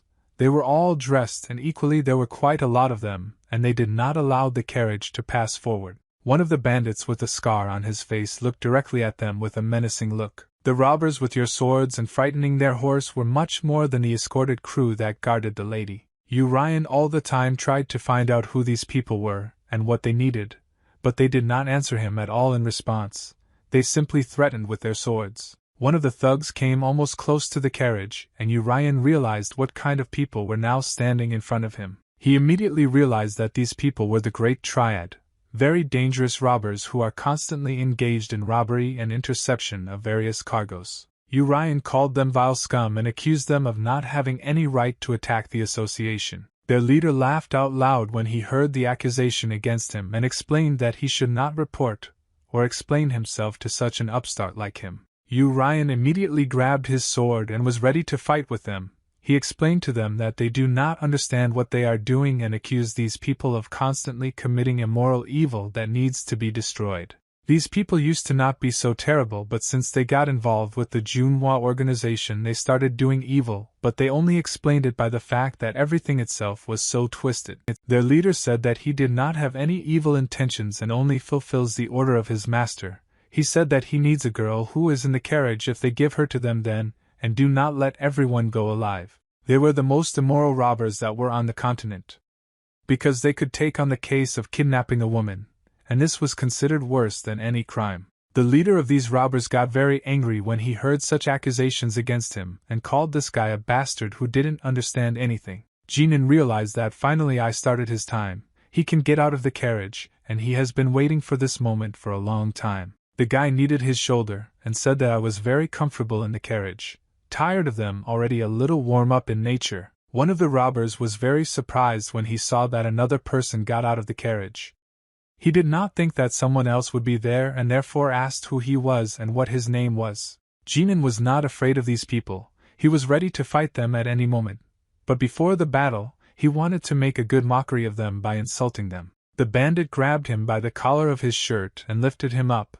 He called this guy an idiotic scientist and a weakling, not understanding at all who to deal with. Jinan was absolutely not afraid of him and looking into his eyes with a challenge. He considered this robber the most ordinary garbage that needs to be disposed of. The robber I waved my fist and was about to strike. He shouted that he would spoil such impudent behavior with his fists, and teach the guy proper manners. But Jin Young blocked his blow with a quick movement of his hand. The speed of this robber was so slow, and that he even got bored at some point. The robber did not understand what was happening before he even had time to see how his opponent blocked the blow. All he could do was just stand and watch him. Jinan noticed that this man was trying to use his technique to defeat him. The bandit tried to pour his internal energy into the guy.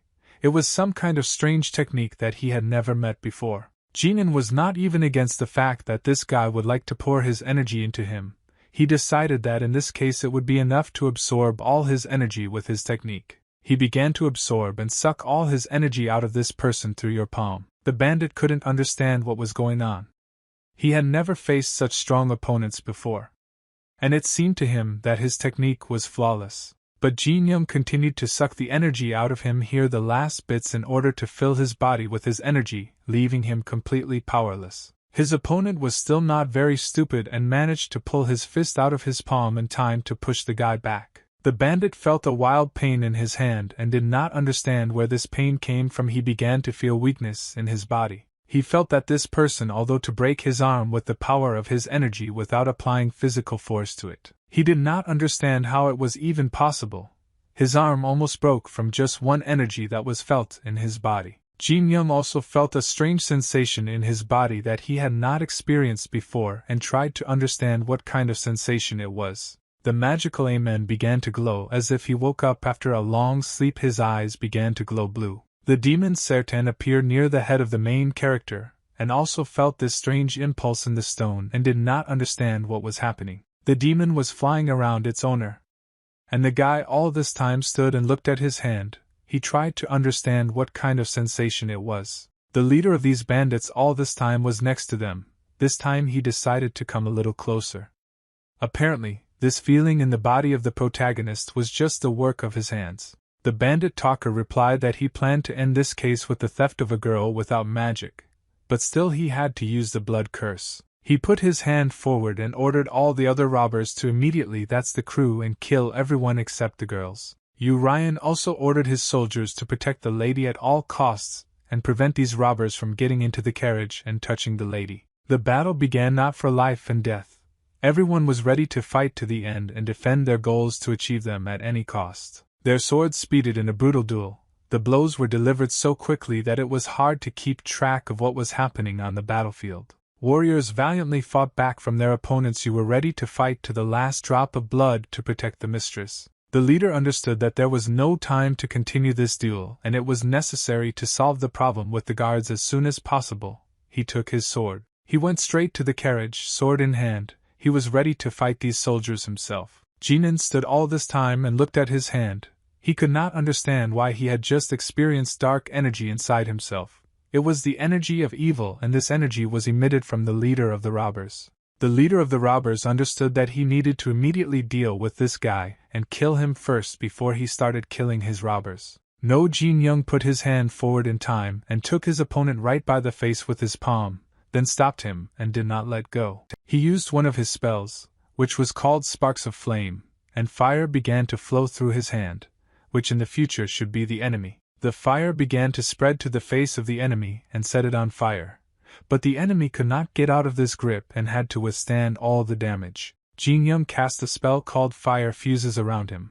A huge flame appeared that flowed over his arm. He unleashed that fire from his body and channeled all the firepower, all his opponent's damage. There was a fiery explosion in a huge size, and it was such a start to burn the body of the talking robbers. His clothes caught fire and began to blaze. He screamed in pain because his body was on fire, and he did not know how to put it out. No one expected that this guy had such incredible power. The rest of the robbers were very frightened and surprised when they saw their leader lying on the ground and burning after the spell.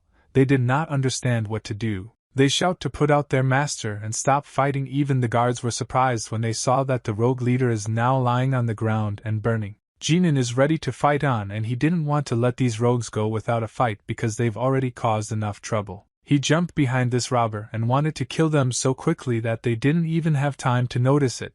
He moved with such speed that the robbers simply did not have time to follow him. As soon as they turned their head back in front of them, they saw this monster that was about to damage them. They did not even have time to dodge the blow. Ganan landed 2 quick blows with this rogue and they flew back. He hit them right in the face and broke their skulls with his punch. He jumped back and decided to look around himself in order to understand who to attack next, to believe there were a lot of enemies and it was necessary to make quick and correct decisions about it so that there were no problems. He saw that several fighters attacked him from different sides at once. Some of them jumped on him, some attacked him from behind, and someone tried to hit him with a sword from below.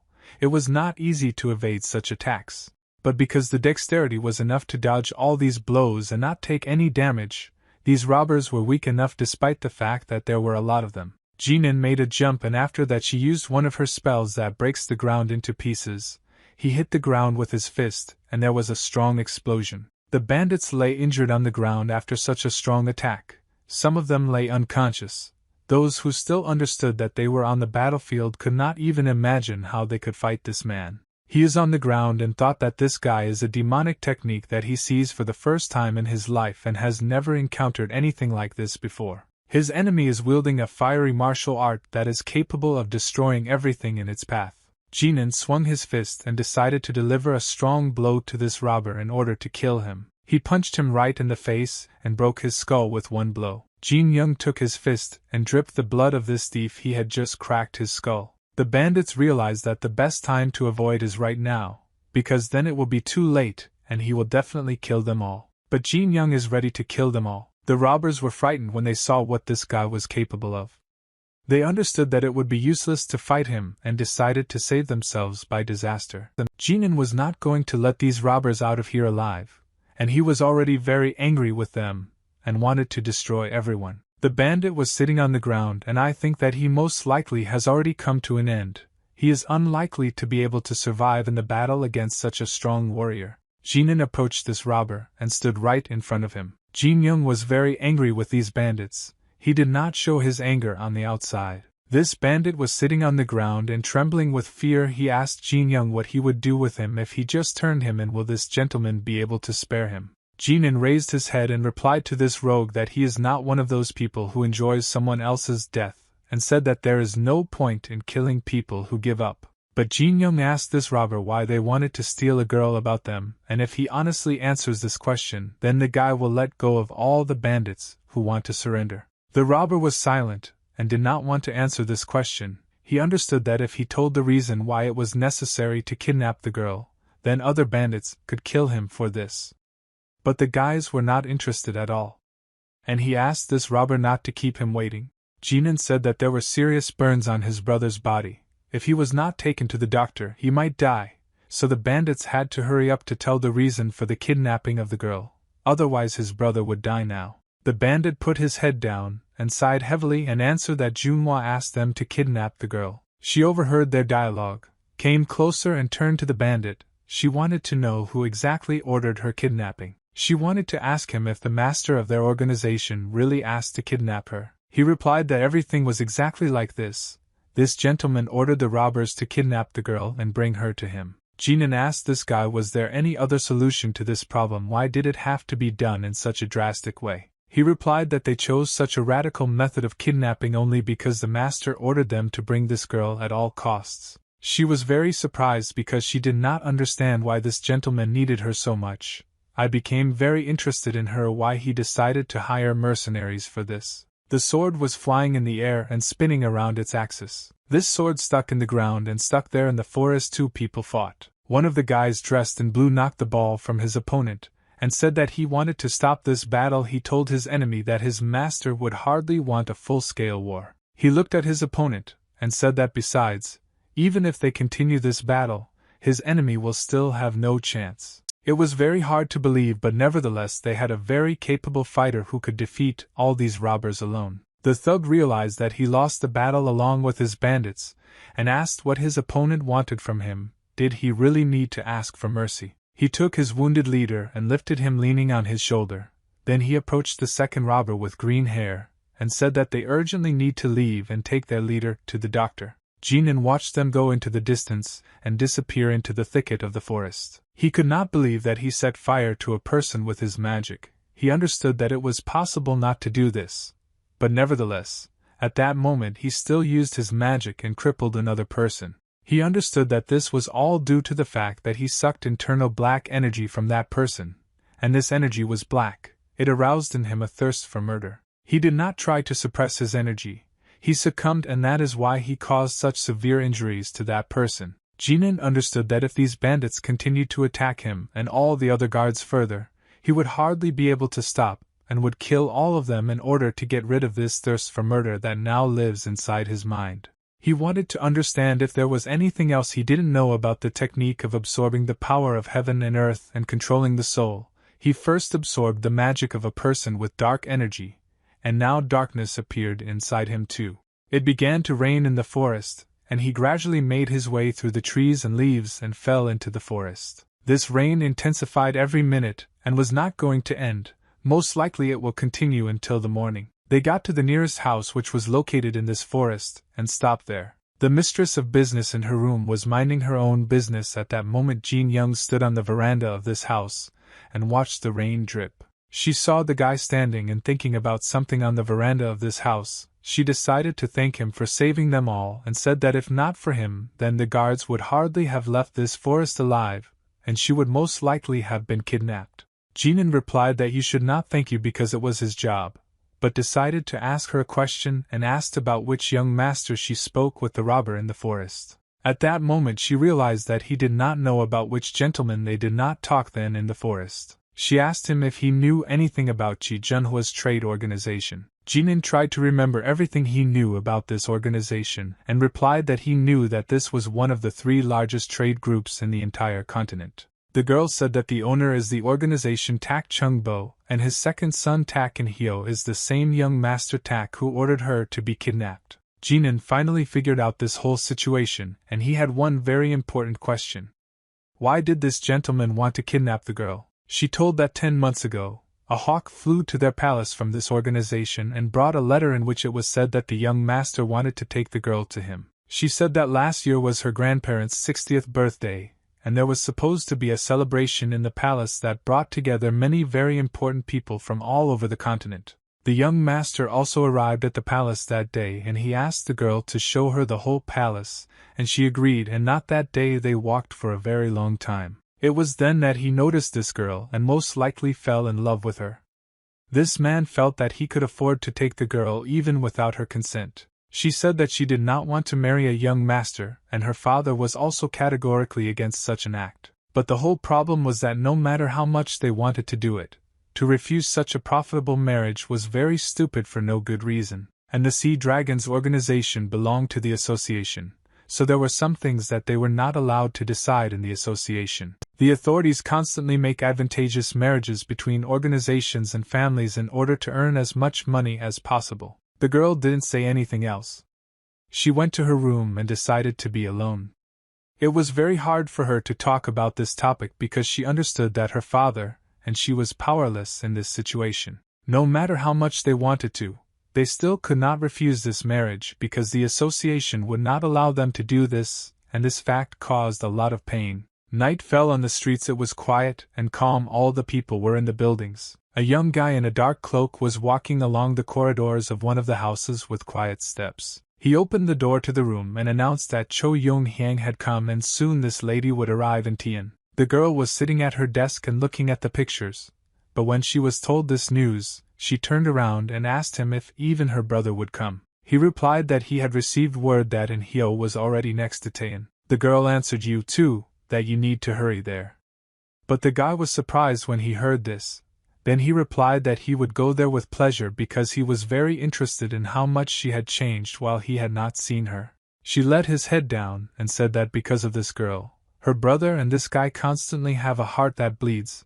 They can't stop thinking about her. The guy laughed and said that everything was completely wrong and he was only trying to attract her attention in order to complete the task that the lady had set for him. She answered him that even if everything is as he says, you still need to try very hard, because the parental home is already looking forward to when they finally succeed. She replied that thanks to this case, she would be able to decide how best to treat him and asked not to disappoint her next time. The guy replied that she had nothing to worry about, and everything would be done in the best possible way, and he could erase Zhou Yonghyang from In Hyo's heart. Then he said to his mistress, maybe to erase this girl from his heart, maybe not enough, it would be better to erase her from his head so that he would never think about her again and remember. She replied that this was a great idea and that is what she is trying to achieve. She wants him to finally forget about her, and not even remember. She wanted to do it for her brother. There were a lot of people in the city that day. They all gathered in the square. Ganan, along with his wife and the guards, sat in the restaurant and waited for their food. They were very hungry, and as soon as they brought food they immediately ate everything. Then they brought tea. The guards said that they were lucky because no one attacked them on the way to the city of Tang. He's with Mrs. Is she going to go up to Taishin today? She replied that today they would not rest here tomorrow morning to go there because there was no point in hurrying them. At that moment, a man in black clothes entered the establishments and stopped near their table. This person came to the table and greeted the guests of the city. He knew them and was glad to see Mrs. Cho after so many years. Young replied that she really hadn't seen this person for a long time and said that it had already been about a year since their last meeting. In front of her stood the gentleman, so the same man who ordered the robber to kidnap the lady, and now he is standing in front of them and smiling sweetly. He said that his heart bled. He was anxious all this year. He constantly worried about Ms. Yun. Jin Young was very surprised when he heard the beautiful words that this gentleman said. Never before seen a person who speaks so calmly about his feelings and experiences. Mr. Tak apologized to the girl for the incident that happened in the forest with the robbers. He said that there was a misunderstanding due to the fact that these robbers misunderstood his order. He said that he simply asked these people to politely escort the lady along with her carriage to the city. But these people were too motivated and did everything very differently. Yun was very indignant at such an act and said that because of these robbers, a person almost died. He told her that luckily everyone remained alive, so I asked these robbers to keep their mouths shut so that they do not spread at all, and do not even mention this incident that happened in the forest. Tak said that he had already married to the sea dragons for such a terrible deed and all the problems had already been solved, so there was no need to worry because of this. Jen Yan did not believe a single word of this man. He seemed very self-confident to him. Tak paid attention to the guy and said that he was very surprised when he heard about the great war that is able to defeat the whole Luz alone because the robbers reported to him about everything that happened in the forest, and Jin Young replied that it was all true. Jinan had a negative attitude towards this master and did not trust him, and even though he had just been praised, he still said that he wanted to talk to this master. The guy told him that this is not the first time he sees people like him, and usually such people end their lives very badly. So they always need to be careful. So he answered that this rule applies to all people who mastered martial arts, and he will take care of his future fate without other people's advice. Yun watched the dialogue of these two guys and realized that the presence of this gentleman was starting to annoy her. She kindly asked him to leave them because they were very tired and wanted to rest, and the company of this gentleman was now disturbing them. Yun reminded that on the way to this city, he caused them very big problems when he forced the robbers to kidnap her, and therefore they were very tired solving this problem. Mr. So the girl is not inclined to communicate with him today, and said that he would immediately leave their society and allow them to rest, but then he added that he would visit them again tomorrow and try to communicate with them again. Yong replied that she didn't want to meet him, and he shouldn't come to them in the morning because they wake up early in the morning and go to the next city of Taishan. But he didn't seem to hear her, and just smiled and said that in any case he would visit them tomorrow whether they wanted it or not. Jinan started to get pissed off this man, and he wanted to wait as soon as possible for the moment when this guy would already leave here. It was already morning the next day, the weather was even better than yesterday, and they gathered their things in order to go to the next city. Jinan watched the clouds that floated across the sky. Suddenly, this gentleman appeared. He nevertheless visited them in the morning, and the guy began to enrage it even more. He hoped that this person would not come. A guy ran out of the house and joyfully greeted the guests. He was glad to see all these people in his yard. He was surprised when, in addition to the guests, even Brother Tak himself came to visit him. He approached the lady, took her by the hand and said that he was very pleased to see such a beautiful flower visiting him. He asked his brother why did he come here and told about what people say among themselves that he has been getting along well with Ms. Yongo lately. So he began to feel embarrassed at that moment, and said that people are talking complete nonsense, and all this is not true. But the guy took his hand on his shoulder and asked why this gentleman reacted seriously, maybe something happened to him. He laughed when he realized what was the whole problem with his reaction. It was because he was embarrassed to talk about other girls in front of Ms. Cho. Tak removed his hand from her shoulder and asked what kind of nonsense this person was talking about.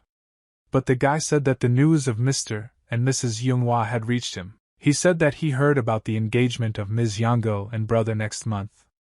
Tak asked if he understood everything correctly or did he hear the wrong rumor. Already the whole city was talking about the fact that these two fell in love with each other when they went on a joint trip, and this guy thought that it was all true. Tak replied that he met her while traveling and it was absolutely an accident when he found her. He replied that maybe there are rumors and go between people at the wedding and engagement with this lady, but she is not included in his plans at all, so this is all untrue. The guy apologized to his brother and said that he just hoped the engagement wouldn't be broken because his brother was so chasing another girl while he was negotiating marriage with Mrs. Gonson. Mr. Tak asked Ha-Gung-san to close his mouth and continue to watch his tongue, because now he absolutely does not understand what he is saying. San put his head down and sighed heavily. He said that his brother has an unbearable temper that ruined his engagement with Ms. Gong-san and now from Ms. Yongo. So he hit his brother in the face with his fist, but he did not close his mouth and behaved in a disgusting way. Jin Young and Young watched all these performances from the sidelines and were shocked by what is happening here now. They didn't imagine this morning at all. Tak said that he hit his brother because he did not watch his tongue at all, despite the fact that he had already warned him repeatedly, and asked him not to talk about it in the presence of other people. San winced his mouth because his lip cracked and blood flowed. He accused his brother of not being able to control his emotions at all and immediately getting into a fight. He used his magic chakra and prepared for battle. He said that he hadn't fought his brother for a long time, and it was time to teach him a lesson. So he began to gather his chakra around him and fire began to appear near his body. He was ready to fight with his brother. They stood opposite each other and prepared for battle. They had already pissed each other off enough this morning. Jin Young was very surprised when he heard all this story about the son of the head of the trade associations. He could not even think that he had such a history with different women. Jin Young noticed that this gentleman is much stronger than the Great Triad and thought that he might even be as strong as Young Jun. Young asked the guy if it was necessary to separate these two brothers. After all, they will kill each other now, and he answered her that the two of them are not at all like those people with whom you can negotiate and calm them down.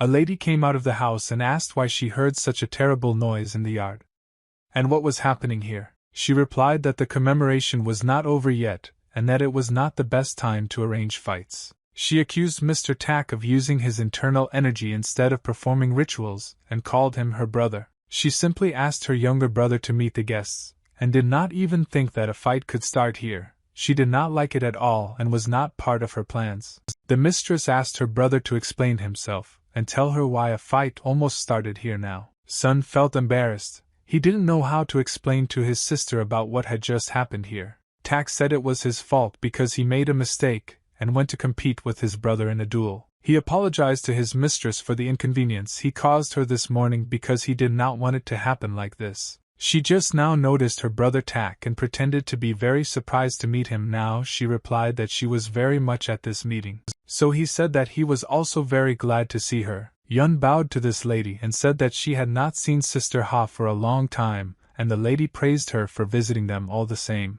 Yun said that they put a lot of effort into organizing the wake. Ha replied that it was her duty and she had to do it in the best possible way, so it's okay, don't worry about it. She asked her guests to follow her younger brother Sun, and said that she would soon be able to join them as well. In the end, the girl added that she was very glad to meet, and that she had something to say to Mrs. Young. Jinan walked through the territory of this palace, and looked around him. Sertan asked him why he is walking alone now because he should be next to that girl in order to help her if something happens to her. He told the demon that nothing could be done about it because she said that she needed to speak to Mrs. Ha in private. He worried about what was going on in these people's room because they did not inspire any confidence in the guy, and he was afraid that I could not offend mistress. But suddenly the guy heard strange sounds not far from him, and turned his head. He decided to see what was happening there. A man in red clothes was sitting in front of him, and the guy was doing something, carefully watching him. And suddenly it seemed to him that he knew him. It seemed to him that this man's name was Taoist. The demon of the guy, what is happening now? and why is he watching him so carefully? But the guy did not answer the demon, and said that everything is in order. This man suddenly disappeared somewhere as if he was not here, and the guy did not understand what had happened. He was sure that he just saw this person here, but now he has disappeared, and Jin Young ran to this place in order to find out what happened here. What is he here about? The fact that in this world there are a lot of people with special abilities that few people apparently know about.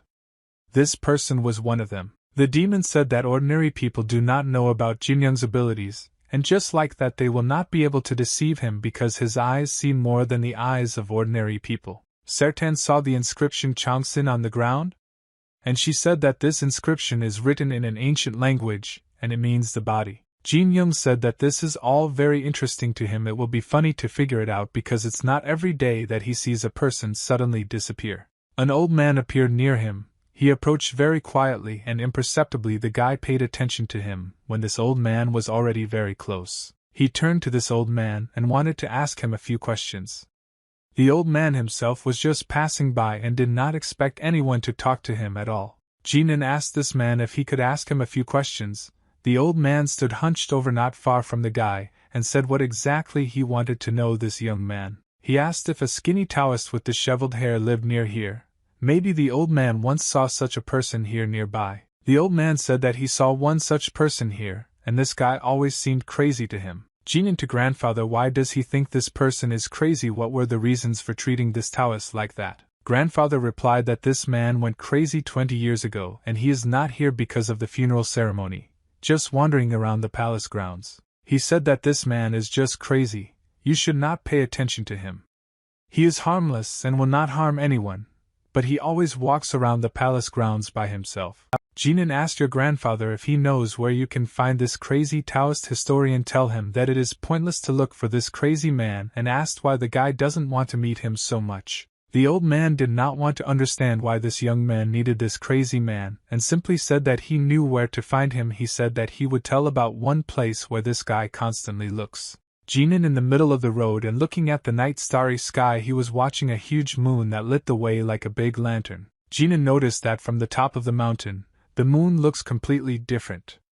Otherwise, it is beautiful in its own way here, and I want to watch it even more when you are on the top of the mountain. He heard someone standing behind him, and he had been watching this person for a long time but did not show what he noticed, and finally he decided to say out loud that he was noticed, and the person could stop hiding.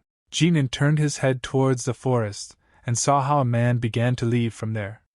He was not mistaken, his hearing did not fail him, and there really was someone. It really was the same crazy old man that he was told about. It was a Taoist. He came out of the forest and asked the guy who he was. Jin Young replied that this person didn't need to know his name because it didn't make any sense now, it didn't matter. Taoist asked the guy why they met, cause if his name wasn't important right now, then what was really important? He looked at the guy and called his name Chasen. Jinan, what was written on the ground next to this word was a half-erased text in an ancient language. Chasen asked the guy why does he need ancient writings, and why is he so interested in it, because it is very rare to see a young man interested in ancient writings. Jinan replied that he was just very interested in the ancient writings and asked if there was a reason why the young scholar should not know this. Chasen lowered his head down and closed his eyes. He replied that the guy's curiosity was indeed justified and said that he wanted to ask him another question. He asked the Jin Young whether he came here alone or took some other people with him, because their further meetings depended on it, and what they would talk about. Old man asked the guy if there is someone else inside him, for example, a demon or some kind of creature. He felt that this boy was not simple, he was not like all other people. Jinan asked this man what exactly he wants to know, and what does his question mean? Does he suspect that inside the guy who lives the truth from his own? Chasen, wherein this guy is a very strange energy, he feels it from a distance, that's why he asked such a question. He replied that his energy is inhuman and completely different. Such energy is usually used by demonic creatures or some monsters not from our world. Pren understood that this old man meant his inner demon Sertana and answered him that it would be difficult to answer this question. But Jinan said that he can't harm anyone, so you shouldn't be afraid and worry about this. The old man looked at the guy carefully and asked once again, is your inner being really harming anyone? Jinan said that this being that lives inside him can't even harm him, not to mention the other living beings that surround him. The old man was alert when he heard these words from the guy. he did not understand how to react to him. The old man lowered his head down and replied that there are many mysterious things happening in the world that are hard to find answers to, and you can't be sure if he didn't say that he was very pleased that one of these mysterious things was now standing right in front of him. Jin Young replied that he is very grateful to this man for thinking that about him. Jinan said that for the first time he sees a person who is able to notice his energy, and asked how this Mustarik managed to see another being in him. The old man looked at this guy, then turned around, lowered his head and told him to follow him and start walking towards the forest. Jinan had to decide what to do. He did not understand how much he could trust this old man, but in the end he nevertheless agreed and followed him. They came through the forest and went to the waterfall. They started climbing on the rocks, and at some point the old man stopped. Jinan stood close to the old man and asked what exactly this man wanted to show him. He asked the guy that he was here, and a huge wall appeared in front of which a lot of different symbols from the ancient language were drawn, which modern people know nothing about. Jinan replied that he sees all these inscriptions, but he was interested to know why the old man showed him this place. On one of the inscriptions was written Chosen Ion, translated into our people. This phrase means 2 souls in 1 body. The Taoist replied that it was one of the 18 writings he could find, and he confessed that he had read all the books in the master's room without his knowledge. And that is why I was able to see in the guy the hidden potential of a second soul that no one else knows about. But he admitted that this is not enough. These letters are only a small part of what he was able to learn, and further he had no progress. Taoist, invite the young scientist to try to solve all these letters with him, because he himself was not able to do it. He wanted to decipher the ancient writings with him and learn as much as possible about the people who have 2 souls inside. He wanted to know how many other people in the world have a second soul. Jinan said that he studied these writings for a very long time, so he knows very little about them, and it will take a very long time to interpret these writings. The Taoist of the guy, does he have someone who is able to immediately interpret all these letters and make them out without spending a lot of time on it? Jinan remembered his father because he was the only person who was able to study this entire wall and translate all these letters in a short period of time. But more than 10 years have passed since he was imprisoned in the Imperial dungeon, and he did not even know that he was alive, father or not. Taoist asked the guy if he wants to save this person, and the guy answered the old man that this is his main goal, and therefore he is now heading to the server in order to save him. The Taoist replied that he would go with him and help him save this man so that later he would help him decipher all these ancient writings. They left this place and started heading towards the city in order to return back. They walked in silence for a very long time, but at some point, I decided to turn to the guy and say something. Taoist asked the guy why did he have to dress up so beautifully because he feels uncomfortable in new clothes. Jinan asked the old man, is he really going to go to the mountains? This is in those rags that he met him. This appearance is not at all appropriate, and he would not want to be accompanied by a person who walks in tatters. The Taoist asked the guy, is it really so important? And the guy answered him that there are limits to everything. You need to be responsible for your appearance, so that there are no problems in the future. Jin Young asked this man who he wanted to meet before leaving to say goodbye because they will be gone for a very long time. He does not know when they will come back here next time, and if they will even be able to come back. Taoist farewell to meet his mentor and say goodbye. He wants to see him one last time before leaving. He admitted that his mentor had harbored a grudge against him for 20 years and had to meet with him once before leaving in order to resolve past conflicts. Jinan said that after 20 years of resentment that was between them, this person can get so angry that he will even kill him, but he reacted normally to this and even laughed. He said that everything is in order and replied that his mentor is not such a cruel person. The Taoist said that he would go to see his mentor now and asked the guy to wait here and not go with him because they needed to figure everything out alone. Jinan stayed waiting on the street near the house, and Doss went to visit his master, and he opened the door and said, Mentor, we haven't seen you for a long time. The time has come, and after that he disappeared. He closed the door behind him, and Jin Young stood and waited for this person to finally return. A couple of minutes after this, Dawes entered the house and screams began to appear from the house. These were screams, and his mentor, he shouted at the Doss, but that shameless person, and why did he even decide to probably give it? The mentor yelled at his student, and said that for all the troubles that he had done, it was necessary to kill this guy a long time ago. Yun heard screams from this house and decided to come and find out what was happening here. She asked the guy, why are these people in the building screaming so loudly? Maybe they have some problems or something happened. Ganan, that nothing terrible is happening there, you just had love cries of goodbye. The girl was very embarrassed when she heard these guys phrase love cries. Jin Young said that these people who are now yelling at each other in the building just had a lot of different grievances accumulated over 20 years and therefore they need to sort it out among themselves. Now it may take a little time. Jin Young somehow looked very bad after meeting this mistress, and asking her what happened, why she was so pale. She replied that nothing terrible had happened to this. The lady wanted to go with them to the north. She said that she was a little worried about her father, who was left alone in association, because something might happen to him. He must be very worried about everything that is happening right now. Jin Young replied that she had better worry about the mistress who wants to go with them because this lady can obviously cause problems. The girl laughed. Taoist flew out of his mentor's house and fell to the ground. Before the code, he said that he would come back here and visit the old man. The old man came out of the building and told him not to come here again, and if he doesn't come next time he'll just kill this idiot. He doesn't need such a lazy and useless person who can't feed himself. The Taoist was very angry with his mentor because he wanted to apologize to him for everything he had done in 20 years and asked him for forgiveness. But everything turned out absolutely not the way he wanted it. Ganan asked this Taoist if he could have avoided such a conflict, or if it was beyond his power. He replied that this is the best way to release the old man's anger because this man was already so angry at everyone that he needed to take out this anger on someone. And who, besides his best student, could help the old man pour out all his anger? Yes, he admitted that he was already used to it, and just helped the old man calm down a little. Ganan was surprised to hear such words from this person. He could not believe that someone in this world is capable of such a noble deed. Listen to these very many insults in your address, only to make the other person feel better. Young asked the guy who was this person who was now standing in front of them because he didn't tell her anything about him at all. He said his name is Guang, and he recently met this young man. The old man laughed and said that after meeting this young man he made such good friends that he decided to go north with him. It was magnificent weather.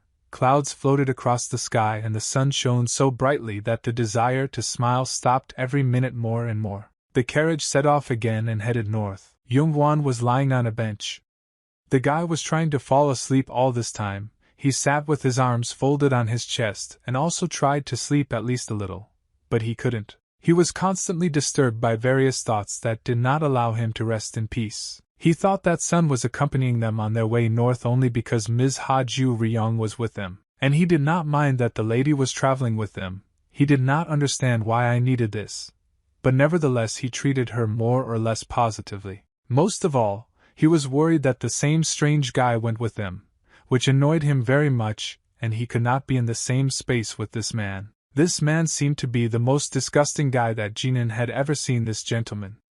So he acted very narcissistic and vile. One and the accompanying guard drove ahead of everyone, and at some point he noticed something strange. He then heard some strange sound and decided to listen better because it could be another ambush, or a raid that was waiting for them. He raised his hand and asked all the other crew members to stop so that he could check what was happening there. Mr. Sun drove up to him and asked what happened and why their carriage stopped. In front of them was a small group of people. They were all dressed in white clothes and sat on the ground. San was dissatisfied with the fact that these people blocked the whole road and did not let him pass. But the guard asked him to pay attention to their clothes. They were the mountain dwellers of Zhongmiao. Sen asked the guard why these people are blocking the passage and not allowing them to pass. The guard replied that he did not know why. These people block their way, but said that they are definitely not enemies for them. After all, they have quite good relations with people from these places. One of the soldiers approached the captain and asked what was the matter, and what should they do now because they did not have time to stay here for a long time. At that moment, the mountain dwellers noticed a wagon that was not far from them. One of the mountain people informed all the rest of his brethren that two people were approaching them. Their leader warned all other members of the group to prepare for an attack. At that moment, while two guards were approaching these mountain people in order to ask them kindly to clear the passage for them, the mountain people themselves began to take out their weapons. Ganan felt a very strange energy. He realized that everything is not so simple here and most likely these people are not as benevolent as the captain thinks. Taoist Guang also felt a very strange energy coming from these people and asked what happened. He woke up because he felt this strange energy, but when he turned his head there was no one around him. Ganan approached the captain to warn him of his suspicions. He urgently needs to withdraw the soldiers because this most likely could be a trap. The captain asked about some kind of trap. The guy is now telling him, because they were the most ordinary mountain people and he didn't see anything suspicious here. Sun also agreed with Jin Young and asked the captain to call the people back just to play it safe and be on the lookout. He that those people were not their enemies. But at the same moment they abruptly stood up and jumped on two soldiers who did not suspect anything. These people pounced on two soldiers who did not even have time to get their weapons, and they immediately killed them by piercing them with swords several times. The captain really couldn't believe his eyes. It was a trap, and two of his soldiers died so fast he didn't even realize what had happened. These people looked very dangerous, bloodthirsty. They were ready to kill everyone who stood in their way, but no one understood why they did it. One of these monsters stepped on the body of a dead soldier, and then stepped over it. The captain asked these people why they did this and what was going on here. He did not understand why these people decided to attack them. They looked very dangerous. Although these people should have been allies for their association, they began to gather in a heap to go in the direction of the carriage. One of these people asked his leader what to do next. Their leader grabbed his sword and pulled it out of its sheath. After that he said, "Break through the guards and kill the woman in the wagon." He pointed his sword in the direction of the carriages and gave the command to attack these people. Ganan was already standing and waiting for a collision with these people. He was ready for battle and understood that he still had to protect the carriage at any cost. The three of them jumped on the guy, and he gathered chakra in his fist in order to stab him. He took out the opponent with one blow, and pierced his body with his fist through and through. The other two thugs ran past. Ganan, why did these people run away? Because he thought they wanted to kill everyone, and fight him too. At that moment, he realized that their goal was not to fight, but to kill Lady Cho. Ganan summoned the fairy Selfina. She was sleeping as usual at that moment, but he woke her up. She was unhappy with this and asked what he needed. The guy takes a selfie to make whirlwind and stop these two thugs from getting to the carriage. He used flame magic to set these people on fire. He decided to do a combination of two spells. The fairy made a very strong whirlwind that was able to stop these two thugs, and the guy used the fire release spells and combined the two spells together, resulting in a fire whirlwind. The fairy said that she wanted to go and continue sleeping. She didn't want to do anything else. The guy noticed that this fairy hadn't changed at all the last time he called her. Ganan noticed that the bodies of these two thugs were burned. They were lying dead on the ground. He noticed that when they use the most ordinary basin magic, the thirst for murder does not awaken in him like last time, and he feels calm without letting dark energy into himself. Thanks to this spell, Ganan understood what his problem was now, and now he understood what needs to be done so that the thirst to kill does not awaken in him. One of the thugs still didn't die and survived. He got up otherwise to shake himself off and try to understand what had just happened to him. The guy asked his demon to monitor the regulation of his magical power. The captain was attacked by one of the thugs and has already swung his sword in order to kill him. The captain dodged this man's sword and did it very easily. When he saw him up close, he realized that these were not mountain dwellers. These were Zhongmiang warriors. He is very golden that these warriors decided to attack the carriage and kill the lady. He took out his sword from its scabbard and with a quick blow of the ball killed his opponent. He asked these bastards how they dared to make such an assassination. He was immediately attacked by three more thugs.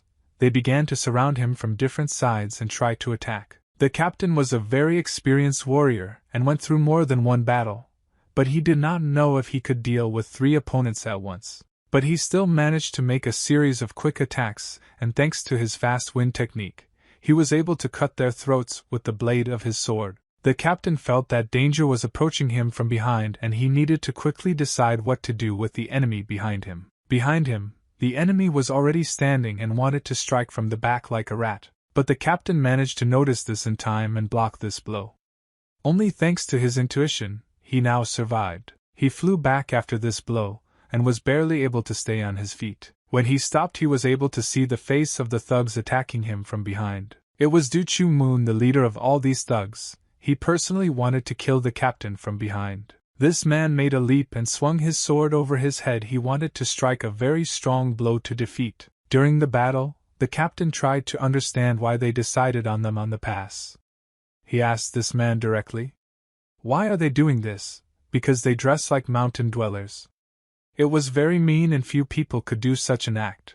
This man didn't want to tell him why they did it, he just said it was none of his business. They continued their battle and we threw each other quick blows with swords, after which we blocked and dodged. The captain used a quick wind blow technique and filled his sword with wind magic. He struck but his enemy managed to dodge. The leader decided to immediately counterattack his opponent when he saw that he missed his blow. Due to the captain's mistake, this man was able to stab him with his sword and injure his hands, after which the captain dropped the sword from his hands. This man said that they would leave as soon as they deal with the girl. Other people are not interested in them, and then thanked the captain for recognizing him. But this man immediately changed his mind and said that now he wants to kill absolutely everyone here, because it will be more interesting this way. Guan Yu immediately went to the heart of the battle. He understood that he urgently needed to help the captain. Guang made a quick jump and kicked the sword out of the man's hands in midair. Guang said that you can immediately see from the face of this person that he is a psycho and there is no point in communicating with him. He did not expect that the course of the battle would turn so much that another person would appear to confront them. He was very surprised when he saw that this man blocked his sword with just one kick. He raised his sword from the ground but then felt that his hand was numb.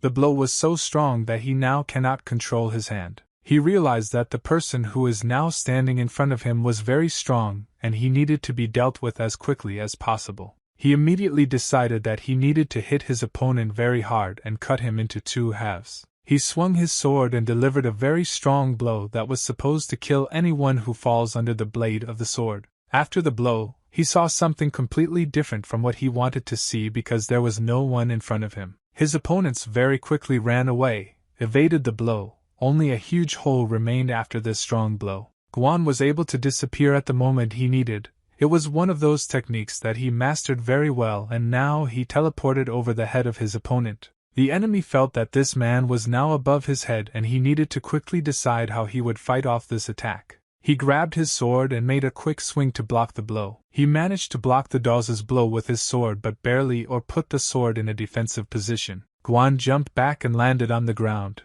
after which he just sat quietly for a few seconds in order to come up with a new plan of attack. Guan began to deliver very fast blows from different sides, but his opponent was strong enough and fought back for some time. But after 4 attacks, he began to lose his vigilance, and the Taoist began to inflict a very strong blow on him, which was no longer possible to block. This man did not understand how to fight off this crazy warrior. He grabbed his sword with his hand and tried to fill it with magical energy in order to launch a strong counterattack. Guan was quite a nimble fighter, able to dodge this attack. Guan knew that he couldn't let this man break through his defenses and let him stab him in the chest. He used a very fast jump up, and despite the hundreds of blows that flew at him, he still managed to dodge them in flight. Guan found the right moment to launch his counterattack and finally break through this man's defense. He no longer understood how to fight off this crazy warrior, because none of his techniques could help him get through to him. Guang did his signature technique, which allowed him to land a very strong kick from the side. He were able to break through his defenses and kick him right in the head. After this kick, few people were left alive. After this blow, his teeth began to fly out in different directions. The pain he experienced was unbearable. Guan asked this man before he passed out if he expected to fight such a crazy enemy. After this blow, the enemy fell to the ground. He broke his shoulder after he fell because the blow was very strong, but he still managed to get up after this blow. He understood that he would not be able to defeat his opponent. The only thing he could do in this situation was to shamefully run away. He made a jump, and after that, Dawes still didn't understand why this guy decided to run away. Ganan at that moment fought with the rest of the thugs and scattered them in different directions one by one. He dealt one of them a strong blow with his fist and broke his skull. He hit this guy so hard that after hitting, he almost or not fell through the ground. Jin Young asked the rest of his group members to quickly fight these idiots and finish this fight because he was starting to get tired. This psycho decided not to leave the battlefield, but simply change his opponent and attack the guy. He thought that this guy would be weaker than his previous enemy. He at least someone before he runs away from here because he had no desire to leave empty-handed. Jinan managed to grab this man's hand and prevent him from slashing with his sword. He asked him who he was and why he decided to attack him. Jinan started squeezing his hand so hard that the man started writhing in pain because he couldn't do anything else. He told Jin Young that he himself is from the Baekma fortress, and if this guy breaks his arm then he will have to answer for his act later. One recovered during the battle and shouted very loudly that the leader had been defeated and their affairs were very bad, so he called on all the other thugs to immediately retreat back in order to die here. But San stopped these people with the threatened swords so that they could not escape. The soldiers surrounded the remaining group of these thugs and herded them into a trap in the middle of the battlefield. The captain ordered all the rest of his soldiers not to let anyone go, and to detain absolutely everyone who attacked them. These people had to pay for what they had done and for killing 2 good soldiers. Suddenly, a lady appeared on the battlefield. The soldiers paid attention to her and asked what she was doing here, but she told them that she wanted to pass and asked them to make way. The captain limit madam that it's very dangerous here now, she'd better go back to the wagon because she could bring trouble on herself if these people want to attack again. She said that everything is fine, and she was very surprised that the great Du Chu Moon himself came for her. She looked into the eyes of one of these thugs and made sure that they were called here from the fortress in order to kill her. She said that these people were hired by the mountain dwellers to kill her, and it was all because her clan was at odds with the trade association, so they ordered her head. I knew that these people wanted to kill her at the request of a man named Mangyam. Jin Young was surprised when he realized that their target was a completely different lady. He all this time thought that these people were encroaching on Lady Cho. She asked the captain to let all these people go safe and sound. The captain was very indignant at this decision of the lady, because he did not understand why she was doing this. And the lady answered him that it would be better for them to leave with their carriage from here and asked the captain to take care of the wounded soldiers and bandage their wounds. Jinan didn't understand why the mistress ordered all these people to be released because they tried to kill her and deserved to die or deserved to be arrested. Ms. Ha to let all these people go explained that they already had very heavy losses because of her clan. She asked all these people to return to her fortress and say hello to the Lord to tell him that she is still alive and their mission failed. She tells the Lord that his warriors lost this battle and fled from Hiryu in disgrace, and thanks to the mistress they all remained alive. The warrior lowered his head down and replied that he would convey everything to the Lord word for word at the request of this lady. This would be a sign of gratitude for the fact that she spared them. They started to run away one by one from the battlefield, and the soldiers were very indignant that they still had to let all these thugs go. She asked the captain to collect the files of all the wounded soldiers on both sides and heal their wounds and then go on the road again. The captain did not agree with this decision, but still he had no choice and he had to do it. Jinan was watching the mistress closely all this time, and judging because she said earlier the fortress, which she said would be a predicament for her. Jinan understood that these people should be extremely grateful to this mistress, because it is only thanks to her that they are still alive and have the opportunity to return to their fortress. He understood that if these people want to continue to exist normally and I feel safe, they will have to forget about trading with the association forever after this act. Ms. Ha was about to go to her carriage, but before leaving, she noticed the guy. She looked at him carefully, but Jin Young did not pay attention to her at all, and this made the girl very angry. She turned her head and went on. Jinan did not understand at all what this girl was thinking now. Her actions seemed to him stupid and thoughtless. Ms. Cho all this time stood near the carriage and watched everything that was happening. She was also very surprised by what happened now, but I had no time to get into these matters. She asked her sister if she was okay and how she felt the situation had to endure a very difficult. Ms. Ha said that everything was fine with her, and you shouldn't worry about it at all, because she did it as she saw fit. The girl all this time thought about that guy as she could not believe that this young man really has such strong abilities, and in addition to his abilities, he was also able to combine 2 whole spells into one. She thought that if he was capable of this, then he could be very useful to her in the future, and she should find a common language with him. Yun saw the anxiety in front of her sister, did not understand what the problem was. She wanted to help and support her, but first, it was necessary to understand what this girl was thinking. Ms. Ha replied that nothing terrible happened to her, she just dreamed a little and went into her thoughts. When she was about to enter the wagon, she told her sister that until the preparations were finished, it would be better for them to wait all this in the wagon and not look at the wounded soldiers, because this could have a bad effect on them in the future. All this time, Yun thought about what she saw in the eyes of her sister, she seemed to look into her soul again, and she became not mindful of what she noticed there. Young was peeping at her from around the corner, and saw Ms. Ha standing next to an unknown person and talking about something in the middle of the night in the courtyard. They looked at each other and talked about something, but she could not hear their dialogue. She did not understand what these people were talking about. Yun was able to take a closer look at the strange eyes this lady had. These eyes were not like human eyes, as if they were filled with some strange energy. She was very frightened when she saw this terrible look at the mistress, and did not know what I should do with it now. After that, she transferred the memories of this lady to another space, and was already in the middle of the courtyard. But only it was no longer night but day. In the courtyard of Mrs. Ha, a dead man was lying near the wall. His body was pierced by a sword that stuck out in his heart area. This man was sitting leaning against the wall, and dripping blood.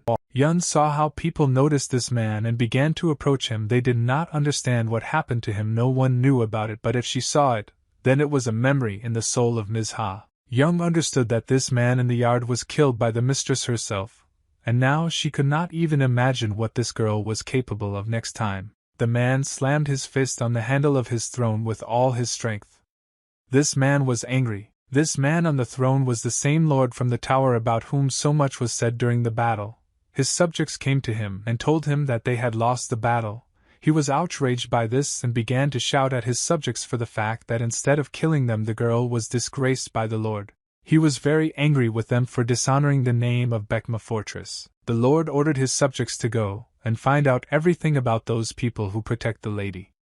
He needed to understand where they found such strong warriors who are ready to resist a whole detachment of the best fighters of this tower. Before him appeared a man with a bald head dressed in solid clothes.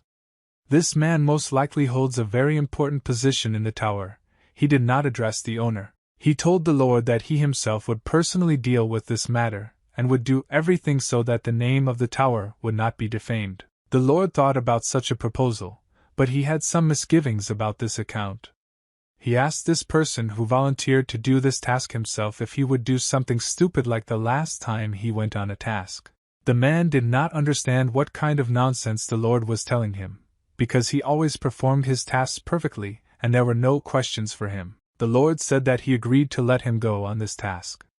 It was this warrior who allowed him to go and find out everything about these people who are guarding the carriage. But before sending this man on a mission, he asked not to touch the people from the association, because it was not yet time to attack them, and you need to be very careful with them. Because if they touch the association now, then their peace contract will end forever. The warrior replied that he would do everything in the best possible way, as the lord asked him, and immediately went on a mission. They stopped to spend the night in one of the cities. Sun and Tak walked around the territory of this hotel and talked to each other. Sun said that Jin Young has an outstanding ability in martial arts, and what he did during the fight can really be considered an amazing act because it's not every day that you see a person who knows martial arts so well. So he said that this is just a martial art, and there is nothing surprising in this. He did not want to continue the conversation on this topic and decided that it was better for him to leave and left his brother alone in the middle of this courtyard. Some thought that if you can capitalize on this power, why not do it? Because if the guy is not really so good at martial arts, you can use it. It was already evening outside, and he was watching the moon light up the whole yard. Young came up to him and said that tomorrow they were leaving. She once again decided to thank the guy for the fact that he protected her for the second time and did not allow this thug to kill the lady. She said that if not for him, they would not have been able to get there alive. He asked her what she was going to do now after they arrived here. The girl that she has a message from the head, and these messages will affect her future fate. She said that in order to improve relations with the Sea Dragon fleet, they want to connect her with young Master Hagu's Sang. She said that her father refused to marry Mr. Tuck because he attempted to assassinate her and wanted to steal it, which is not her father's credibility. The girl said that first you need to deal with this matter and then think about what she will do next. Jin Young asked her why they wanted to marry her to this young master and assumed it was Ha Ju Ryong's idea. She replied that most likely everything is exactly as he says, although this is only her assumption. She cannot be sure of this. He said that it was all because she had an interest in the elder master, and this was all in order to get him. The girl replied that everything should be like that, but it was different. She said that the whole problem was precisely that she had magical eyes that could look into the soul of people, and the lady wants to make sure that no one will take anything away from her. Jin Young asked what would happen if she still cancelled this engagement. Yun said that if she refuses, then the support of the fleet will be stopped. Even if the sea dragons are on the verge of extinction, then the association will not lend a helping hand. He said that the dark times had come, but nevertheless, if she needed help, he could always help her. She replied that she did not need help and everything would be fine. She was just tired of everything that was happening and wanted to talk to someone about her problems. She admitted that it was all very strange and she never spoke heart to heart with anyone, because with him, after all, Jinan was an ordinary stranger for her and was not connected with her in any way. She crossed her arms and began to feel uncomfortable. She was very pleased to be near him, but she could not afford to get close to him. She asked him for one request that she had wanted to ask him for a very long time. She asked him that if there were big problems with the Sea Dragon fleet, if he could take care of her father. It came in the morning and they gathered near the central gate. Guang looked at the thoughtful guy who had been standing near the gate all this time and dreaming about something and asked him what happened yesterday. He did not understand what was happening to this guy, but told him that someday he would still return to his home. But now he is too depressed for this. Jin Young replied that he had one thing he needed to think about very carefully. He thought that he really wants to help the mistress fulfill her request, but now he was not at all up to it. He was very angry that the mistress had to marry the young master not of her own free will, only so that the fleet would remain with the support of the association. He lowered his head down, and still could not stop thinking about it. He understood that he still had time, he could do something. He really wanted to help this lady. But first he had to deal with his father because it was much more important. Guan saw that the guy stopped near the building and asked him if they had come there. Jin Young reached out his hand to the doorknob and knocked on the door. Then he removed his hand from the doorknob and could not believe that this moment had finally come. A man came up from the other side of the door and asked who was there. It was a woman's voice. Jinan recognized that voice. It was his babysitter. He said, "Babysitter, it's me." The woman said that she was already very old and hard of hearing, so she did not immediately understand who was standing on the other side of the door. She finally opened the door and asked the man who stood in front of her who he was. Jinan saw this woman and said, "Babysitter, you don't recognize me? It's me, Jinan." Nanny was surprised when she saw this guy in front of her. She couldn't believe her eyes. She asked him if it was for real that he was the same young master who was taken away from her in childhood. She held his hands and began to cry. She couldn't believe that he had really returned home. Jin Young said it was true, and he really came home. For the first time in so many years, he went to his home and could not get used to the fact that everything here was the same as before. He went into his father's office. It seemed to him that his father was still sitting there. He ran his hand across the surface of the table, and it brought back new memories for him. He began to yearn for those times when his father was still at home.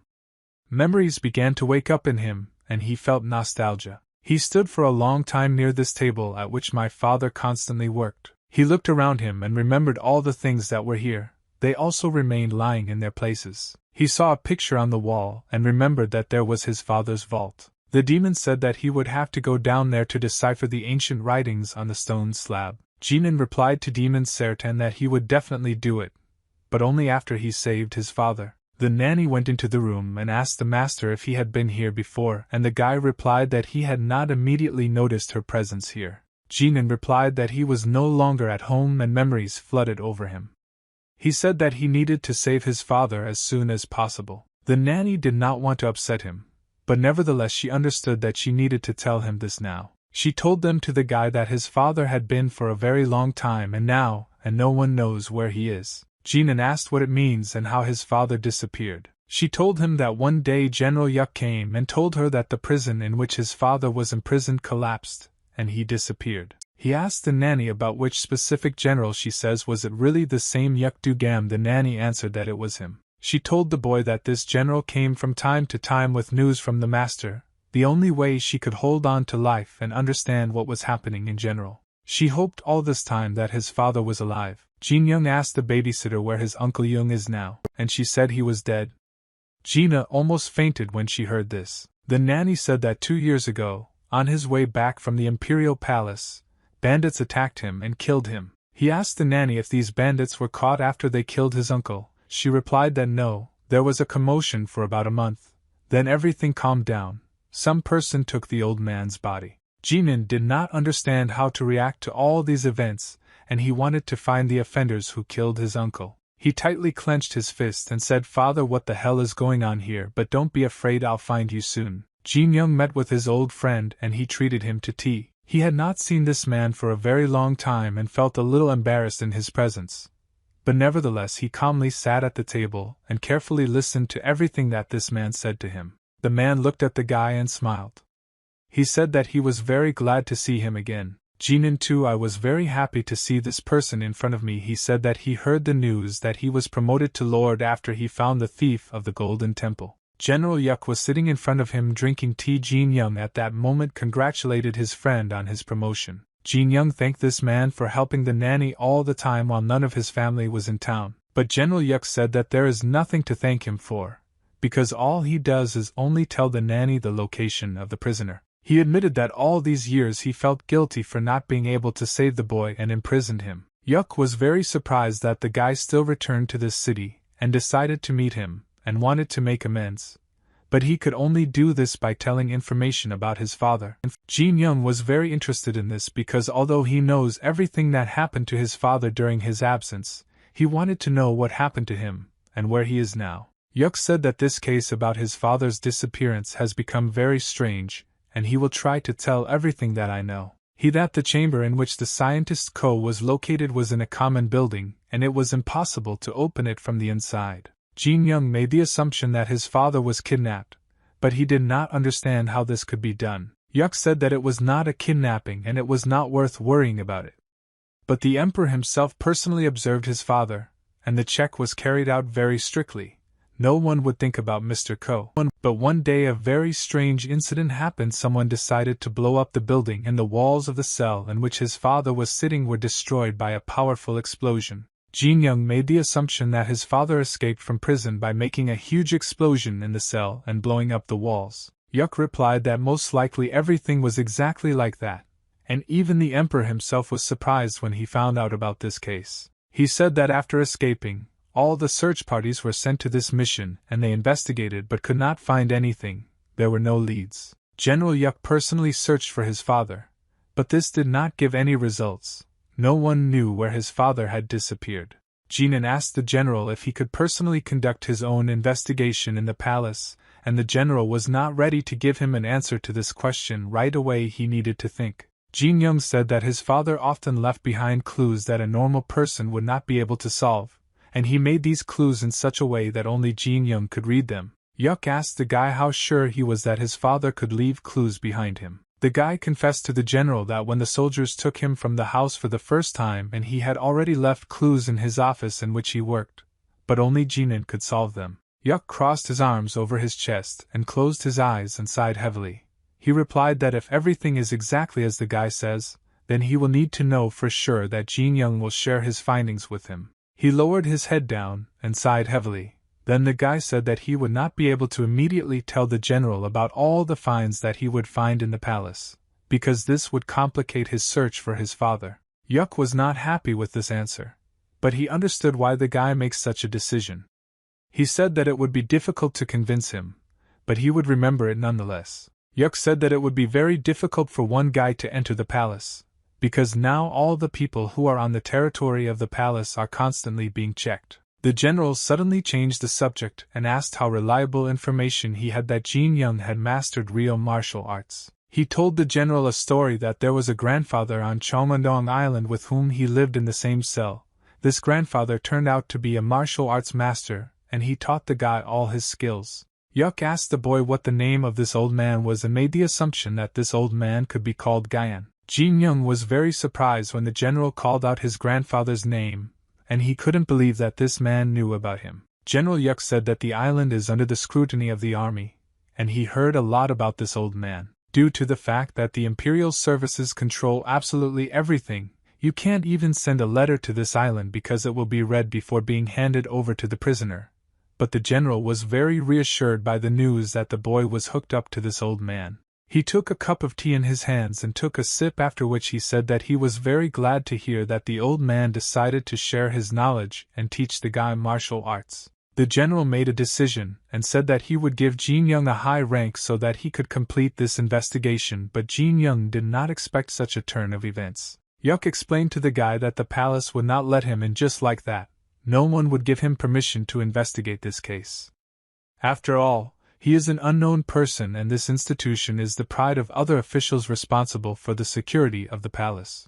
But if he gives him a decent position that will be on a par with the rest of the officials who are responsible for protecting the palace, then he will be able to investigate this matter, and no one will be able to present their claims to him. Near one of the hotels there is a man with a displeased expression on his face, tall and holding his hands on his chest. He is waiting for someone. This man asks the man who just approached him why it takes so long to find out the location of that couple. His subject told that the couple that this man is looking for left this place, and now no one knows where they are. He said that the only information he could find was that the two were heading north from the fortress. The man took his subject by the collar of his shirt and lifted him up with one hand. He was angry that his subject spent a lot of time trying to get at least some information, and could not even find out which road they left. These people he is looking for. He threw it on the ground and said that his subject has time for tomorrow to find all the information about them. If he fails to do this, then he will be killed. The subject replied that you would do everything to his strength in order to find information about these people. Jin Young and General Yuk approached the palace gate and stopped near the central steps that lead to the palace. Yuk said that they had already come to the place where they kept his father under lock and key and pointed to the wall that was broken after the explosion. The general said that this hole is incredibly large and the stones scattered in different directions after the explosion. Jin Young was very surprised at the room his father was sitting in, and he was delighted that his father had such strength to break such a strong wall. Jin Young entered this room and began to look around under his feet. He saw scattered notebooks and papers. What did his father do here to find out where he could leave clues? He is the village of the general. How hard it was for his father to sit in this prison. The general answered him that he knew nothing about it. Jinan said that it would be very strange if his father felt good here. It is unlikely that he would then want to make an explosion and escape from here. Yuk said that at first everything was just. This guy looked at the generals in surprise. He asked what this person had in mind. Yuk said that Scientist Ko didn't like his job. It looks like he was bullied and tortured for a very long time. But soon after his father was subjected to constant torture and bullying, something strange happened.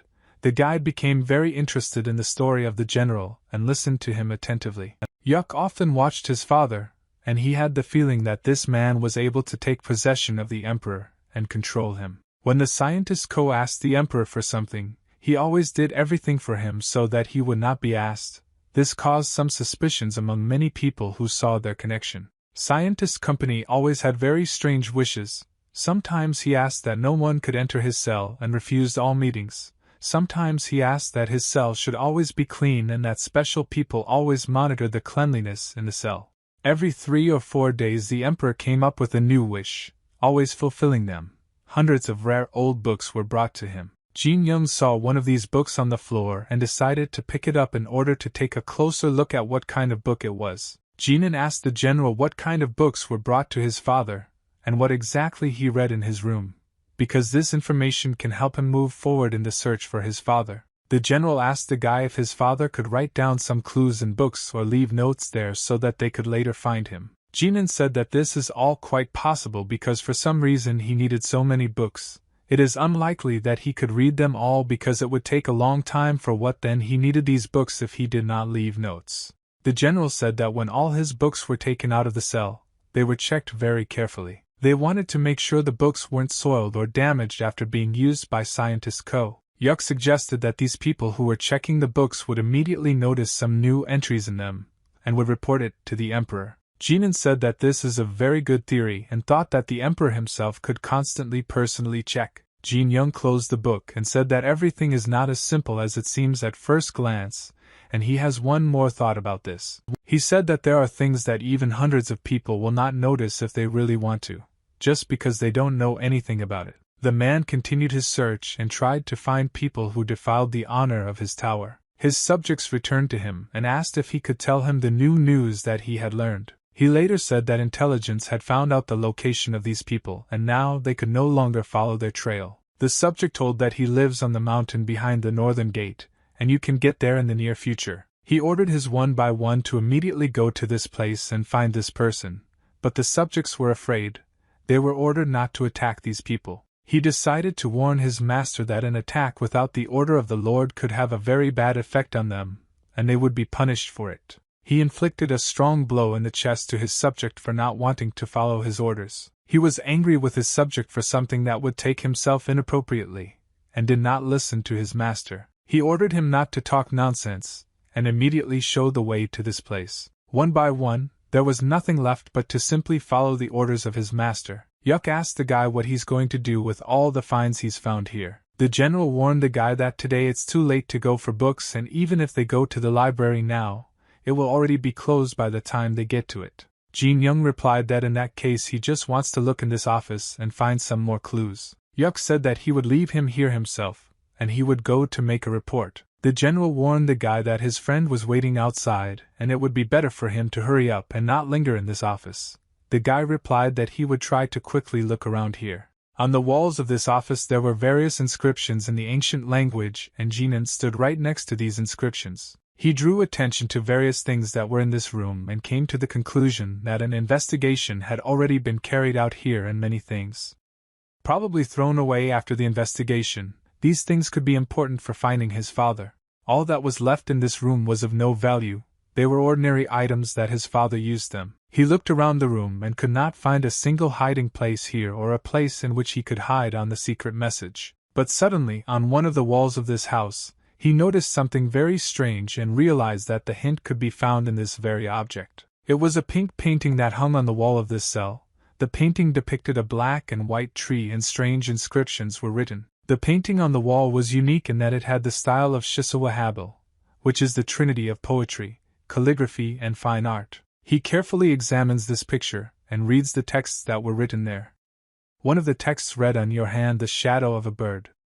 And after another one, "And now there are two of them, but suddenly you will see a third bird." Shadow, in fact, there are only two of them.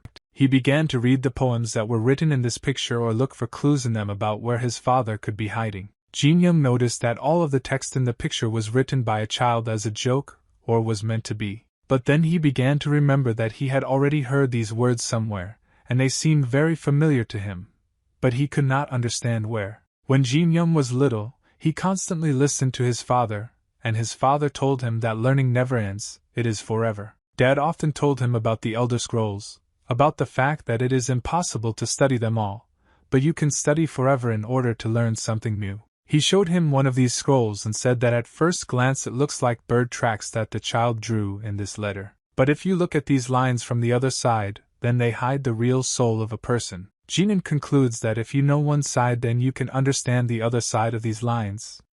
In the meantime, he did not understand what was the meaning of these letters. He needed to find a clue that would help him solve this riddle that his father left. He turned around and saw that on the wall were written in the ancient language a hieroglyph and various inscriptions. But the guy did not understand what these inscriptions meant. Jin Young spent a lot of time in this room and left it only in the late afternoon. Young-won said that he had been waiting for the guy at this place all day and was very tired. He asked him if Jin Young would like to go to the tavern with him. Guang asked the guy if he was going to go to sleep or would he continue to search for his father all night. Jinan did not even know what to answer his friend to this question. His head was disturbed by very serious thoughts, and he would hardly be able to sleep today. He remembered the inscriptions that were on the wall and understood that one of them said impeccability. But what did his father want to say with this phrase? These were word games that Jin Young couldn't understand yet. He should have figured it all out, but nothing came to his mind. The guy could not stop thinking about it, and he focused all his attention on unraveling these symbols. Guan didn't understand why his friend didn't answer him anything and walked silently all the time and thought about something. Guan called his friend very boring due to the fact that he is not distracted from his problems at all and cannot even do something more interesting than solving these symbols for a couple of minutes. A man began to go to meet them on the street except for them, and it was surprising that someone else was walking down the street at such a late time. Guan was wary when he saw this non-acquaintance in front of him. He felt that some kind of conflict could begin now. This stranger stopped right in front of them and wouldn't let them go any further down the street. The man asked these guys if they knew who crippled Mr. Du Chu Moon. Guang had no idea which Chumun this person was talking about. Surprised expression. The stranger decided not to understand this matter, and immediately wanted to attack these people in order to avenge them for Du Chu Moon. He delivered a very strong blow, after which Quack flew a few meters back. Jinan was very surprised when this stranger showed up and decided to attack them. He did not expect that he would have to fight now. Then this stranger decided to hit Jin Young, and before hitting you he shouted to come here to avenge his friend. Jinan blocked his punch with his arm and prevented himself from getting hurt. He immediately flew back after blocking the blow. He needed to be as far away from his opponent as possible in order to control his attacks. But as soon as he moved away from his opponent, he saw that two more warriors armed with swords decided on him from above. But Jin Young managed to notice them in time and therefore was able to evade their attack. The guys missed with their swords and could not deal damage. He noticed their clothes and began to suspect who these people might be and why they had come here to fight them. Jin Young asked these people if they were Bekma Fortress warriors. They decided not to answer his question, and instead a guy with a white headband said that their commander would take care of the master. They should deal with this boy. Jinan looked at these guys carefully, and did not understand why they wanted to fight them so badly. Guan at that moment was sitting on the floor and holding his hand to his head. He was not ready for the fact that he would be dealt the first blow so quickly. He believed that any conflict can be resolved with words and agree on something. But he was very outraged that these people decided to start a conversation with the fists. The commander of these scumbags immediately ran towards the old man in order to inflict the next blow on him. He made a jump and focused all his magical energy in a strike on the old man. He was already ready for battle, and was not ready to just give up or take damage just like that. Guan began to collect magical energy in his fists, and strengthen them, and before striking he warned that now is not the time to make noise because people are sleeping and they would not like to wake up from night screams. They hit each other, and a strong energy field appeared between them, which flew in different directions and created a loud noise. Guan flew back after landing this punch. He was thrown back by a strong energy wave. The stranger was much stronger turned out to be at first glance. After their blows the earth began to crack and a hole appeared in this place. He then said that he was very disappointed because he thought that the old man would be much stronger, and did not understand what kind of grandfather this turned out to be such a strong warrior as his friend. Guang said that this person is very arrogant if he believes that no one can defeat him. He got into a fighting stance and prepared for battle. Now the old man understood that he would have to fight seriously and give 100% in battle. Guan decided to strike back at his opponent, and show him what he can do. He punched him right in the face. Put all your power into your punch. But the commander decided to marry him right away. Strike back and also hit the old man in the face. He began to strike him with quick blows with his fists on the body. Guan did not expect this stranger to be so strong and realized that he needed to come up with a new battle tactic in order to defeat him. He dodged his punch and jumped back. Now he needed to wait for the perfect moment to land his next strike. Guan gave him a jab with his left hand right in the lower jaw, and usually after this blow any opponent lost consciousness and fell in a knockout. But this time everything went wrong as usual, and the old man was very surprised that his punch did not knock out the opponent. This man didn't even move after taking damage. He was even able to grab the old man's hand. After that, he threw his opponent to the ground and inflicted very heavy damage on him. Guan lay on the ground and thought that it would be very difficult for him to continue the fight after he fell to the ground. He wanted to scream very loudly at the top of his voice, but it was very dangerous. Men again began to accumulate strength in his fist and wanted to deliver a finishing blow in order to destroy his opponent. He hit him with all his strength with his fist in the face, and the old man after that lost consciousness for a while. He began to accumulate his strength in the second fist in order to continue a series of attacks to finish off his opponent he wanted to destroy once and for all, and did not understand why this old man waved his friend. But he was not allowed to finish off the old man because another warrior flew into his body and threw him aside. At that moment, Guan woke up and saw that someone else had intervened in their fight and helped him fight off this crazy person. Jinan saved Guana, throwing this man aside for a while. He approached the old man and asked if everything was all right with him, but the old man did not yet know what to even answer him because he was shocked by what had just happened. Jinan helped the old man to insert from the ground, took his hand. Guan at that moment said that he was very grateful to his mentor for the fact that he was constantly beating him, and he was already used to it. The man rose to the ground, wanted to continue his fight, said that he did not expect this guy to be so strong, because all this time he thought that he was fighting against garbage that was stalling for time. Ganan immediately began to unleash a series of quick attacks in order to knock his opponent off balance. He did not expect that the guy would attack so quickly. He hardly had time to dodge his blows. Ganan was not afraid of this man because he considered him a weakling, just as weak as the two warriors he had just defeated. The guy began to inflict another series of fast, and so directly into the body of his opponent, from which he could not evade. He did not have time to block these attacks and did not expect that the blows would be so powerful. He took all the blows to the body and felt severe pain. Ganan wanted to end this fight as soon as possible, so he used one of his strongest techniques that helped him finish the opponent with one blow. This martial arts technique was taught to him a long time ago by his teacher in prison, and now it's time to put this technique into practice. The blow was so strong that after it there was a very bright flash of blue color, and this man in the wall of the house who was behind him. Ganan was waiting for the smoke to dissipate after this man collided with the wall, and wanted to see what was happening to him now, and what state he was in. The walls of the house were broken.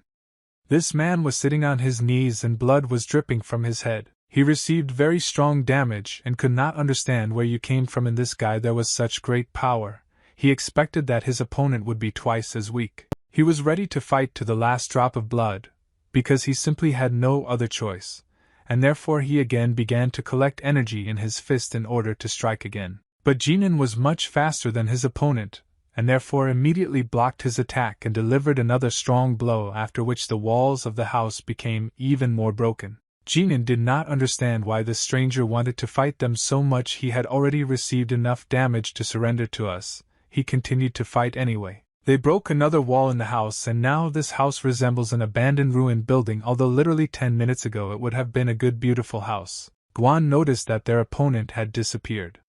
He asked the guy what happened to him. Jin Young said that this man ran away because he was no longer able to fight. Guang was surprised that this man even took his 2 servants before running away and disappeared so quickly that they did not even notice him. The demon was unhappy that these guys ran away like cowards. He wanted to get as much information out of them as possible in order to understand their motives. Jin Young suggests that these people were from Baekma Fortress, and that's why they were hunting for people from the association, but he still didn't understand why they decided to attack them now. Most likely they decided to make this attack because of the situation that happened in the forest, and that's why they want revenge so much.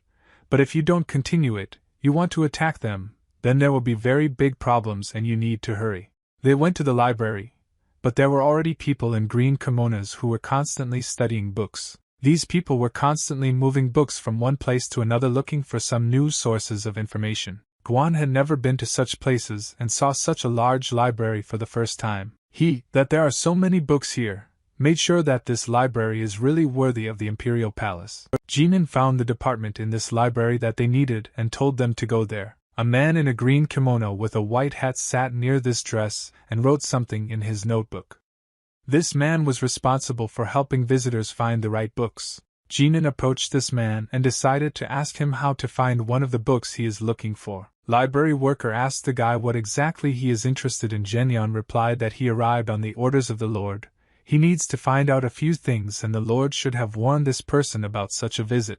The librarian replied that he was told that a recently arrived official was coming, and he received a message about this morning, so he will help the guy find what he is looking for. He was told that the official would be interested in the ancient books that were taken from Scholar Ku's prison cell, and Jin Young replied that everything was correct. He asked the guests to wait a little while he and the rest of the library scientists collected all those books that were seized from the prison cell. After 10 minutes, he came and put a whole mountain of books on the table, and said that this was only a third of all the ancient writings that were seized. He said that as soon as they finished with these books, the rest of the books would be brought to them. Guang said that it would be difficult for him to read all these books while in the library, and he would like to change this place to some more convenient one. Ganan has already begun to study the ancient writings and said that unfortunately they cannot go outside the library with these books and therefore it is better for them to start studying right away. They spent the whole night in this library, and when the morning came they still continued to study the ancient writings. They tried to find the answer in at least one of these books, but everything was unsuccessful. There was no information that could help them find his father. Sertan said that it was all unsuccessful and made no sense. In these books there was no important information. Jinan is already very tired because he spent the whole day studying all these books and did not find a single clue. He put the book on the table and closed it. Her eyes were already starting to hurt from constant reading, and he realized that he needed to take a break. His hands began to fall due to the fact that he could not find anything, and among the hundreds of books that he needed to read, the clue could be hidden in one of them, and whole years could pass in order to find.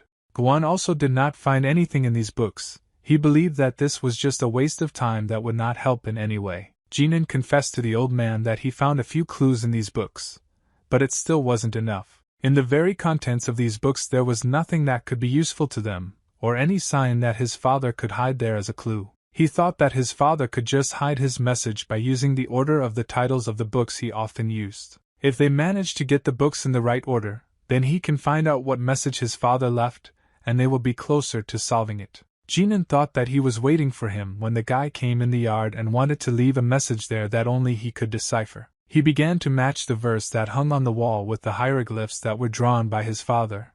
If they were combined to decipher, then there should have been some kind of meaning. These hieroglyphs meant heaven and earth. If you combine them together, you can find the third meaning, that is, your body. Sertan tried to understand the guy's train of thought, but so far he didn't succeed because he couldn't correctly determine the solution to this mystery in his head. But suddenly he realized that his father learned the technique of absorbing the energy of heaven and earth, and then learned the technique of controlling the soul, which means that his father was a higher level than Jinan himself.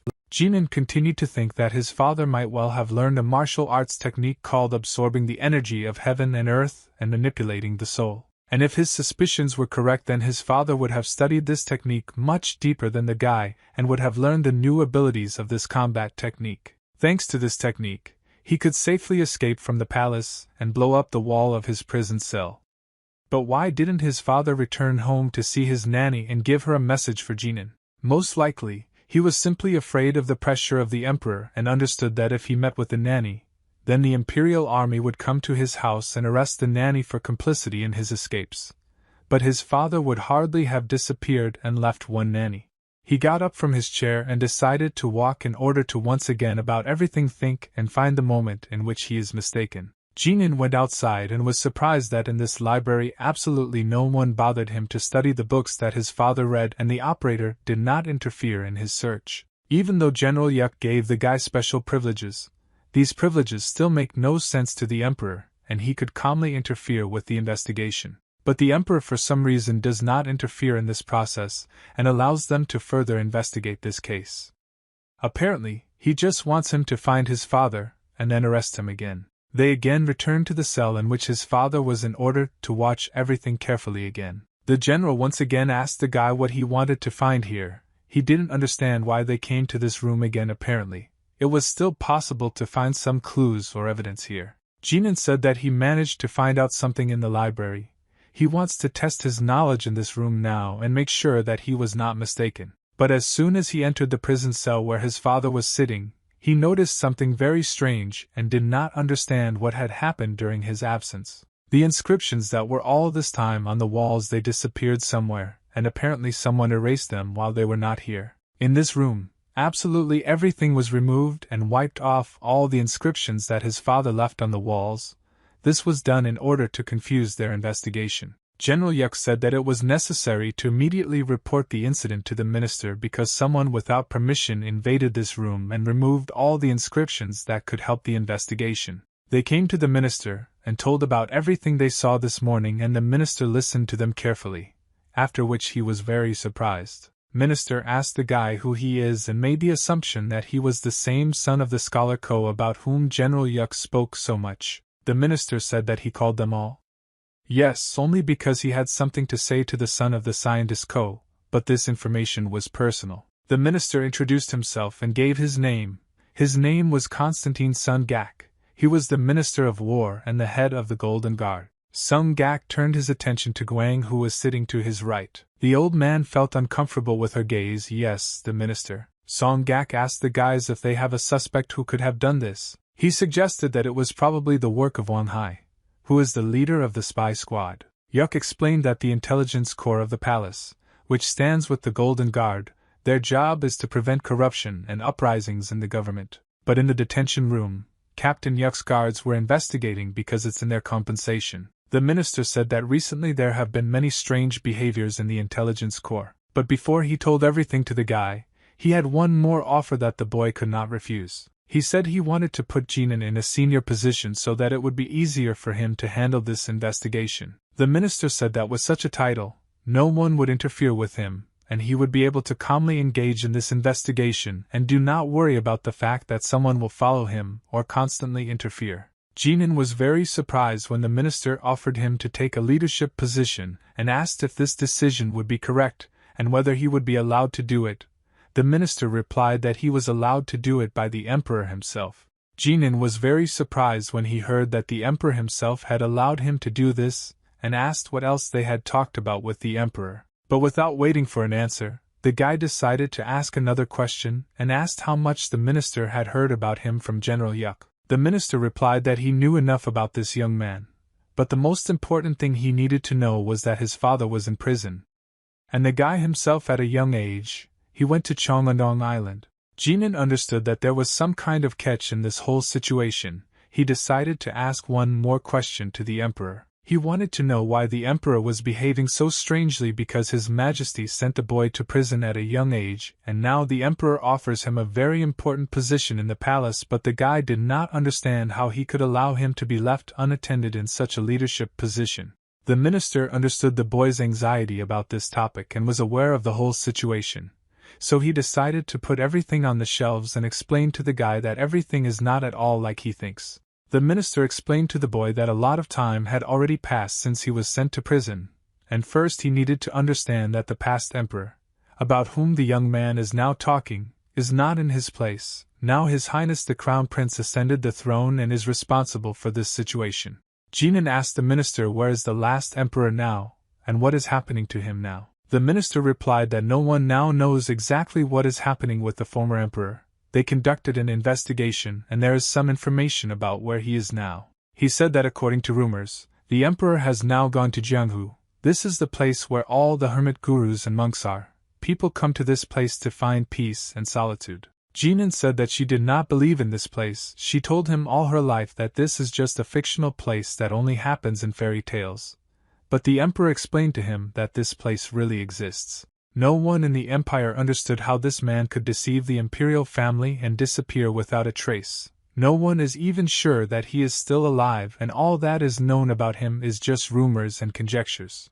But the minister still managed to get some information on this case, and said that one of the clans contacted the emperor on this information was also not confirmed. Ganan asked the minister about which clan he was talking about because it could get their cause off the ground. It was a clan of heavenly blood. They know little, but they were interested in the gold plates and stone tablets that the emperor was trying to decipher. This is a shadow clan, so we have very little information about them, the emperor said. Ganan understood that this clan is interested in precisely those ancient writings that the emperor, although translated with the help of his father, and this is all interconnected. The Shadow clan also wanted to translate these ancient writings and learn the ancient martial arts techniques that were laid down in these writings in order to become stronger. A colonel from Jianghu approached the former ruler of the empire in order to unravel the mysteries of the golden plates and stone tablets. When the emperor gained the power to remove his greed, he went there to cooperate with this clan. The minister told him everything he knew about this case and about the former emperor, but then he added that there is another reason why he gave the guy such a high position.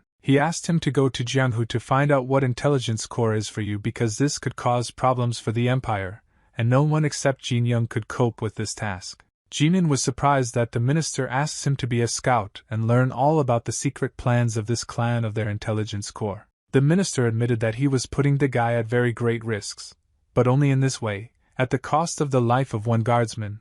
I will not be able to get at least some information about this case and the plans of the clan. He was sure that this clan was plotting against the empire, because they constantly send masters.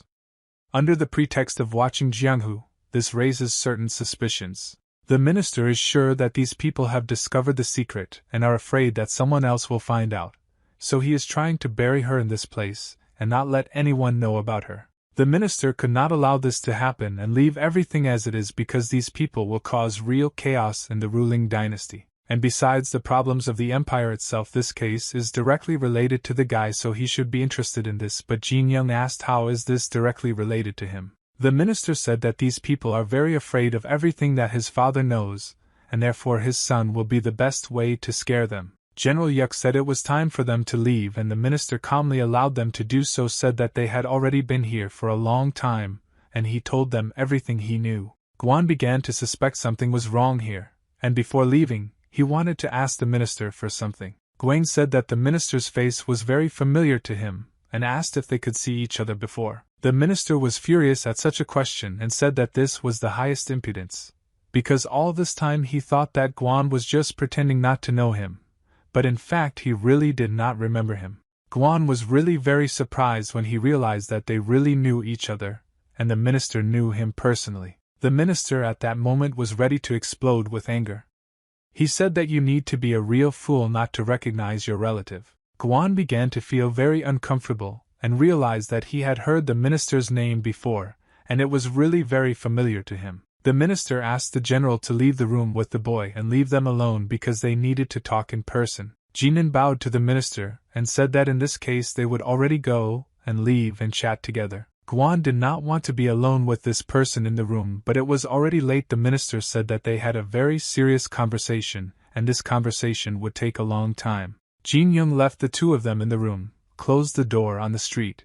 The general was already waiting for him. Yuk was very surprised because he did not think that his acquaintance seemed to be relatives of the Minister of War. Jin Young was also surprised, but he knew that his friend had previously held a high position. It was not supposed that his friend occupies such a high position and that his relatives seemed to be the Minister of War. The minister, before letting these people go to begin their task and set off, decided to convey something to them in parting. Jinan asked the minister what it is, and why he wants to give this scroll to him. The minister explained that this is not just a scroll, but a letter that needs to be delivered to one person. Jin Young took this letter and asked who exactly he should give it to. The minister replied that this letter should be given to a very old friend whom he had not seen for 20 years, but had heard that his friend lived in those parts. He said that it was rather eccentric, but there are very few smart people like his friend in this world, so if the guy still manages to find him, it would be good if he gave him a letter. It would be a great honor and help from the minister, and this person could help him in investigating this case. His friend's name is Xingguan, but people in Jianghu usually call him a hermit, and don't particularly like meeting him. According to the rumors that reached the minister a year ago, his friend lived on Mount Myedan, and if his judgments are correct, this person is still located exactly there on this mountain. Jinan said that he heard a lot about different hermits, but never saw them live, and asked how this person can help him, and if he wants to help him at all. The minister said that this person simply would not have a choice. How to help him, and his help can always be counted on. Only it is important to find him. Jinan stayed at the same hotels that were found on the outskirts of the city. He went out into the street. It was already at night. He decided to take a walk. He looked around and could not understand what he should do now. Something disturbed his mind and heart. In front of him was a road that led into the forest, and the guy looked at it for a long time. Demon Sertan said that they have a very long way to go tomorrow, and it would be better for the guy to go and sleep instead of walking down the street at night. Jinan said that he feels terrible when he is inactive, and because of this he cannot sleep. Calm down. The demon asked him why he feels this way, because everything should be fine. But Jin Young said that he himself doesn't know why he feels this way and can't answer this question for himself. He was already ready to leave, but he had to wait for his friend to finish talking to the minister. A man approached Jinan and said that he heard that they entered the Golden Guard, suggested that now they are not very busy with various affairs. It was the same little brother of Mr. So he greeted the guy and said that they had not seen each other for a long time, and that it was not easy for him to find the place where Mr. Ko was staying.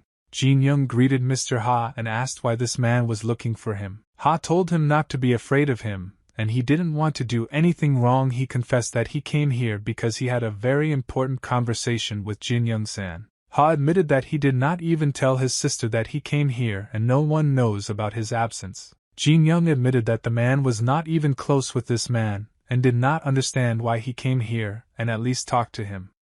Apparently this man had a serious matter since he decided to come here. Ha asked Jin Young if he knew about the Sky Blood clan, and if so then they would have a conversation about it. Jin Young was very wary of this person because they trusted him and thought it was all very strange. He said that this was the first time they heard about this clan, and did not know anything about it. But the lord who stood in front of him was very surprised by such an answer. Ha was upset because his interlocutor did not want to be frank with him, and said that he wanted to go straight to the point and explain what was the matter of his visit. It was hard for him to talk about it, so he paused a little before saying what the essence of the whole problem was. But he still made up his mind and said that his brother and sister decided to secretly make a deal with the Heavenly Blood clan, and he considered it important to tell Lord Jinan about this. He said that his brother and sister are going to invest an absurd amount of money in the Phantom clan. Although this clan is not even known in Jianghu, it all looks very strange. He was worried that if things didn't go according to plan or if something bad happened, it would not only have a great impact on the association, but also harm the Sky Dragon fleet. He said that he didn't know anything about this clan. But if these two are interested in investing their money in this clan, then they should not ignore this fact and Mr. Jin Young should be interested in it. Jin Young asked this man for what reason he tells him all this. Ha replied that there was no particular reason for this, he just decided to share this information with the master because he thought that he might be useful. He said he wants to be friends with Jin Young and that's the only reason he decided to come here and tell him about this situation. This situation alerted the guys. He thought about it all the time. He could not understand what the people from the association were striving for. It seems that no one knows what is happening in that lair of snakes. He addressed these words to the very man who recently attacked them. He had long noticed that this guy was following him and was somewhere nearby. The Bekma Fortress assassin was by his side during this time, and he was a little surprised when he found out that the guy had been aware of his presence all this time. Jinan asked this man what he wants from him, and why is he following him because he wouldn't come here just like that knowing that there is no point in fighting for him because he will lose again. The killer said that he had no reason to hide and he came here to finish his job. He wanted to defeat Zhenyan and, after his victory, take him with him. This was the order of his master, which he was obliged to fulfill. He had already violated one of his master's orders and couldn't just follow the guy. He betrayed his face, and now all that remains for him is to defeat the guy and bring him to his master. The killer understood that he was fighting this guy one-on-one, a very risky undertaking because their forces are unequal. But he had no other choice because he was discovered and now it was necessary to meet face to face. He was ready to make any sacrifice in order to defeat his opponent and take him away with him.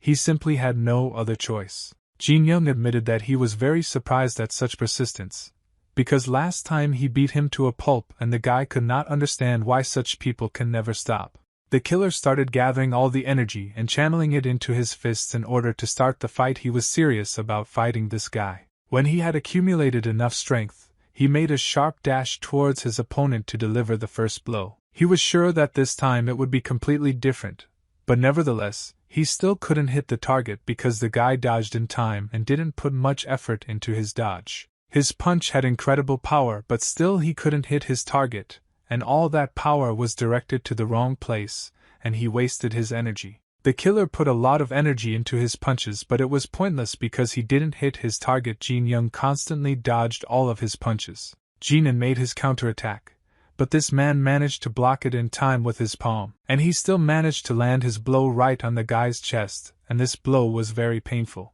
Jinan was unable to parry this blow, and so he flew back a few meters, but he still managed to stay on his feet. This fighter kept throwing his next punches. He didn't want to leave his enemy alone because in that case he definitely wouldn't have won the fight. They fought at night in the woods and he hit the guy really fast. Jinan could not withstand such pressure and barely had time to block his blows. The killer was able to grab the guy by the collar of his shirt and lift the air with one hand. He threw it at the nearest tree, which was nearby, and when the guy crashed into this tree with his back, the tree broke. Jinan took very heavy damage after colliding with a tree and fell to the ground. He couldn't even get up after such an attack. The killer began to feel that his body was experiencing strange sensations, as if some kind of strong magical energy was passing through it. His body is otherwise pierced by a magic chain. This chain dealt him incredibly strong damage. Magic chains bound the body of the killer and did not allow him to move. He was trapped. Ganan unknowingly used his dark magical energy, and thought it was for the best, because he had one important business with this guy. He dealt him a very strong blow with fire and burned his body. The fact that this killer was closed traps only helped the guy resist him. Ganan came closer to this killer, and said that he had a few questions he wanted to ask. The man said that he was not going to give up just like that, and would not tell him anything even if he mocked him. But Ganan did not agree that this man was still resisting him. He stepped on his foot right on the chest, and did not let him breathe. Ganan was not going to forgive the person who attacked him twice, and he usually kills such people, and does not give any chance for mercy. And it was for this reason that he asked the killer to answer him as honestly as possible so as not to force the guy to mock him. Guang asked the guy what happened to him at dawn, and why he was in the forest for so long. He wondered where he found this killer, and didn't understand why they should follow him. Ganan said that this man will take them to the fortress, and then they will be able to personally talk to their leader who for some reason wants to kill them. Ganan said that he didn't do anything like that in the forest, or that he only spoke very sweetly and sincerely with this man. He kindly agreed to lead them to the fortress, and from that moment this killer changed his intentions. He continued to mock this guy and joke with him, but the killer did not answer because he himself was not comfortable with the fact that he had again lost the battle and had to obey this man. Suddenly, on their way, they saw something unusual and decided to stop in order to better understand the situation. In the fox, everything was scattered on the ground, dead people were lying, and there was an overturned carriage. Apparently, there was a fight here and someone attacked the carriage. Guang approached the body of the killed man, touched his hand, and noticed that he was still warm, which meant that only an hour had passed after their death. Their bodies are too clean for those who fought, and judging by their clothes, these are ordinary wars. The killer took the sword of one of these soldiers and said that they must have been soldiers from Ping, and Jin Young was surprised that this man knew them. But he said that he did not know them and understood it was only by their sword, because there would be an ornament on it that proves their belonging to this place. He took the Hongyuan's sword in his hands and showed the symbols that were depicted on it. These symbols mean that the warrior belongs to Penga. They noticed that the blade of the sword was absolutely clean, which means that they were attacked suddenly, and they did not even have time to use their weapons in order to fight back. Guang made his assumption that if these warriors were really from this city, then they were strong people and known all over the world. They could not be defeated by some ordinary robbers and would hardly have been allowed to die without a fight. Most likely their opponent was much stronger than them. Ganan did not want to just leave the corpses of these people in the forest, and he suggested the idea of going through the mountain ranges, because if they go this way and I can't meet the followers of the Path of Liberation, ask them to take care of the dead bodies of these people. But suddenly the guy felt something very strange and turned his head around. He had never experienced such sensations before. He became scared from the fact that he noticed this. He looked deep into the forest and realized that the wind was luring him there, and he felt uncomfortable because of this. Guang asked what was happening with the guy, and why he was behaving so strangely, and the guy answered him that he felt that someone was following them from behind the forest, and was doing it very discreetly. The killer said that most likely the criminals who killed these people can follow them, but the guy was sure that this is something other than just criminals. He suggested that they get out of here as soon as possible because something terrible is happening here, and they should leave here. On the fields there were only corpses of people, an overturned carriage. There was no one else here. Suddenly a man appeared and began to walk near the overturned carriage. He was alone here and was looking for something. Demon Voice asked this man if he could find anything here, but the man did not answer. He said that he was a little late, and that they had already killed all the warriors, so he could not find anything here.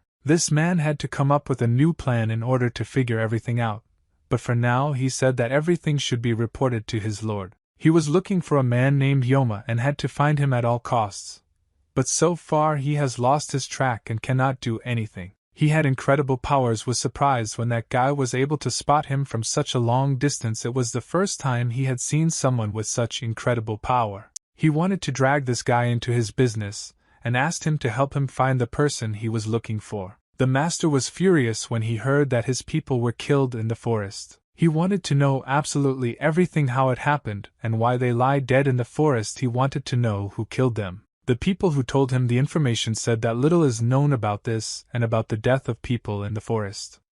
Mr. Jin Young, He found a broken wagon when he was heading from north to south and said that there were no survivors and informed the followers about this. They replied that the followers of the Path of Liberation called him a government official and therefore they could trust his words, but the Lord was surprised that the government official himself noticed the dead bodies in the forest. He said that this is how the government official reported it to them. However, the people in civilian clothes did not want to reveal their identities and follow or were unable to find out more information. The master wanted to know what is happening with the object that was transported in this wagon. The followers could not answer him anything about this because nothing was known about this subject. The gentleman asked them what was the probability that these people who reported the news discovered the body. They answered that at the moment nothing can be said for sure. Mr. said that he must personally go and see everything with his own eyes. Only the fourth and fifth in succession will go with him. The rest must wait for the next instructions. But the followers said that there was no need to act personally, and he could stay in the building. They themselves would do everything for him. But he could not ignore this problem. Because his brother and nephew died there, he lost children and important things. People's lives are at stake. So he personally must completely cope. An old man who was his uncle entered the room in which this meeting was held and said that for him he was a younger brother for his uncle himself. This man was a son. The old man said that he should personally go and see his son and asked not to forget that the head of the house has many responsibilities about how to protect the family. The gentleman did not know what to answer his uncle, but he wanted to object to him because he felt that he also deserved to go there. Sarek asked to go there personally because it could be his last trip before his death. He would like to see his son at least dead and asked to be allowed to do this. The master allowed his uncle to do this, but ordered that guards and other people accompany him. Ganan, along with his team, wandered through the forest looking for the right path to the south. A man was watching them all the time. A man watched their every step and did not let them go for a second. He wanted to know who these people were and where they were going. He was very interested in getting to know these people and persuading them to help him. But at some point he saw that the guy had disappeared somewhere his eye. He did not understand how this guy got out so quickly disappear type of eyes because he was closely watching him all this time. Ganan was behind him all this time. He knew that he was being followed and he wanted to know why this person was watching them so closely. He is very surprised when he saw this guy behind him and did not know what to do in this situation, because he was taken by surprise. Ganan grabbed him by the neck and decided to throw him to the ground. He fell to the ground with this stranger and started a fight. No one expected it to happen so quickly, and they didn't even have time to notice how the guy disappeared somewhere. For Nick, everything happened so quickly that they did not even understand what was happening here, and why there was such a loud explosion behind them. This man was delighted that the guy noticed him and grabbed him. He first saw someone with such incredible strength. Jin Young said that he had a very good sense of the presence of a person near him and asked why this person had been following them all this time. The stranger immediately got down to business and did not even talk for a long time. He said that he had deals with these guys and he would like to ask him for one favor. He said that this case is connected with those people who lie dead in the forest near the carriages, and he needs the help of this guy to sort out this issue. Jin Young asked why he should help him and how he wants to interest him because he has other things to do now and he doesn't want to do other tasks. The stranger said that he could help in the search for the clan of Heavenly Blood, and if this guy helps him find the killers of these people in the forest, then he will show the way to this clan. The stranger told that the people who killed the warriors in the forest near the Caryats were members of this bloody clan, and now the guy should be interested in sorting out this matter. The 3 exorcists that had been hiding for a very long time appeared suddenly in the forest all at the same time.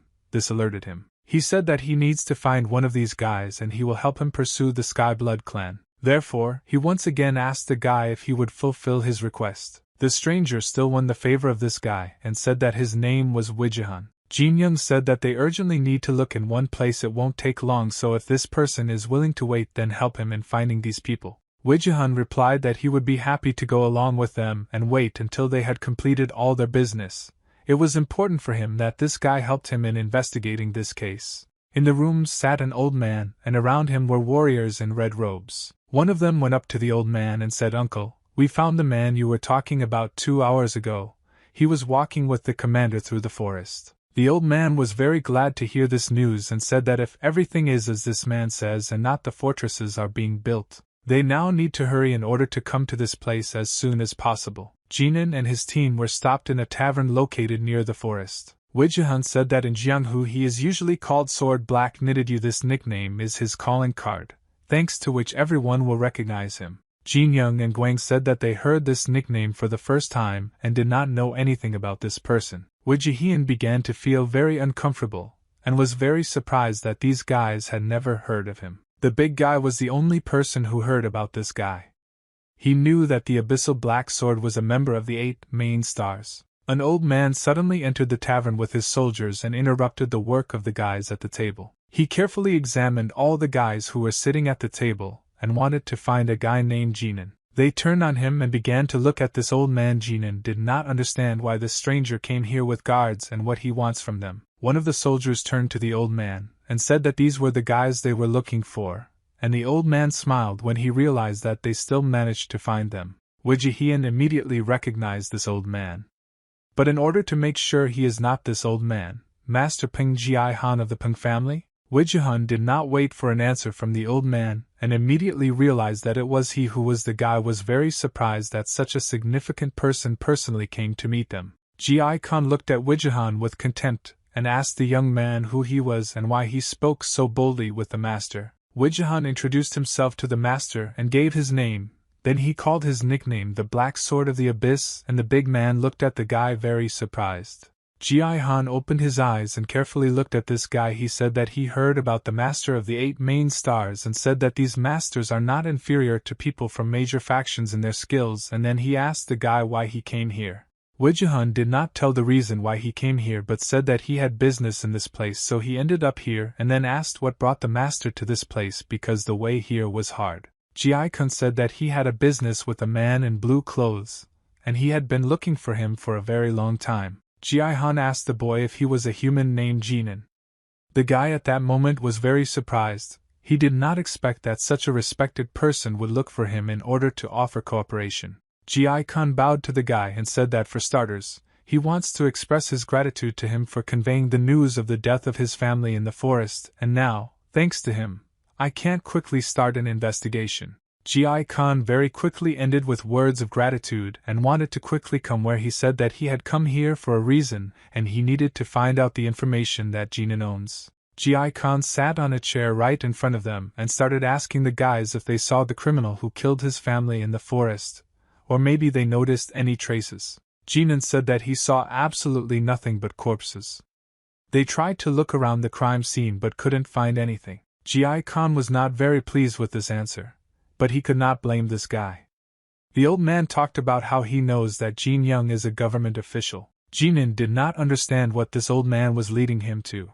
It was a surprise that he knew about his status in society, and the guy decided to ask what Mr. Jiaihan really was. The old man said that he had many questions.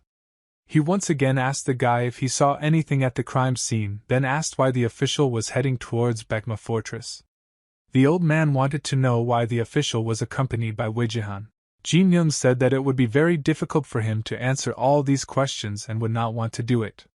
He did not understand why the old man was trying to find out all this. Jiaihan was unhappy that the guy did not want to answer all these questions and decided that he needed to be dealt with in a more radical way, and that he would have to beat information out of him. He took hold of the hilt of the sword with his hand and began to pull it out of the scabbard that hung on his back. Jin Young was very shocked that this gentleman exposed his own and began to threaten with a weapon just because the guys did not want to answer his questions. Jiaihan was serious and was willing to fight against Jin Young just to get information out. He thought it was the best way to have an honest conversation. Jinan warned the old man that such methods are barbaric, and if he wants to fight them then it will not end well, and it is better to remove the weapon before it is too late. Wijihan was scared when he saw that Jinan was very serious and ready to fight. He tried to free him and said that the old man is on the level with 10,000 masters who are the best warriors on the continent, and it is better not to joke with him. But Jinan felt absolutely calm and did not worry about the fact that there might be problems with this old man, and he wanted to know how strong the Jianghu masters were,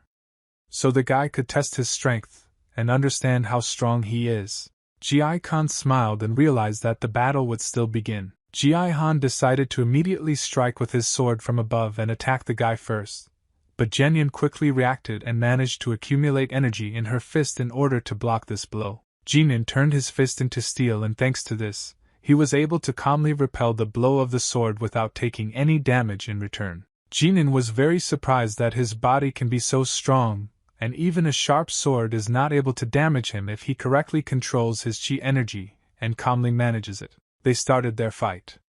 They struck each other with a quick blow, and deftly evaded them or blocked them. Jinan was very surprised that this old man is so good at fighting and wielding his sword despite his old age. He still moves very fast and fights like a real master. But the guy still repelled all of his attacks and for now tried not to counterattack.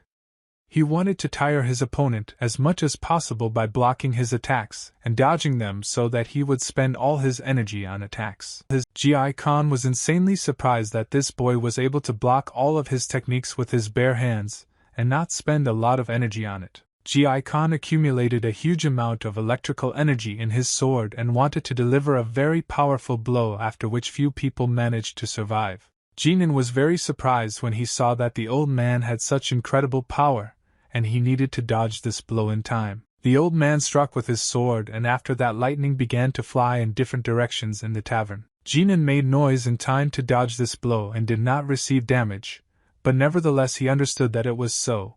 But it was very strong, and if he misses it, then the battle will be over. Ji-Han continued to strike intensely and tried to touch the guy with his sword, and Jin-Young had no other choice but to accumulate magical energy. The guy used his fire magic to counter this old man's electrical energy. The guys carefully watched how this battle was going on, and Guang said that he had fought shoulder to shoulder with Jin-Young several times.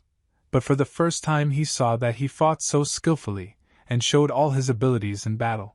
Wijuhan was amazed that this guy is so good at martial arts, and it was the first time he saw such a young martial artist who mastered several difficult techniques at once. They continued their battle, inflicting powerful blows on each other, and at the same time repelling them and dodging. They still could not hit each other with Uranus and break through the defense. Sertan realized that the boy needed to be given a hint and asked him to be careful because an incredible stream of magic flows through the sword of this old man. If he makes at least one mistake, then the guy will die immediately. Jinan was not going to lose this battle and found a good moment to deceive the old man and break through his defense. He was able to deliver fiery punches to his face. Gi-Kon withstood this blow, but it still took a lot of damage. He was able to ferry the fire from his body and throw it to the side. The old man was very pissed off that he didn't manage to land a single accurate blow on his opponent, but the guy was able to just hit him with a fiery fist right in the face. The old man began to accumulate all the anger in his swords and put huge energy into his next blow. After this blow, a huge beam of light was poured out of the tavern and the fight was moved to the street. Now they fought there. Jinan was able to block this attack by placing a fire shield in front of her, but was still knocked back 15 meters. Gi-Kon at that moment was still in the room. He looked at the guy holding his sword in his hands and told him that if he wants to continue the battle, he needs to constantly be focused. Jinan was not going to give up, and this battle made him feel the excitement and thirst for victory. He used one of his fighting techniques and summoned the fire sword. Gi-Kon was delighted when he saw that his opponent wielded such a unique technique. It made the old man smile and understand that he was fighting a worthy opponent. They again entered the battle and were ready to face each other in this duel. When their swords touched in the courtyard, there was a huge explosion. It was like a flash of lightning and fire. After their clash in the yard near the tavern, there was a very large explosion, and nothing could be seen because there was smoke around. This smoke gradually began to dissipate and fly away. When the smoke gradually began to disappear, Jinan appeared in it. He stood and held his hand to his face. He looked very tired. The guy at that moment began to realize what kind of opponent he was fighting. He realized that it was actually a 10.000 master who owns incredible martial art techniques, and he was glad that he fought such a worthy opponent. Gi-Kon approached the boy and praised his skill in martial arts. He said that it was amazing. The old man himself looks very cheerful and seemed that he was absolutely not tired after this battle. Gi-Kon confessed that he was very impressed that the boy could still stand on his feet despite direct attacks. Gi-Kon asked the boy what he needs to do in order for the guy to tell all the information he knows about the wagon that was attacked in the forest. It was important for him to find out because his relatives died there. Jinan lowered his head down and closed his eyes and sighed heavily. He said that he had several rules, and the most important of them was to ask the old man not to take any action on his own. And his second request was that no one should know about this conversation. Gi Khan scratched his beard in order to make a decision, and asked the boy if it is necessary for him to fulfill these conditions, and why he wants it so much. Ganan answered the old man that these are his conditions, and the only way he can tell him all this information that he knows, and explained that this is all only because the story itself is very unpleasant for him, and he does not want them to know everything. At the entrance to the tower, the master was waiting for them. He was informed that he had guests, but he could not even think that Ganan himself would visit him. The guy understood that the effect of surprise caught this gentleman by surprise. The warrior approached his master and sat on his knee. After that he asked if they needed to deal with these strangers. But the master replied that they should not be touched because these wars are very strong, they cannot be dealt with so easily. Ganan, his team climbed up the stairs to meet this gentleman, and find out everything from him. This gentleman received guests in his tower, and seated them at the negotiating table. He said that he had not seen Master Peng for a long time, and the old man replied that they had not seen each other for 15 years since he quarreled with young Guang Hu. He was very surprised that the old man still did not know this, and said that he would never forget these times in his life. This was the first and last time he received help from old man Gi Khan. He looked at Ganan and said that he was overly happy to meet the guy, and made his assumption that the boy had something to do with him. He asked the guy if he is a member of the Golden Guard, and the guy replied that everything is exactly like that, and his name is Ko Ganan. The boy said that he came here to see the owner of the fortress because of the incident of treason that occurred in the palace. The old man at that moment looked at the boy very carefully, and was surprised by such a request. Ganan said that he knows that the master of the fortress has many connections with groups of dark warriors scattered around the world. This could be very useful to him. He said that the masters of the spy detachment are now operating in secret, but the boy still managed to find information that they are related to the Jianghu warriors, and among them there are those who are members of a criminal organization. Jin Young came here to get information about who he's connected with or dating. These people he needed to know. The owner of the fortress looked at the boy with a very sly look and began to touch with his fingers. He said that he could not help the boy in any way, and then asked him why they should fulfill his request, which does not bring them any benefit. He said that Jin Young and his friends had already attacked their soldiers twice in the forest, and tried to cause them and the association very big problems. Jin Young said that he has nothing to do with the association and their problems are not in his competence, so he asked to put it on the back burner, and said that at least he would try to forget the incident by double attacks on him. The owner was unhappy that the guy was behaving very arrogantly, and asked him what would happen if they refused to help him. Jin Young replied that he didn't feel any joy in shaking hands with a person like the master of the tower, but that Bekma Fortress had many connections with criminal organizations, and he simply had no choice. So he turned to these people. Jinan warned the owner of the tower that if they couldn't solve this problem by dialogue and agree on something, then he would have to use his force, and this could lead to bad consequences. Gi Khan intervened in their dialogue and said that if this guy starts to rampage here, then he will cause a lot of damage that will have to be restored for years, and this would be very disadvantageous for the Bekma fortress. He insisted that it would be better for this guy to help. This would be the right decision. He assured the owner of the fortress that he had encountered this boy more than once, and he could be trusted. The owner of the fortress was very surprised that the old man interferes in the affairs of this guy and is now his ally. He replied to them that Gi Khan's support makes him think after all, the boy really has good skills in martial arts that can harm his fortress. He crossed his arms over his chest for a couple of minutes, he thought while sitting in silence, and eventually told them that he accepted Jin Young's offer. The guy asked for another request. He said that the master of the fortress and his people need to investigate the death of Yung Sanghyun, the former palace counselor who was killed 3 years ago on the main street of Beijing. He said that he would not be able to deal with this case because the Golden Guard should investigate it, and the guys from the Golden Guard should know more information on this case. Jinan replied that in the investigation left by the Golden Guard from a number of spies, it was recorded that he died after beating a drunkard. But the guy does not want to believe in this stupid version. Jin Young was sure that someone deliberately covered up the truth about what happened to his uncle. They ended the negotiations, and after that they were kindly escorted to the exit to leave the palace grounds. Before the topic how to get out of here, Jin Young stopped at the exit, and felt something suspicious. He turned his head back. Near the entrances to the fortress are the owner, and saw them off with his eyes. I like Jin in this person, and he felt some kind of catch in him, as if this person could easily betray or deceive them at any moment. On their way, a man appeared who introduced himself as the messenger of Nikangio. He knelt down on one knee and greeted Commander Wijihan. The messenger said that he managed to find out that Yoma and the 3 exorcists of Heil crossed Day 1, and at the moment these people are approaching Kianamsan Mountain. Wijihan asked the messenger why Yoma and 3 other exorcists were gathering in one place on this mountain. It was most logical for them to act alone. The messenger replied that apparently this was due to a person named Yu from the sect of 10 Swordsmen. Jiaihan found out the name of this person and asked the messenger if Yu Taechung from the sect of 10 Swordsmen is now on this mountain, and the latter answered that everything is exactly like that. Vijahan asked the passive one how many warriors are now on that mountain, and the messenger replied that somewhere around 5 or 7 warriors are they all following them on their tails. Wijihian said that they would immediately leave for Kianamsan Mountain and asked the messenger to send a letter to this place in order to find out the situation and understand what is happening there now. He alerted his team that they are now in big trouble. They need to hurry to this mountain in order to fix everything. 3 people were standing in a large room with red wooden pillars.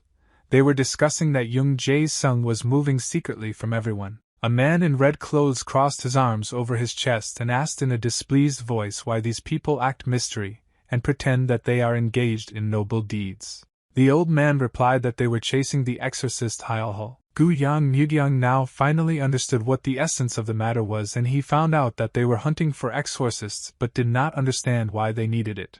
The old man made his guess and said that maybe they were chasing the exorcists for justice or to unleash suppressed ambitions. A third man in blue asked what their role was in this case. Would they just be watching from the sidelines? The old man said that they will make sure that these people roam all over the world to get to the exorcists, but in the end they will not be able to find them. He said that they were here to manage the world situation but not to applaud watching the others perform, and the man in blue asked what their plan would be. The old man said that if they chase exorcists then their job is to chase these guys. Hyalhul exorcists are not the same as they used to be. They have become much stronger. They don't act regardless. Someone is clearly behind him. Gu Yang asked, is there a faction capable of dealing with these guys? The old man told them about the Heavenly Blood Clan, which is one of the strongest clans on the continent. This clan appeared not so long ago, and little is known about it in the world, but they say that this clan has outstanding power and will very quickly gain its political status.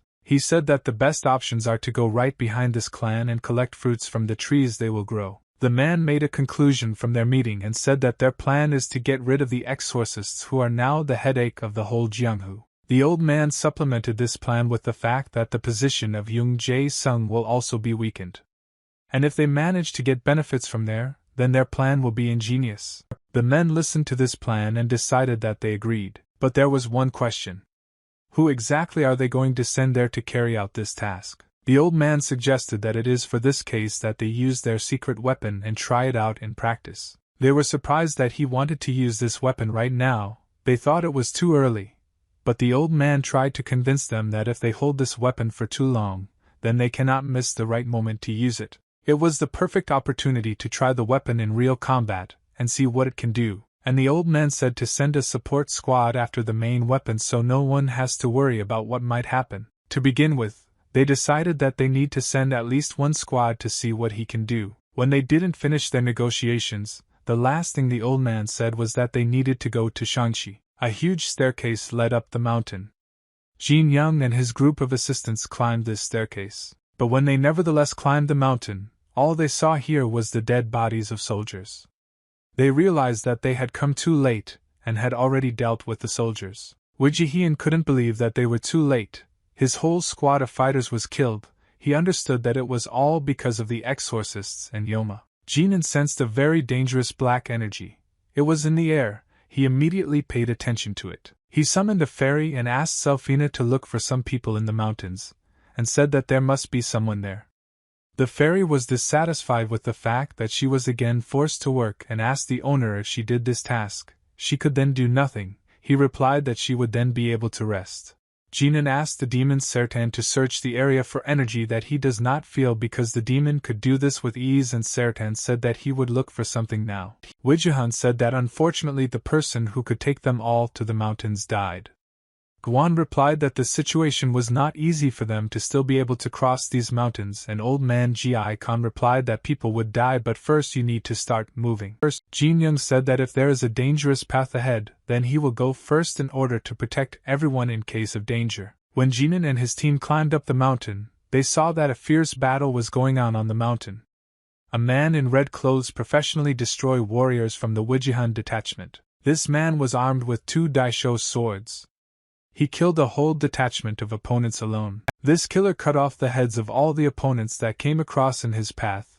He did not leave anyone alive. He wanted to help his comrade and attack one of the soldiers from behind, but a green magic arrow started flying towards him from the forest. When the arrow was already very close to his face, he paid attention to it. This man at the last moment fight with his sword from this arrow. He looked into the forest, and saw that the art in the blinking green light. Fairy fired her magic bow at this man. She said she tried to block his attack and was going to pierce his body. This man was very surprised that from such a great distance someone could release such a huge amount of energy and turn him into an arrow. The wars continued to fight and strike.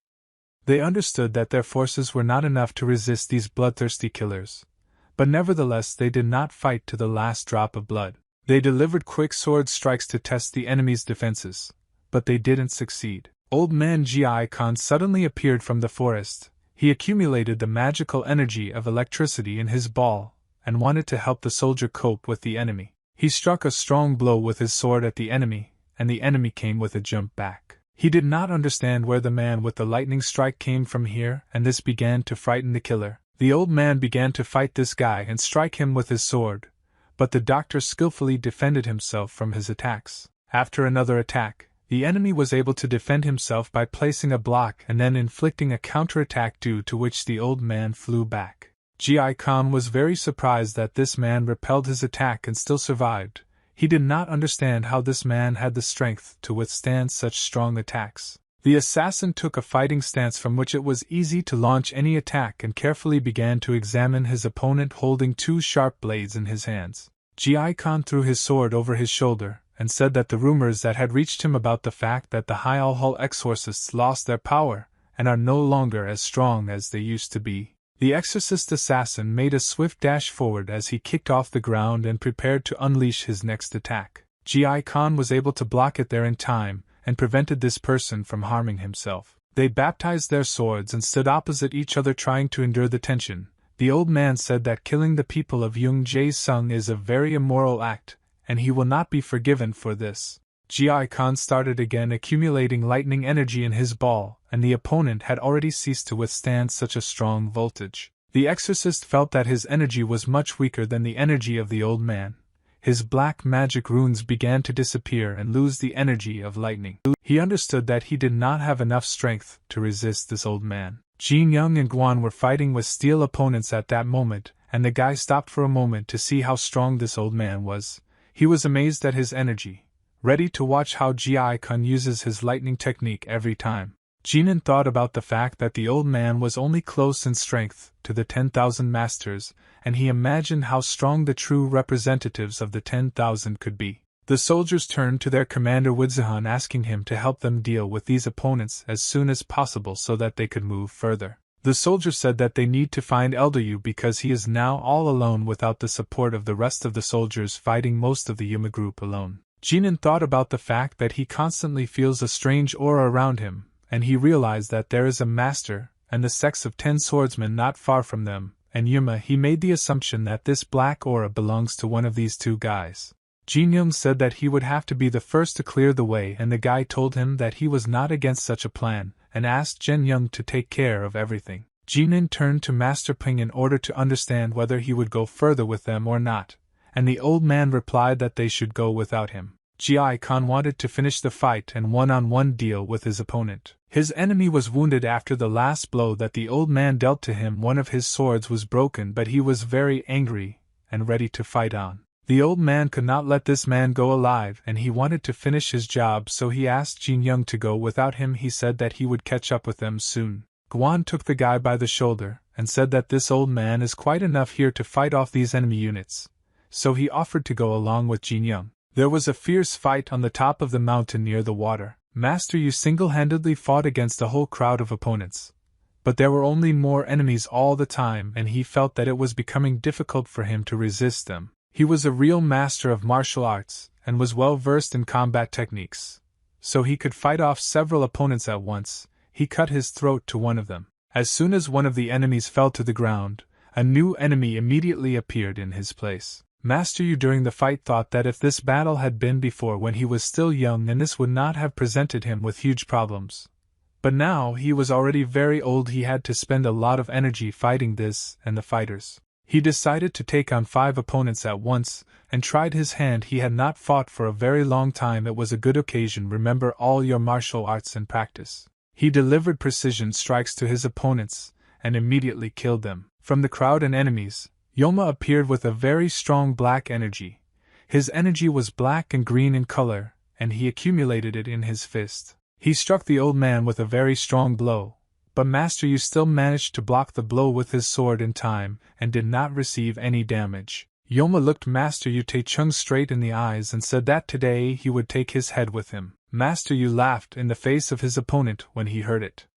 Then he said that Yoma still can't catch the old man's water and put it just a little harder. He already allows himself to open his mouth. Master Yu pushed his opponent back to give himself time to accumulate new energy. The old man laughed and said that even if he was destined to die here today, he would still take all these scoundrels with him to the next world. Master Yu again, I took up the sword, otherwise kill my opponents by piercing their bodies with a sharp blade. They tried to surround him and throw several blows from the back at the same time so that the old man did not have time to repel them, but instead the master began to accumulate energy in his ball. He used one of his techniques called Piercing Blade. This technique allowed him to make a large beam of light that killed everyone who got in his way, and it was impossible to resist against this better light. Immediately after this technique, he did a second move called Sky Strike, and his sword emitted incredible light energy. Master Yu for nothing was able to crush 3 opponents at once, and they could not even understand what happened to them because light blinded their eyes and they felt incredible pain, after which they died.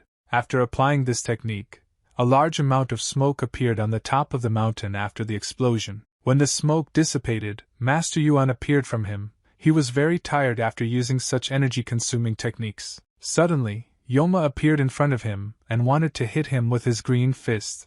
This blow was supposed to be sudden and deadly. The old man managed to dodge this blow and did not take any damage. But Yoma was very cunning and he immediately delivered another blow, after which the old man flew back. He could not predict this sneaky blow and received damage. Master Yu could hardly stand on his feet after taking such a heavy damage, but he still did not hesitate and could continue the battle. He was immediately attacked from 2 sides by the rest of the opponents. They wanted to drive him into a trap. Master Yu understood that he was running out of strength and could lose in this duel. He felt that he needed support. If someone did not come to his aid right now, then he would hardly be able to stand against these opponents for a long time. At that moment, Junior appeared. He noticed that the old man was very hard to resist all these people and called the fairy Selfina to him so that she would use her magic technique again. Selfina's arrow hit the bodies of the enemies very quickly and helped the old man fight them off. Selfina killed enemies with her sharp arrows. She does it so quickly and imperceptibly that they didn't even understand what was happening. It seemed to them that the wind got into their body. It was the magical fairy arrow. One of these soldiers was surprised that magic arrows were flying into them from nowhere, and did not understand how to resist against these arrows. He used his black magic in order to protect himself from these arrows. Selfina continued to strike him with her sharp arrows from different sides. And the warrior did not understand how he needed to defend himself from these arrows, because he simply did not see them. He tried to take a closer look at where these arrows were flying from, but he could not notice anything. He could not see Selfina. She realized that the past could not hit her opponent, and decided to use a magic spear in order to surely break through the defense of her opponent. She was very angry that these people behaved very cruelly and meanly. Master Yu was very surprised when he saw that someone came to his aid, and then he saw a big green explosion.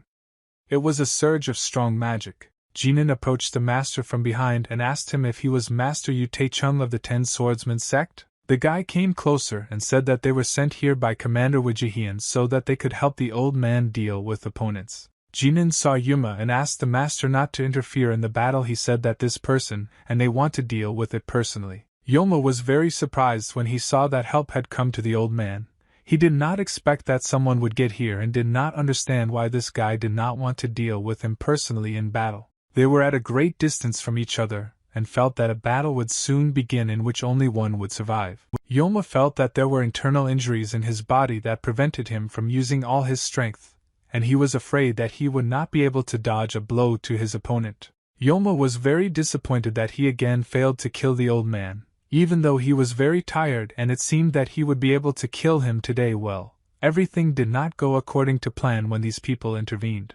Jinan began to move towards his opponent in order to strike him with the first blow. Jinan wanted to punch his enemy right in the face, but Yoma managed to block this punch and grabbed his fist with his hand. He looked at Jin Young and understood that all his plans were now blown to the wind and he just wasted time and a large number of people. One of the fighters was very angry that these newcomers were so arrogant and wanted to kill his master, so he took his sword and immediately went to these guys to attack them. But Guan used his teleportation technique to move right in front of this fighter in order to kick him. Guan delivered a very strong blow to this soldier in the chest, after which he broke several bones in him and forced him to fly back. Guan landed on the water after the impact and prepared for the next attack. He got into a fighting stance and said that it would be a lot of fun for him to have fun with a weakling. They began to slowly approach each other in order to probe the opponent's weak points and understand which one is better to use first. Water scattered in different directions due to the constant attacks that took place around.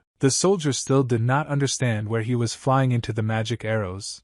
He did not know how to fight them off. Fairy Sylphina said that people who did not sign a contract with her or do not have a contract with other spirits at all cannot see her, therefore her attacks are invisible to them. She thought about the fact that we get magical powers from her master.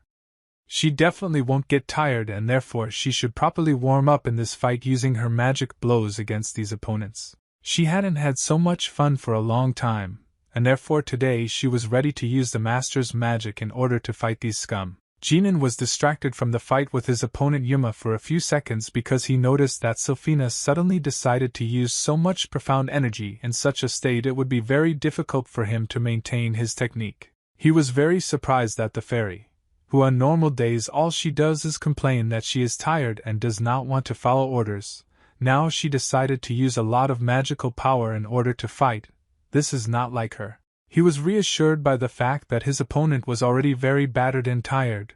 He received an internal injury in a battle with a master from the Ten Swordsmen sect and therefore is not able to fight at full strength. Jinan made the decision that he needed to finish his opponent as quickly as possible before he recovered and accumulated enough energy to fight back. He unleashed his fire martial arts technique and started throwing out quick fire strikes, but Yoma was still a god to fend them off. Yoma understood that not a single place could resist a full hit of such a blow. But even when dodging, the force of the blow is felt. Even a high defense technique that can reflect the sword with bare hands is useless in such a situation. After Jinan's blows, he felt that the veins in his arms inside his body begin to twist, and this is the first time he has encountered such attacks. Yoma regretted that he was already very tired and could not give a worthy rebuff to that guy. If he had enough internal strength, he would not have suffered so much. He wanted to kill the old man as soon as possible and get out of here because he could not fight for a long time against these guys. Yoma regretted that he lost a lot of his brothers here and they are now dead, but thanks to his black magic, he could resurrect them and collect them again. All he had to do now was fight off Jinan and avoid here. But getting away from this guy would not be easy. Jinan kept throwing very fast attacks which he had to constantly dodge, and expend a lot of his energy to dodge. Jinan was like a beer to him. Yoma understood that it was impossible to drag out any more time. After all, if Master Yu restores his energy, he will immediately join the battle. It came to him to deliver a strong blow to the genie, push him away and immediately begin to leave here. But in order to escape, he needed to get rid of this guy as quickly as possible, and he used one of his strongest techniques called the Phantom Green River. Huge green energy began to flow into Jin Young was completely absorbed by this dark energy. But Ganan was still able to get through this green barrier and accumulate fire energy in his right hand and lightning energy in his left hand. He delivered a very strong lightning strike with his left hand directly into the enemy's body. Yoma was not ready for the fact that he would miss this blow and felt incredible pain. This could be fatal for him there. Ganan grabbed his opponent's shoulder and began to build up energy in his other fist in order to land another blow. He punched him right in the ear with his fist, and it was there that was the final in Jin Young's combination. Yoma could not withstand such an intense impact and after that flew off to the side and crashed into a stone wall. Ganan now finally understood what abilities exhausted the master so much. He saw the technique that Yoma owns, he understood how his energy works. After all, even in such an exhausted state, it was difficult to deal with this enemy. Ganan understood something: if they fought on equal terms, then most likely he would lose this battle because he could not withstand such a strong energy. He would not be able to resist it. He felt very tired in his body and fell to his knees. The guy could no longer fight. He felt that his inner strength dried up in an instant, and could not understand what it was connected with, as if someone had sucked all the energy out of him. Then he remembered that Selfina had been fighting all this time using his inner reserves of magic. He did not understand why she spends so much of her master's energy on her abilities. Does she not understand what norms are, and that so much energy cannot be used? Sertan's voice warned the boy that something dangerous was about to happen. He needed to be careful. Jin Young immediately paid attention to this warning. Yuma suddenly stood up and made a quick dash, after which he stabbed Ganan right in the shoulder and injured him. He saw what was left of the wound on his shoulder and was very surprised that Yoma was still able to move. Yuma felt that the damage inside his body was very serious, and in this state he could not run far from Master Yu. Yoma decided that if he couldn't run away from the battlefield and stay alive, then he needed to kill this guy before he died. He grabbed his neck with his hand and began to choke. Ganan was very exhausted and could not resist. He had no strength at all, so his opponent grabbed his neck and put him on his back. Yoma told the guy that he had seen such skills for the first time, although only a small part of internal energy was used up, but it had already recovered. He said that this guy's internal injuries also look very serious. If he pours his energy into him, Jin Young's veins will burst, and he will die. He was very disappointed that he failed in this task, but in parting, he wanted at least this guy. Ganan felt that he had no strength left at all. He could not even move his fingers. Sertan saw that the guy urgently needs help and said that there is another way. If you use the absorption of the energy of heaven and earth, the control of the soul, then he will be able to defeat this enemy. No warned Ganan that if something went wrong then there could be serious problems, but still he didn't have time to hesitate, and it's better to try this technique than just die now. The demonic artifact began to work again. He felt that soon he would have to awaken again and use his demonic energy. Ganan was already beginning to choke and felt that he would soon die if he did not take some action. Power suddenly began to appear in him, and he felt how the artifacts began to act and fill him with new energy. Yoma did not understand what was happening now and where the guy got such great strength. He felt that the boy was squeezing his hand and was able to break it with just his fingers. Suddenly, the boy's face turned into a demonic entity that was ready to suck all the energy out of him. Yoma was very scared when he saw this face in front of him. Ganan began to suck out all the life energy from her opponent and absorb it into her body. Yoma screamed in pain. He asked for mercy, but Ganan let in a demonic entity that was not ready to spare anyone. He sucked the life energy out of his opponent's hand. It immediately began to turn into bones and skin and looked like a living corpse. Jin Young filled his body and the energy that he sucked out of his opponent. He felt that in this way he was feeding the demon he had just awakened. He was even able to get up off the ground and walk normally, even though just now he didn't have the strength to even move his fingers. He sucked all the life energy out of Yoma's body, and now this guy looked like a corpse that had been buried underground for hundreds of years. He felt himself getting worse and worse. Ganan hit myself in the face with my palm and said that he knew that everything would happen this way. When he used this forbidden technique, he let in demonic energy, and now it's all beyond the realm of possibility, and he will have to deal with it. Selfina did not understand why the magic powers and the owner had run out, and she could no longer use them. She was upset because of this, because if she had enough magical powers to inflict a couple more blows on her opponent, she could kill him. She felt guilty for having a lot of fun and wasting a lot of the master's magical energy. But then she justified herself by not expecting the master's village to end so quickly. But she was still content with fighting this warrior because she hadn't had fun in a very long time since now. The warrior was shocked that the magic arrows had finally stopped flying at him and hoped that the battle was finally over. He was injured on his face. There were scratches and abrasions.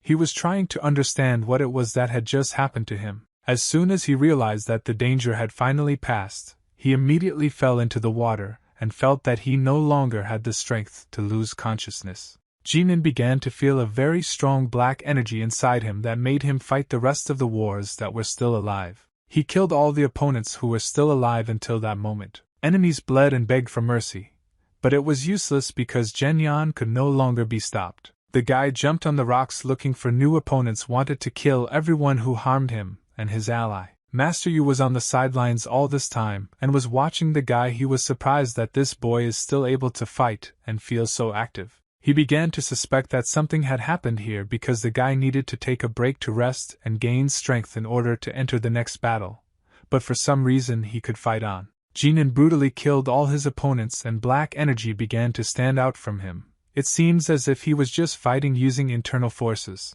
But his sudden look changed, the energy began to go off scale. Master Yu was afraid that his suspicion might be justified and that the guy was now fighting not at the expense of his internal energy, but at the expense of auxiliary forces. Master Yu made his assumption that the guy transformed the art of Yoma into pure power, and by assimilating it to the fullest he was able to apply it in martial art. Ganan inflicted very painful injuries on his opponent before killing them, wanted to see how they suffer before death, and asked him to forgive. The guy did not look like himself, as if something terrible had infused into him, something that made him constantly demand blood. The thirst for blood made him constantly find new opponents and brutally kill them in order to satiate his need for blood, but it stopped more and more with each kill. He and what to tear the flesh of his enemies, causing them to experience incredible pain and torment. The voice in Jenyung's head asked him to constantly brutally destroy his opponents. This voice asked him to break the bones of his enemies and disembowel their bodies, taking out the organs. Ganan put his hand inside the body of the enemy and grabbed his heart. He wanted to rip out his heart with his bare hands, and he felt the heat of this organ with his fingers. Sharp, icy sensations in his head mixed with the desire to kill and fill his hands with blood. He became a real animal. After tearing out the heart of his opponent with his bare hands, he decided to look at his hand, and what he saw was disgusting. It was an indescribable, disgusting sensation that he could only realize later. Demon Sertan said that the boy's internal energy increased tenfold. But the guy was not happy with this result, because half of this energy was dark and made him do cruel and vile things. Ganan could not forgive himself for sucking out the soul of two people. Most of the energy was used to reveal the energy of the stone. He did not control himself at these moments. Instead of him, the soul stone controlled his body and did things that were contrary to Jinan's will. Sertan still continued to insist on his own and said that the brutal killings, it's not the worst thing that he half revealed his strength. It was already a good result. Ganan asked the demon what was happening now, and it seemed to him that the demon was hiding something from him, and did not finish speaking, as if he had some kind of plan about which he did not tell Ganan. Sertan began to behave as if he knew nothing and had no plan, but it all looked very suspicious. Ganan understood that the demon was hiding something from him, and from that moment decided that he needed to be careful with Sertan. Master Yu watched the boy all this time. Even after the battle was over, he wanted to understand what was happening with this guy, and who he was. Vijayan ran out of the mountain gorge and asked the elder if everything was all right with him. The old man answered that he somehow managed to survive, and if this guy is not blind, he can notice that everything is in order. Ji Khan came to the rest of the group and reported that they did not miss the two opponents. You allowed them to escape. Master Yu was very surprised when he saw that Ji Hao was standing in front of him and helping them in this matter. Ji Han admitted that he did not expect here in the form of Brother Yu, and if it were not for his work, he would have spent 3 nights drinking with him. Master Yu replied that he was very glad that his friend still likes to drink alcohol so much. He asked Ji Khan why the old man personally decided to come here and help, because it is unlikely that this decision was made only because he missed his old friend. Gi-Con video that he came here to catch those who killed his son and the people of his family. He knows that Yoma and everyone who was involved in this was in this place. Master Yu told the old man that Genyan personally killed Yomu in front of his eyes and did it with maximum cruelty. Genyan was sitting on a stone at that moment, and said that it happened completely by accident. Gi-Con was very upset because he could not personally repay his enemy and kill him with his sword, but nevertheless he could do something else. So he approached his dead body and knelt down on one knee and then took the box which lay on his body. Gi-Con was glad at least that he was able to find the lost item, and this was already a good reward. For this cause, Mr. Yu said that he did not know why the Han family needed Ruby and wanted to wait for an answer from the old man. But the old man said that it was not just Ruby. Gi-Con told a story about this stone, and it turned out that this is an unusual ruby and a real fire gem about which legends are added. Master Yu was still very dissatisfied. He said that it was very strange to see into the stone, and it did not look like a real one because in a real stone there should be a flame pattern inside, but this stone does not have any flame pattern. Gi-Han was shocked when he did not find the flame pattern in this stone, realized that it could be the most common fake, and Wijihian made his assumption that they could not get the wrong item from the whole family. Gi-Han listened to the guy's version and said that it would be very good if it was like he says, but does this mean that they want to make their Ping family their enemies? He was in a difficult situation because one person's life depended on this stone, and a fake stone is a huge problem for this person's life. Master Yu said that they have no other choice and the only thing they can do is go to the whole family because standing here will not solve their problems, and they need to move out. Master Yu felt that the most important task for them all right now was to focus on the exorcists. Khan was very upset that he didn't find the right stone, which meant he would have to keep searching. At that point the guy asked why don't they hand over the captured exorcists to the Wijihan squad. Jinin turned to Mr. Wijihian and said that he needed to learn something from that person. Wijihian replied that if you need to get information through interrogation, then it is better to do it in their fortress. Jinin did not agree with this solution of the problem because it would take a very long time to send him to their fortress, and therefore he offered to personally interrogate this guy right here and now. It would be faster this way. Wijihan could not resist him, at least for the reason that Jin Young himself caught this guy and therefore decided to listen to him and allowed him to do it. He said that if there is no point in interrogating and this guy does not give out information, then they will take him to their fortress and entrust this matter to professionals. Jin Young said that he was fine with such a plan. He decided immediately, without delay, to proceed to interrogation and begin to learn from this prisoner information that interested him. But as soon as they began to approach him, they saw that he had untied the ropes and fled somewhere. They did not even have time to notice how he did it. He has already run for 10 minutes through the forest trying to get away from these people as far as possible. In the forest, he met his brothers who still survived this battle. The commander of the exorcists was with his assistant, these same two escapees who could not be killed. They asked what happened and where their brother Yoma. Monk Han told his exorcist brothers that they failed the task and now everyone is dead. They were prevented by a strange guy who suddenly appeared and had incredible abilities. Monk Han told me that of all the surviving exorcists, only the 3 of them killed everyone else. Sanhyo was disappointed by this news and started to stop getting worse and worse. He said that if they just come back, the cult leader will kill them. Suddenly his chest was pierced by the blade of the sword. No one expected that this could happen. In front of them stood a guy in black clothes. You want to know how he appeared here and why he moved so quietly after all? They did not even have time to hear him. None of them. I had time to feel the presence of this stranger, which meant that he owns some unknown technique. One of this stranger's eyes glowed exactly like Jinin's eyes glowed when he let in demonic energy. Jinan, along with his allies, went to the poles in order to find the escaped prisoner. Suddenly, they came across the bodies of dead escaped exorcists deep in the forest, and it was very unexpected for them to see dead exorcists here. Wijihan noticed that the bodies of these exorcists were very mutilated, but nevertheless, with their clothes, one could understand that these were the 2 who did not manage to catch them in time and did not run away. Guang said that now there is only one escaped exorcist whom they need to understand. They did not know where he fled and it was necessary to first find out if he was alive at all. Guan turned to the boy and said that the interrogation should be forgotten because he is most likely already dead, but Jin Young said that the remaining exorcists are still alive. Ganan felt his energy nearby and therefore could conclude that this guy is somewhere nearby and he is still alive. He thought about the fact that behind the exorcists there is a clan of heavenly blood. If this is true, then the escaped exorcist must be caught. He needs to be caught and interrogated to find out information about the clan of heavenly blood. The escaped exorcist was in the forest, and he was all alone. He was constantly followed by the same stranger in a black hood who killed 2 of his comrades, and this guy did not understand where the stranger had gone. Suddenly, he felt a very strong pain in his back.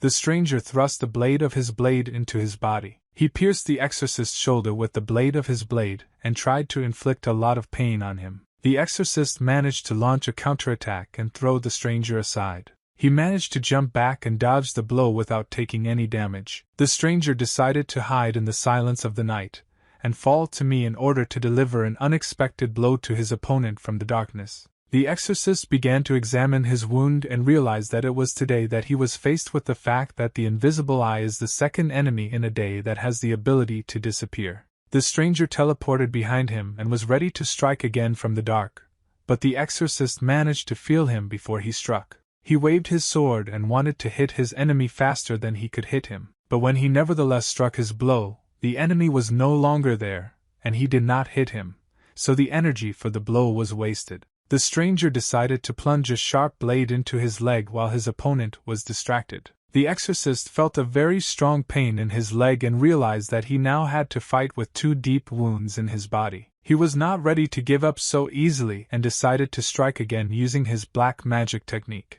The stranger grabbed his hand and called his opponent very clumsy and inattentive. He cut off his hand with his blade, after which the palaces experienced incredibly severe pain. He didn't understand why this guy didn't just kill him, why he constantly mocked him and made him feel so much pain. The stranger said that this guy is the only witness left among the exorcists. The stranger said that his task was not to leave a single witness, and therefore he was obliged to kill him right here and now. But suddenly he heard that he was beginning to be surrounded by people who were in the forest not far from him. The stranger decided to sit down on one knee and lower his blade, bowing his head in front of people who are approaching him. Jen Yum came out of the forest and looked at the stranger who was now sitting on one knee.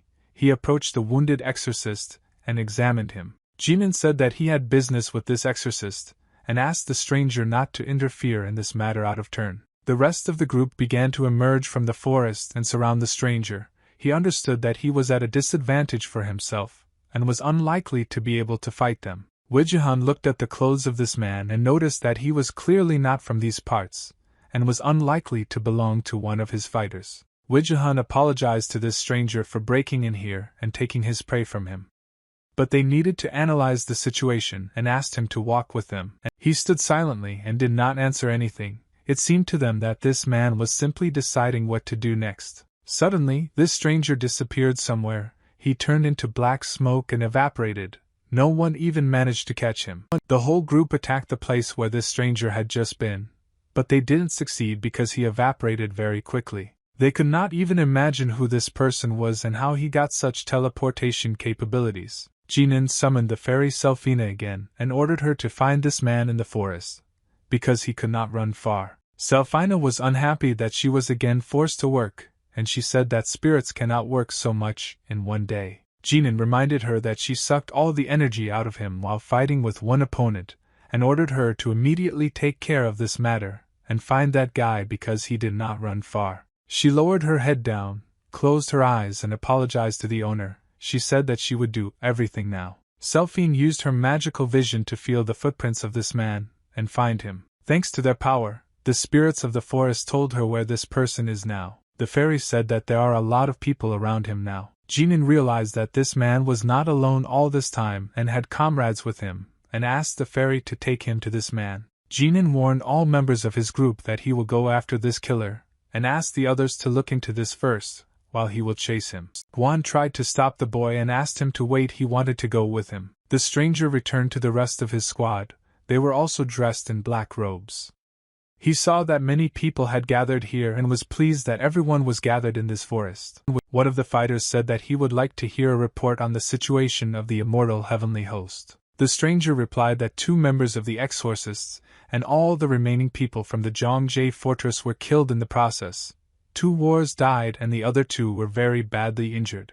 The commander said that no strange things happened with their Chok faction, and everything went very well for the first appearance of immortal heavenly warriors. The stranger said that everything is not as good as he thinks, and in fact there was one problem. He admitted that they could not kill one exorcist, and there were as many as 5 witnesses who could interrogate him and saw the stranger with their own eyes. He said that among these people there were 2 guys whom he saw for the first time, and the rest of the guys were Yutae-Yun, Bang Jai-Han and Wijie-Hian. The commander asked the man in the hoodie if these people were able to reveal his identity, and the man in the hoodie answered that they could not see his face and did not know who he really was. The commander ordered everyone to return back immediately. One of the strangers was very surprised by this decision and said how they could just leave, leaving witnesses behind. The commander agreed with the words of the stranger and said that they still did not reveal their true identity, and since the enemy is not easy, it is better to retreat in such an environment. There is no need to face them and suffer losses.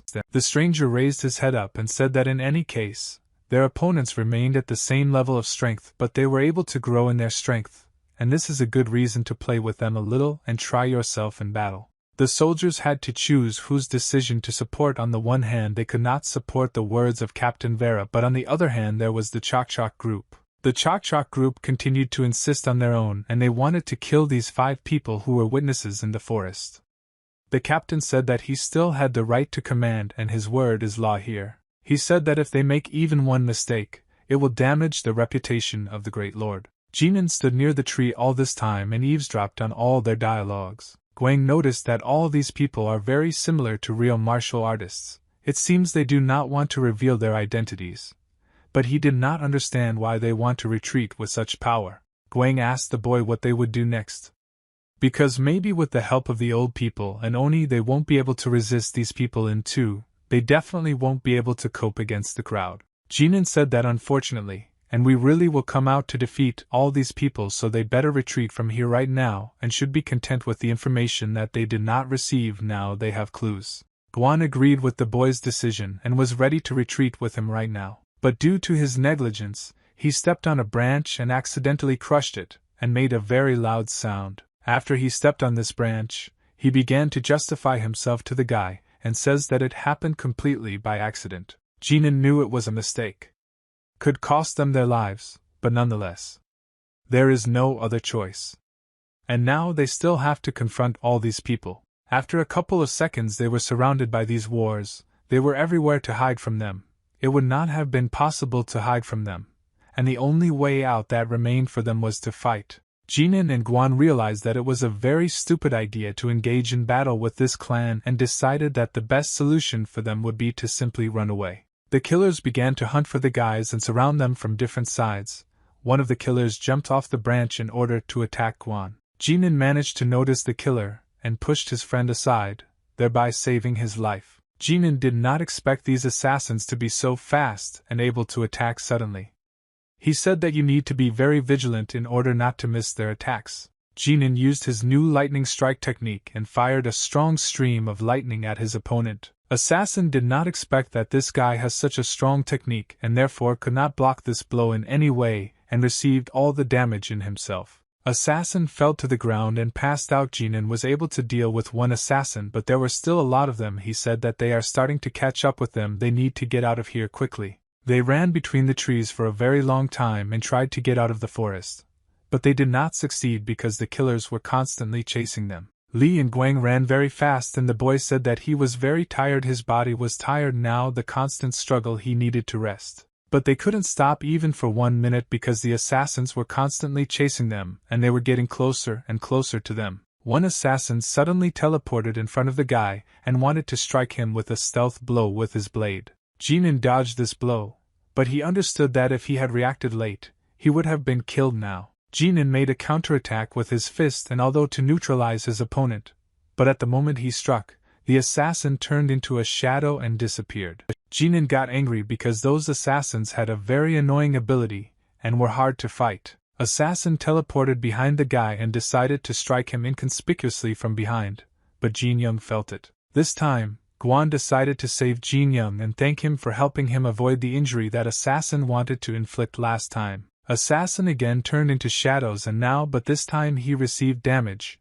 albeit a small one. Jin Young thanked Guang for saving him but the old man replied that he just did his duty and now they have a 1-1 score. Jinin did not understand how he needed to fight against these assassins because they had the ability to turn into a shadow and this ability gave them a huge advantage in battle. They realized that they needed to come up with a new battle plan against these assassins.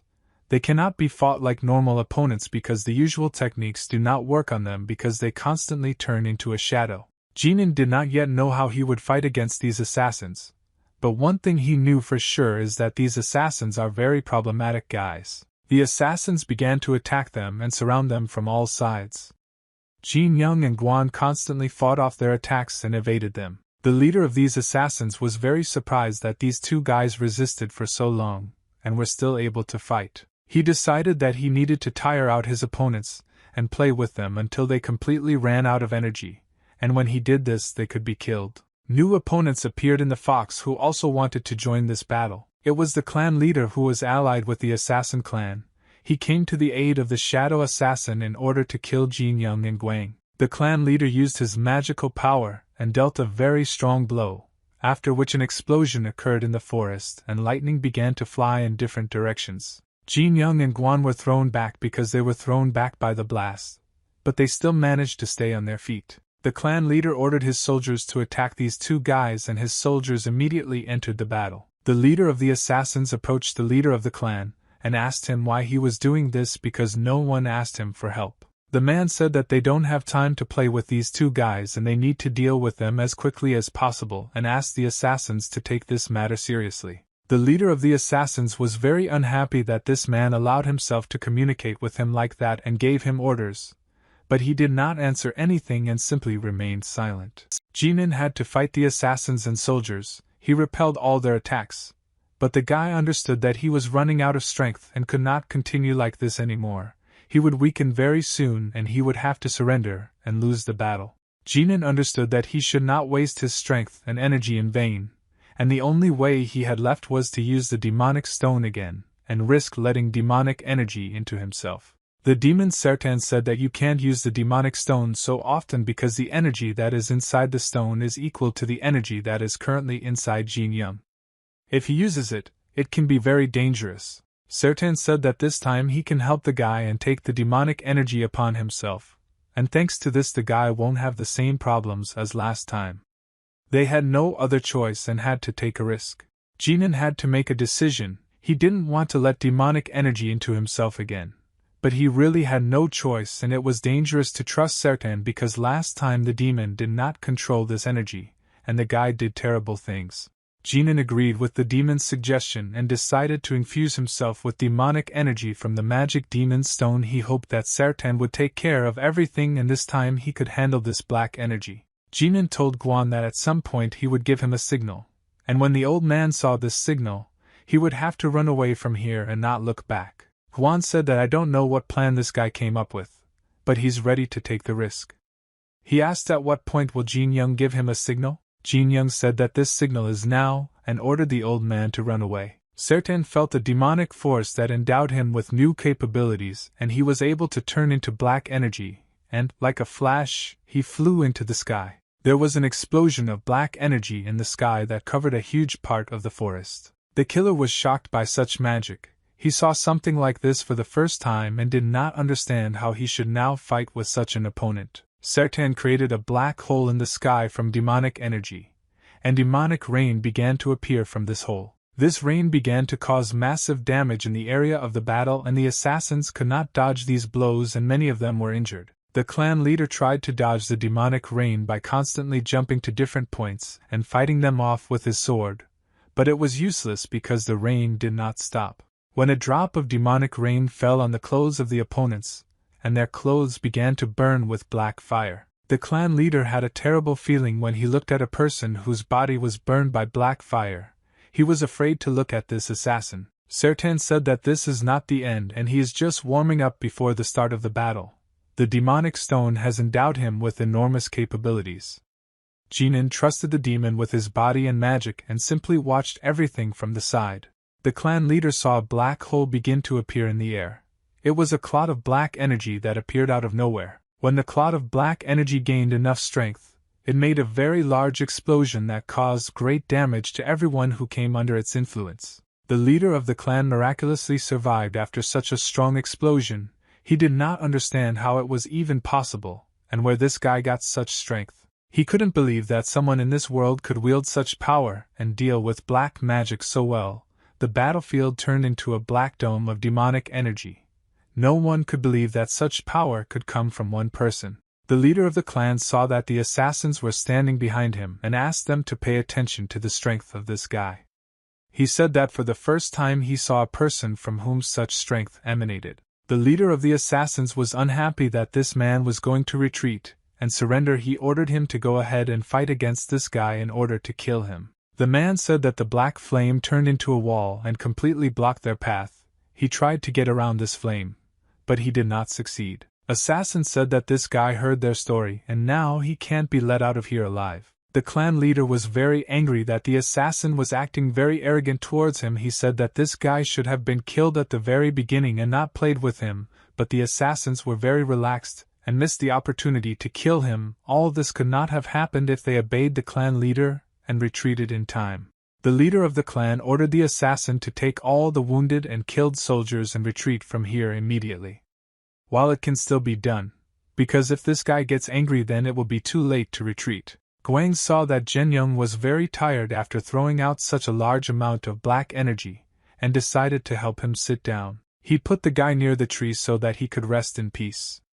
Jinan constantly talked about how they barely or managed to escape from these assassins, and if a little more time had passed they would definitely not have coped. Jin Young said that he was very tired and could not walk anymore. He needed to rest, and told his friend to go without him, but Guang refused to leave without his friend and said that the hardest part was over and he would stay with him.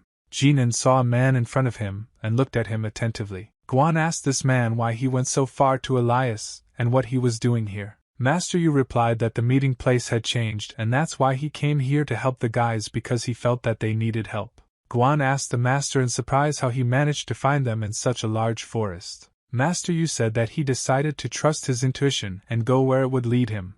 But when he went this way, he saw a burning forest and the sounds of an explosion. These signals helped him understand that the guys were exactly there, and he was lucky to find them.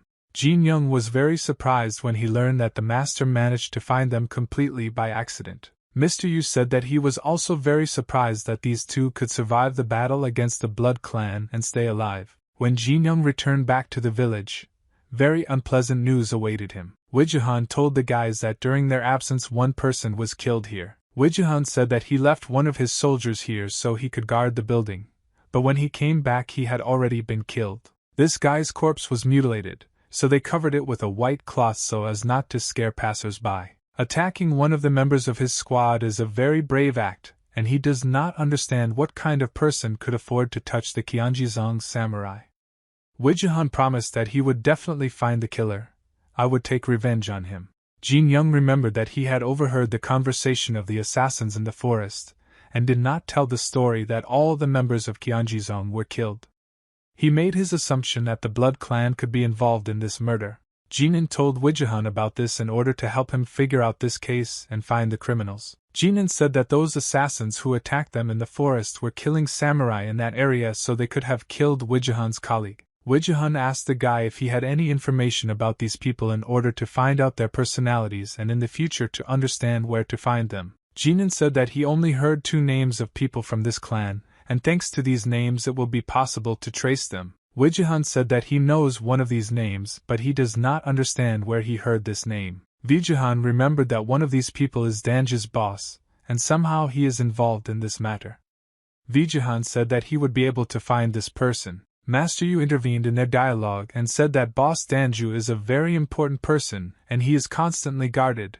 He usually hides in the castle and it will be very difficult to get to him or drive him out of this castle. Wijahan was ready to take a risk and find this man to avenge the murdered samurai from the Chongjizing clan. He was sure that this man fit the description of the killer perfectly, and only he could have the courage to attack the samurai. But his search would take a lot of time. Wijahan asked to write down the appearance of the people who were in the forest, Maybe he could identify them, and Jin Young replied that this person must be very tall. Vijahan bowed and thanked the guy for giving him this information. He said that he would immediately go to Chongjiang and try to find out even more information in order to find the killer. But Vijahan remembered that he couldn't leave just like that because he had one more thing left to finish here. A prisoner whom they managed to save was brought to him, and this prisoner had to be interrogated to find out all the information. Vijahan said that before he went to the city he needed to interrogate this prisoner. Vijahan remembered that he promised Jin Young to let the first one interrogate this prisoner, and asked if he wanted to do it. Jinan was delighted that his friend had not forgotten about his promise, said that with pleasure. Yes, they asked this prisoner. Jihan was flustered because he didn't know Jin Young's interrogation method and suggested leaving the interrogation to an expert as it might bring a more positive outcome. Jinan asked the old man not to worry about it, and trust him because he is also very good at the art of interrogation. Jinan came closer to the prisoner, and said that the interrogation will begin now. Jinan allowed the demon's freedom to use his abilities to improve the interrogation. Sertan used his demonic abilities and began to bewitch this man. He instilled black energy in him and ordered him to speak only the truth and completely obey Mr. Jinan. The captured soldier did not want to tell them the truth, but the spell worked on him and he said that the blood clan is all he knows about their names. Master Yu asked the boy what nonsense this man is talking about, and why he is behaving so strangely. Jinan replied that he had to use hallucination magic so that this person could not resist himself, and told the whole truth. In fact, the magic that he used is much stronger than what he said. This magic was created by mixing two types of psychedelic magic. Jinan used his demonic ability again and asked this captive to tell him everything he knew about the Sky Blood clan. He said that the murder that they did not commit was not of their will.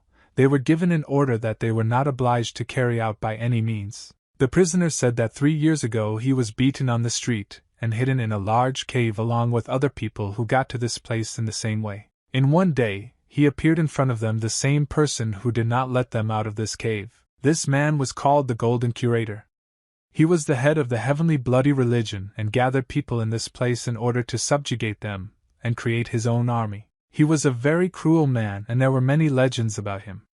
Nobody saw this man's face because he constantly walked in a golden mask. This man constantly forced his subordinates to fight, and on one day, Yuma fought against a strong fighter.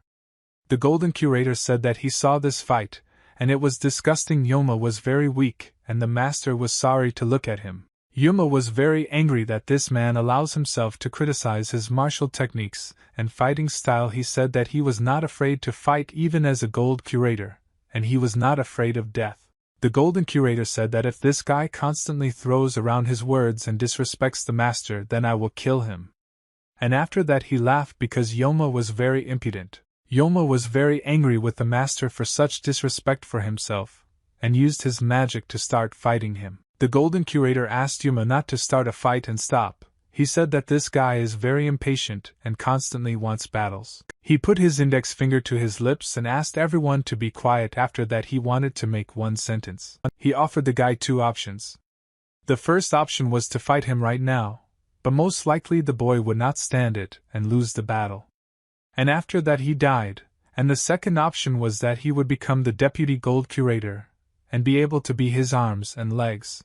Yoma was very surprised that he had just been offered these 2 options. He was absolutely not ready for them. Yoma began to laugh very loudly, and at that moment he finally understood what the meaning of the master's proposal was, and he said that he was not going to work in this clan and do the dirty work for this master. Yoma said that he would never agree to be this bastard's assistant for anything in his life, and if he had the choice to kill 10 swordsmen or fight with the Golden Curator, he would rather kill the curator. Yoma called this gentleman a real piece of trash who deceived all these people who are sitting in the cave, and he must pay for it with his life. The master was very upset that this guy chose this particular path and wanted to fight against him, but nevertheless he was ready to fight and punish the disobedient student. He used his magic and began to accumulate red energy around himself in order to later fight with the guy. Energy began to envelop his body and fill the space in the cave.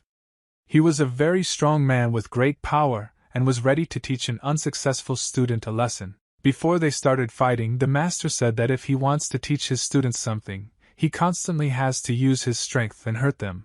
Only this way helps the students understand the full value of these teachings. Yoma fell to his knees and could not move his body.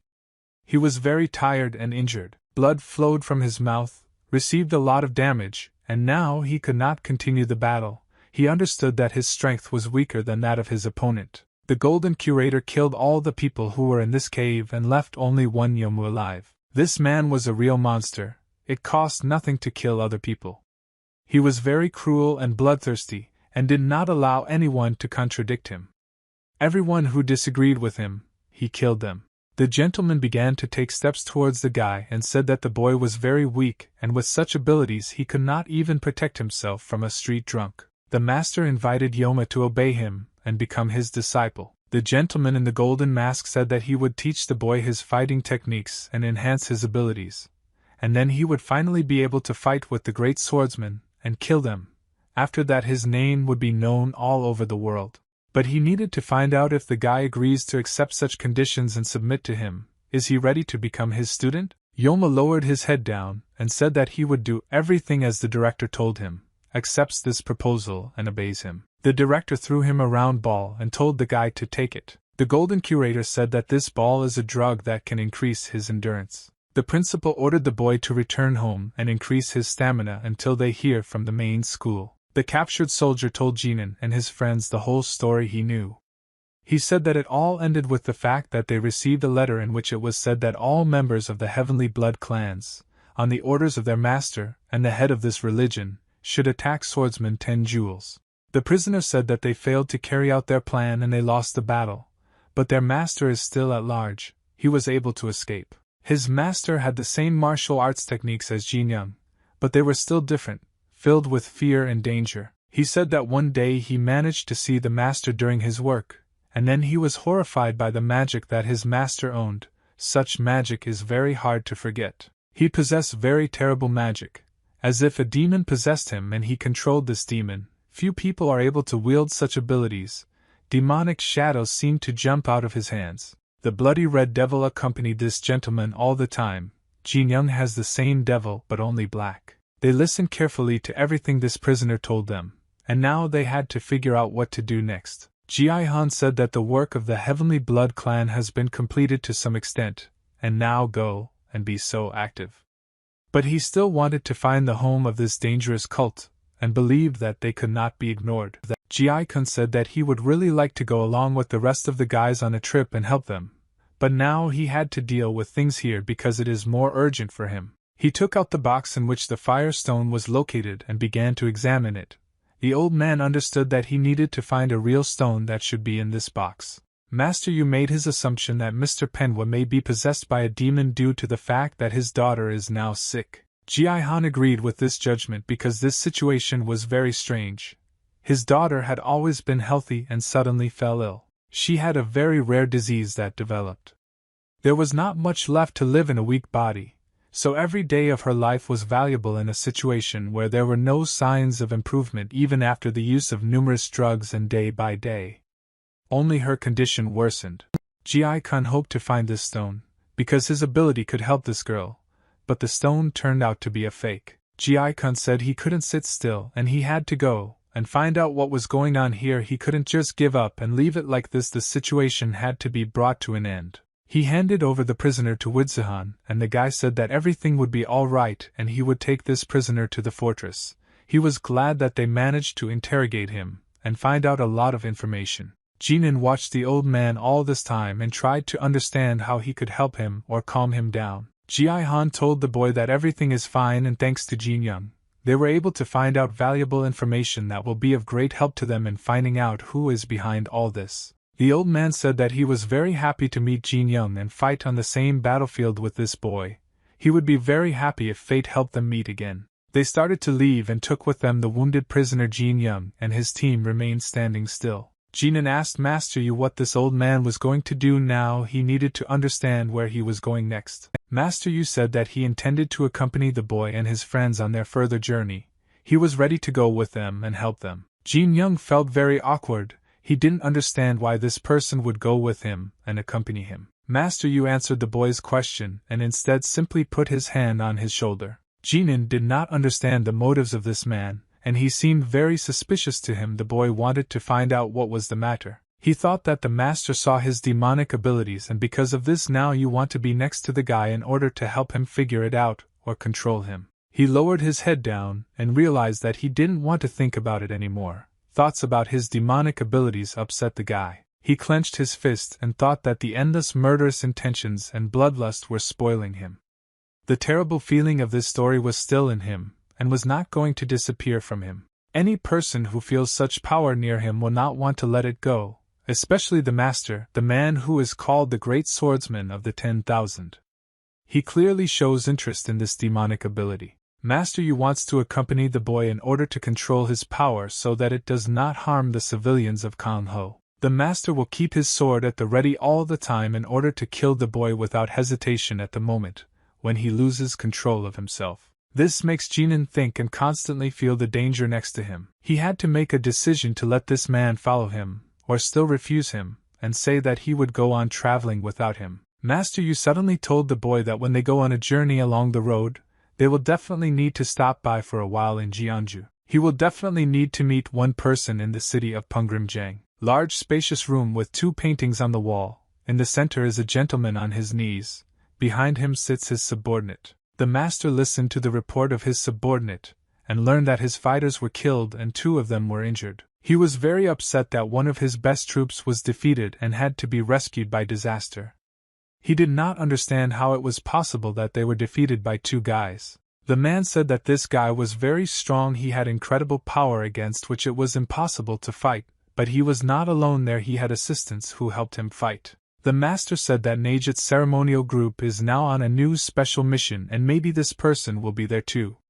He asked his subordinate what is the probability that they will return from this mission alive. After an encounter with this man who killed 3 of his warriors and wounded 2 of his warriors, the likelihood that the next meeting will come successfully is very small. He realized that he needed to send a lot more people on a mission. 10 people should be at least in order to go on a mission. The man understood that the master did not know about the power of this guy, and he thought that 10 people were very few. You need to send at least 10,000 people. He told his master that it was the first time he faced such a strong opponent, and 10 people could not cope against him.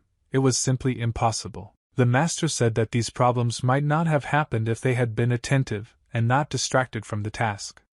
Then this man would not have attacked them, and he would not have lost his people in battle. He narrowed his eyes and paused. After that he said that this man would not have survived against his squad of fighters if everyone acted correctly, and did not waste their strength. The man could not answer him anything to find the facts, he just lowered his head down, and remained silent. The master was furious that this guy came to help Master Yu after that killed his soldiers and attacked the special squad. He once again reproached the man for the fact that because of his negligence and inattention, people died. Now one of the best special squads cannot function. The gentleman asked the head of the detachment if he had any excuses about this or he would continue to sit with his head bowed and be silent. The man said that he reported all the information about the incident that happened in the forest, and he didn't know anything else, and he couldn't say anything in his defense. The gentleman said that we need to deal with this guy before the information leaks to the masses and until other people find out that the special squad was destroyed by the hands of this man. He ordered this man to go with his own hands to kill this man alone. Only in this way can he atone for his guilt. He was shocked by such an order, and understood that it was impossible to do because he himself could not cope in a battle against this strong man. He understood that he had no other choice, and he would either kill him or die. He will not be able to run away from the Lord either, and the man found himself in a difficult situation. All he can do is go and kill Jin Young. He bowed to his master and said that he would carry out this order at the cost of his life. Jin Young and his team walked for a very long time, and at some point they stopped on the steps and looked up. Master Yu said that they arrived at Pengrimjiang, which was a castle on top of a mountain to which high steps lead. Master Yu asked the boy to let this terrible situation out of his head and stop worrying about it. Jin Young replied that he would do so. They suddenly heard someone's voice shouting at them to stop immediately, and if they don't you will attack them. Suddenly, they were attacked by a girl in pink clothes. She dealt them a quick blow with her sword and left a black mark after her sword. Jinan asked this girl what is she doing, and why is she attacking them because they did nothing wrong to her. She felt that a terrible aura emanated from him. This aura emits a terrible energy, Such an aura is usually owned by a demon or demon owners. Ganan began to suspect something strange about this girl.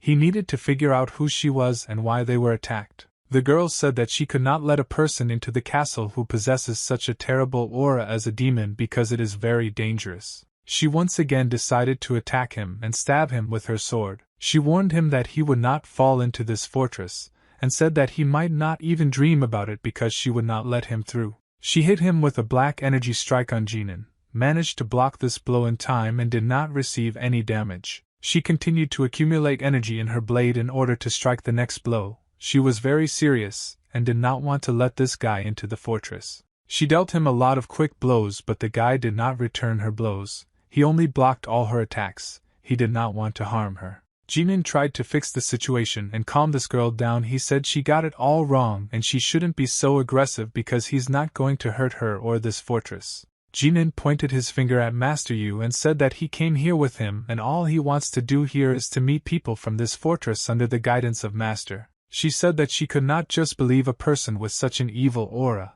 because it is very dangerous and his words can be false. Demon Sertan said that ordinary words will not work in this situation.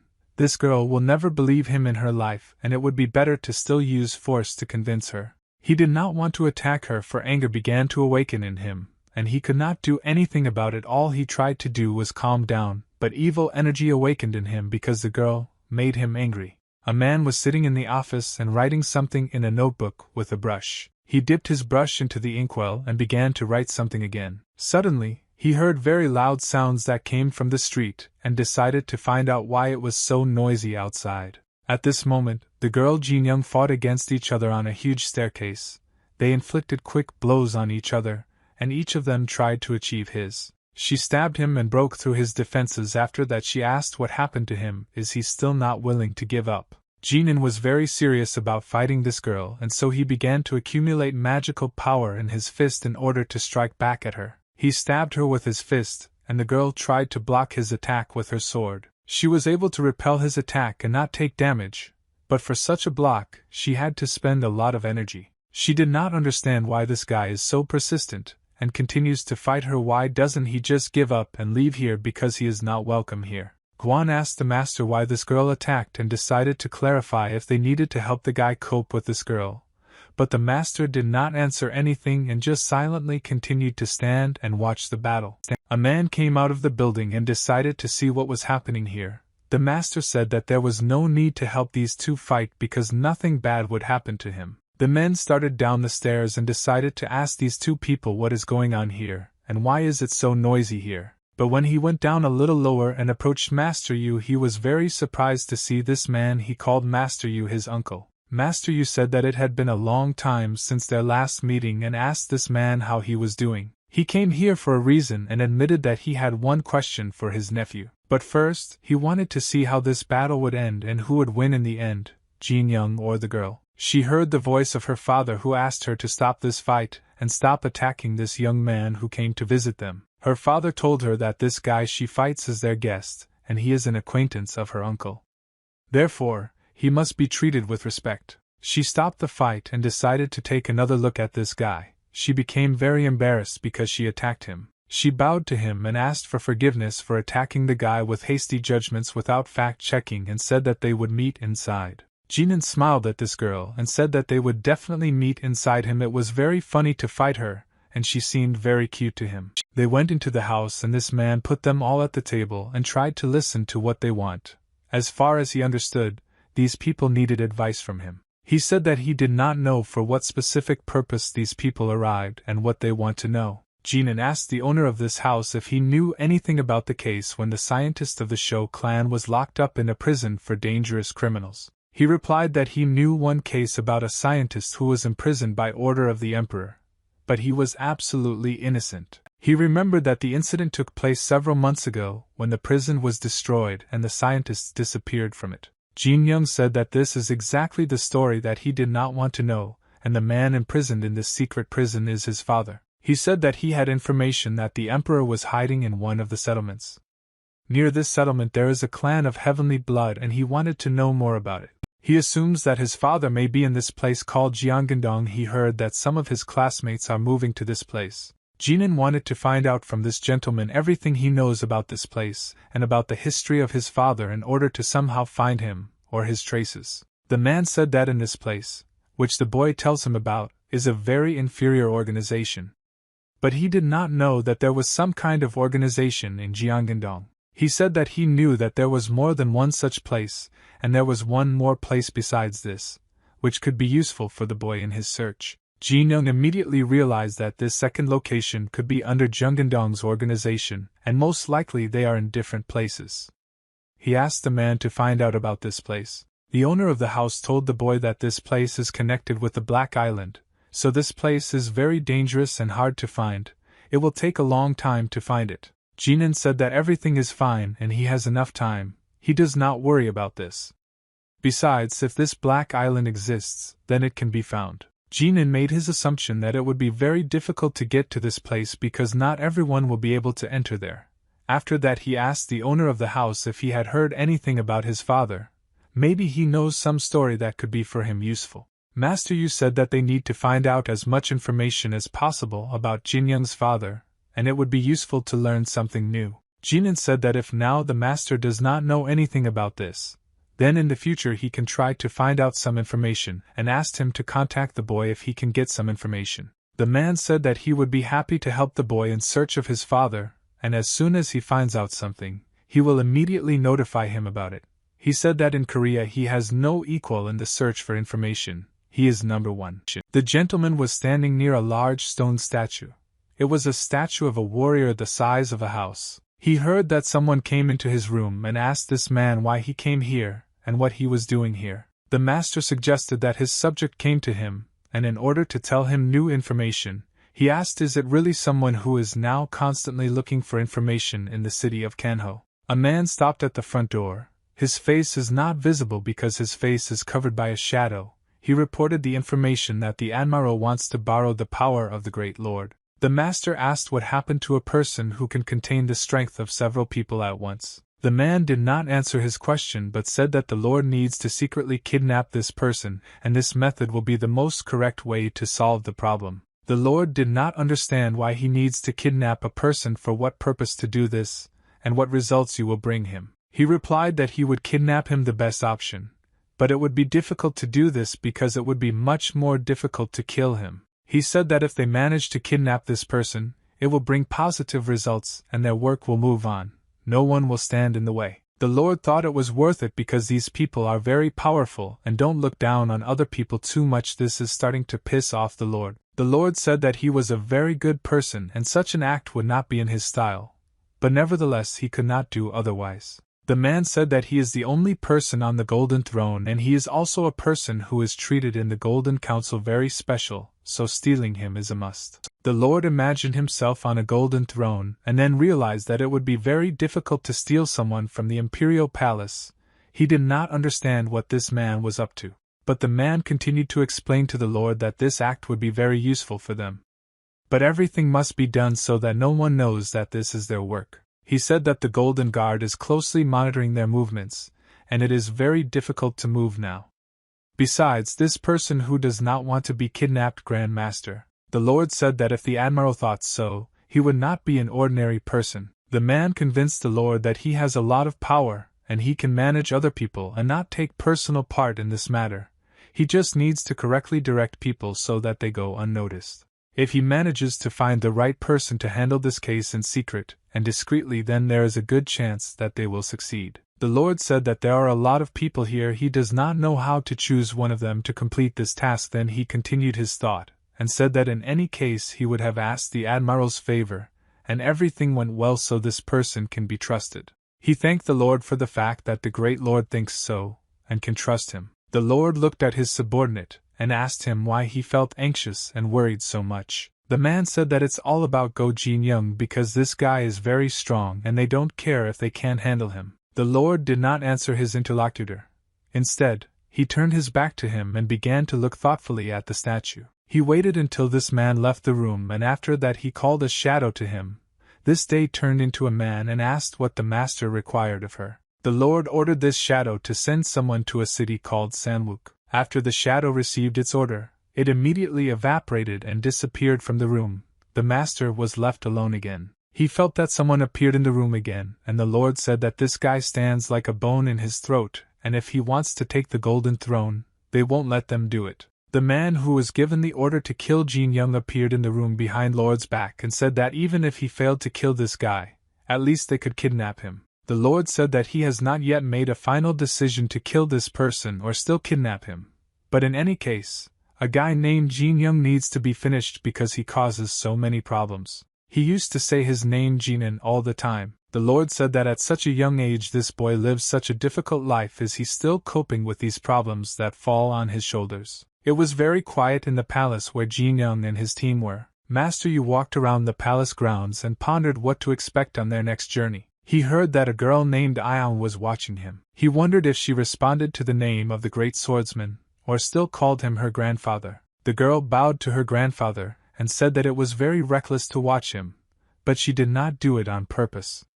She just wanted her uncle to teach her martial arts. He said that he was not planning to do martial arts right now and just wanted to take a walk in the evening. He said that he watched her fight the Jin Young and praised her martial arts. He said that she had grown a lot with her sword and was proud to have such a talented granddaughter. Master Yu said that when he wanted to become stronger, he had to live far from other people in order to constantly train and not be distracted by unnecessary irritants. But he would love to live with his family. But he unfortunately cannot live with his family, and is very sorry because of this. Previously, he made such a decision for himself that he would live away from everyone and improve his martial arts. So he cannot transfer his decision and return back. He has already chosen his path. Suddenly he felt a very strong energy in the air, and he decided to find out where this energy came from. But so far he could not understand. Jinan was in the forest and meditated on one of the stones that was located on the edge of the mountain. He tried to stabilize his breathing and fill his body with concentration and energy so that his internal processes began to work. He felt that his energy was awakening and it began to envelop his body. Air currents of energy began to appear around him. These currents and energies were very strong. They could lift his hair into the air and scatter it in the wind. Master Yu watched the guy from the side. He thought that this guy's strange videos in the evening during training, he did not understand when he was resting this boy. His energy was very strong and resembled sunlight. Even though it was evening, this boy had incredible abilities. His aura sometimes resembles an endless labyrinth of darkness. He decided to stay here longer and tried to watch the boy. I and the master were very interested in what martial arts Jinan studied because the power he owned was unique. Jinan was the real embodiment of yin and yang because two forces were fighting in him, a light force that was ready to save the world and there at war that could destroy everything in its path. Jinan's story was unique, it was truly great, but this story couldn't surpass Master Yu's story because he was also a great warrior. Master Yu did not understand why it is so difficult for him to contact this young man, why this guy does not allow him to him, and does not want to work hard. Instead he chooses the path of loneliness. The master decided that he would monitor how this boy develops and help him properly direct his energy. Jinan heard that the master was watching him and decided to talk to him. He said that he knew a man who told him that when you get old you can't fall asleep at dawn. Jin Young asks Master Yu Bei if he is the same old man. Yu was very surprised that the boy noticed him. He did not expect that his presence would be so noticeable, and he turned his head to the guy. The master replied that it comes with age and jokingly asked the guy if he can fall asleep at dawn or is he already starting to age too. Jinan asked why this girl attacked him so recklessly in the morning, and why she was so eager to defeat him, and now she has been pestering the guy all day. Jinan was very upset that they did not want to let him into this fortress, and they attacked him because he had heavy energy. But when these people found out that Master Yu had arrived here, they immediately changed their attitude and began to treat Boy C respect, but he felt it was unfair. He asked why the owner of this house was very closed and did not tell them about the things that he was asked. He pretended not to know anything, although he definitely knows the information. Master Yu understood the boy's excitement, and said that you shouldn't worry about the girl. She is always like that. But when she found out that I had come, it became clear to her that she needed to calm down, because it was her grandfather but not her own. Jin Young said that he was very upset that he was attacked, and he did not understand why they did not immediately recognize their grandfather. The old man said that therefore you should not worry about the occasion because he was last here 30 years ago, they just forgot his face, and no one expected that he would come today. This girl saw her grandfather for the first time. She saw her grandfather for the first time and was shocked that the great swordsman is her grandfather. Because of this, she could not sit still all day and asked him to teach her martial techniques. The owner of this house never paid attention to his family about the master, because at school this person left the family forever, and it is better for no one to know information about him. In addition, when it comes to a great swordsman, it is better to hide this information from everyone. Master Yu spent his whole life in order to make his name known throughout the country and to be respected by everyone, and now he is very afraid to spend this name or slander him with dirt, and it is better for him to remain a secret and not tell anyone that he has a family. Ganan said that the title of Grand Master Swordsman is a very important title, and he understands why the old man is so worried about it. Master Yu said that everything in this world does not turn out the way you expect it, and therefore you need to be prepared for everything. Ganan listened to the old man and listened to his words. He found the truth in these words and realized that the old man would not say bad things, and he definitely understands something in this life. Ganan said that he is currently studying one martial art, and asked the master if he would like to take a look at this martial art because it would be very useful for a boy to show his technique to such a great master. Master Yu said that he would look at the guy with pleasure, because he is very strong. They are afraid, and he wonders what kind of technique this boy is studying now. Ganan said that he studied the ancient writings that were in his father's secret room, and among these ancient scrolls he found one combat technique, but it was too complicated. At first, this technique turned out to be an ordinary set of techniques for him, but when you start using it, the internal energy flow changes its direction, and it is very difficult to cope with this technique. He wanted to find out from an experienced fighter some information about this technique, because no one knows anything about it. Ganan began to accumulate energy in his hands and tried to prepare himself to perform this martial technique in order to show it to Master Yu. He began to perform techniques from this technique and accumulate energy in the right direction. Various energy spheres began to appear in his hands. They were white and then blue, and at the end there was black energy in one of his hands and white energy in the other hand. When his energy flow reached the right level, he made a punch and released a huge flow of energy forward. This flow of energy was incredibly strong. He completed this martial technique and asked the master what it was like from the outside and what he could tell him about this martial technique. Master Yu told the guy that the technique is quite interesting, but the problem is that he learned it wrong, and he has significant mistakes in performing the techniques. He does it all not perfect. Therefore, he does not succeed. The master said that the boy has a very correct way of energy flow while performing these combinations of blows, but the intensity with which he splashes this energy out of himself is out of control, and due to this, problems begin. He said that the boy very often uses his brain and tries to make him do everything right, but in such situations it can only hurt, and because of this there are problems with the execution of the technique. He suggested that the boy use his brain less in training and trust his feelings more. Thanks to this method, he will be able to achieve the correct execution of this technique. After all, there is no original of this technique, and you need to trust yourself. Ganan absolutely agreed with the master, since the original of this method does not exist, and he needs to find the right ways to perform this technique himself. He will have to follow the flow of his mind and the flow of his sensations. Master Yu said that if he personally studied this technique of martial arts, he would try to redefine it in accordance with the inner peace and harmony that is inside him, because only in this way he could find the balance of performing this technique. He suggested that the boy make some changes to this technique and make it more comfortable for himself and his inner world, because due to the fact that there is no original, there is no exact understanding of how these strikes should be performed. The master said that he had already advised everything possible, and that he had nothing more to offer this boy. Ganan made a decision that he will listen to the words of the master, and this way of studying this technique will lead him to learn quickly, and this is the shortest way. The new formula is the original that will help him give the basis of this martial arts technique, and returning to the beginning is sometimes a speed up for further study. His first teacher always told the boy that you need to assimilate and focus on harmony. This will lead to the most positive results in learning new techniques. You should not be afraid of change. Jin Young realized that no matter how good and strong this technique is, it is still not perfect. Grandfather Ganan once told him that the ancient martial arts techniques were created in the ancient world and now no one knows how to use them correctly. However, unfortunately, Heavenly Dansombi could not keep up with the rate of development of Sinusobacter. Maybe this is because initially there was no struggle for all Bopa. Jinan was afraid that this technique could further awaken his bloodlust and thirst for murder. So for now, decide to pause in learning this technique and think it over carefully. He thanked the master for such useful advice and bowed to him.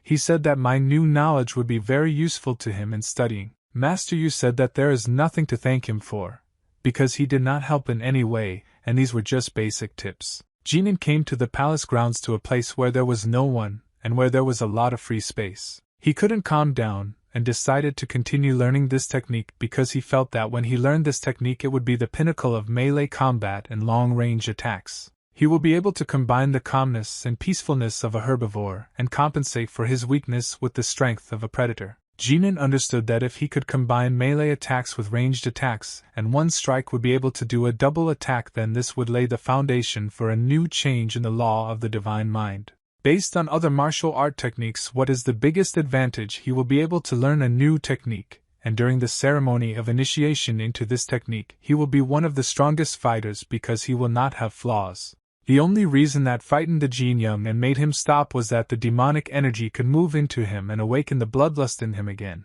And if the bloodlust is combined with the new martial arts technique, big problems can begin. He has a lot of time for this training, and at the end of the training he still managed to combine two very strong energies and make a powerful burst of this energy in one blow. Jin Young was very happy that he still managed to achieve positive results in this technique, and nothing bad happened to him. He accepted Gong Kungjiu. Now Jinan was thinking about what to name this new spell. He wanted to come up with his own name because it was no longer the same spell that he read in the ancient letters, the interpretation that he himself came up with. It was very quiet in the palace. Night fell. There were two people in the fox at night. One of them was dressed in black clothes, the second was dressed in white clothes. They talked about the fact that a man in black clothes saw Master Yu here. The man said that it's already night. That's a good time to find a boy here.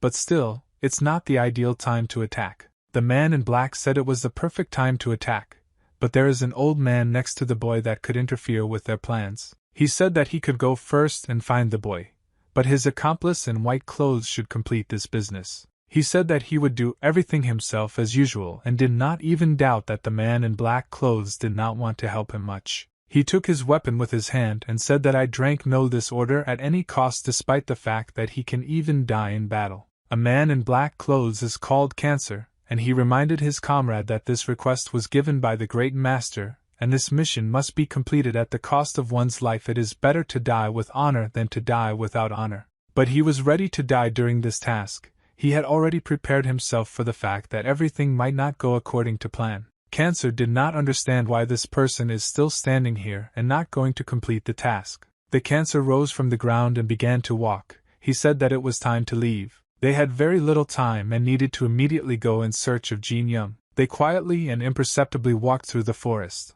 looking for the guy. They didn't know that he was somewhere nearby. Jinan at that moment was sitting on a stone and meditating. He was concentrated on himself, and resumed his energy flows. Cancer at that moment was not far from the guy.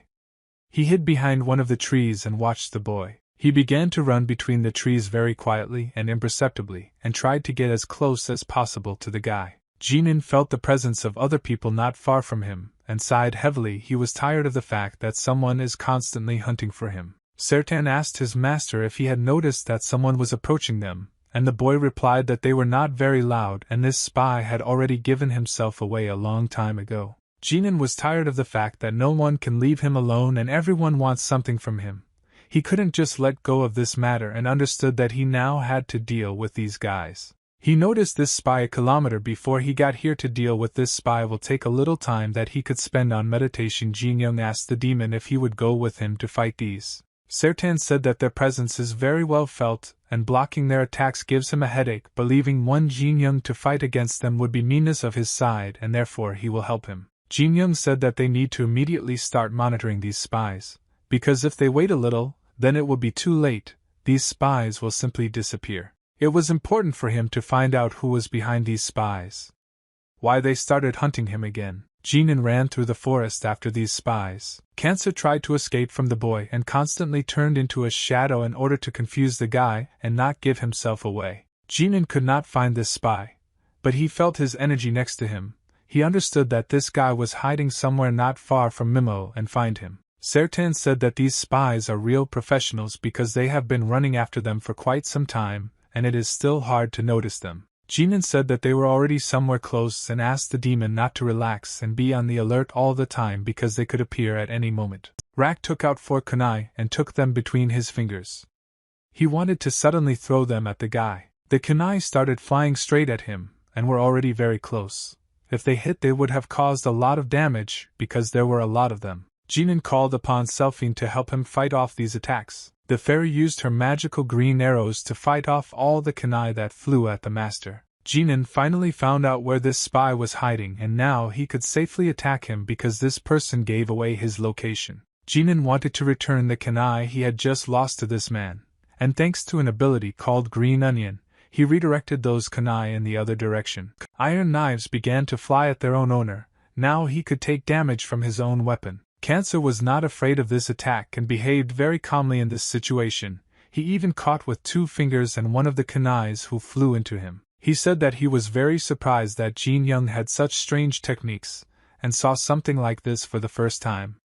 He never met a person who could then just find his location. He praised the boy for being well trained and very attentive. He said that he wants to end this business himself, and kill the guy with his own hands, because this way he will have more glory available. But unfortunately, he cannot kill him himself because the Lord gave the order to kill Janyan with another person, and he is obliged to listen to his master. Cancer suggested instead of killing the boy to serve him politely, and that's all he could do at the moment with this guy. He took the boy by the collar of his shirt, and began to pull him towards him. After that, he began to run forward very quickly and pull the guy behind him using his martial arts technique, and accumulating a speed. He quickly picked up speed and moved to the nearest slope from which he threw the boy into the water. Together they flew down from a large waterfall and had to break into the water. He was very confident in his actions, and was not afraid that he could die with this guy if he fell down. Cancer threw him down, and wanted the boy to crash when he hit the ground,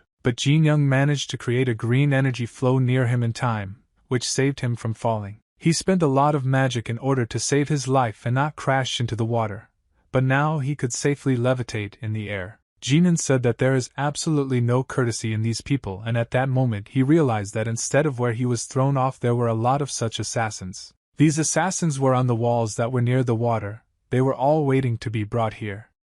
Boy, it was a trap. Jinan was not afraid to fight these guys. He started joking that he had not seen them for a long time and the guys probably missed him once decided to come again. Cancer asked the boy why you have such self-confidence in him. Is this really the basis of his martial arts? He said that he really likes that the guy behaves this way. Cancer said that these assassins were brought here just in case, but they won't fight. He said that Jin Young needs to fight with one person so that he can restore his part. Cancer said that his task was to bring the boy here and that his role was over and now he could step aside. A warrior appeared from above and was ready to strike from behind, but Jin Young felt that something was wrong here. He managed to dodge the blow and received no damage. His opponent continued to strike. Jinan blocked these blows with his hands. He does not allow himself to be harmed. His opponent began to accumulate magical energy in his swords in order to deliver more powerful blows. Jinan at that moment realized that he needed to counterattack and began to retaliate, which stunned the enemy. Jinan said that he was not happy to see this man again, and at that moment,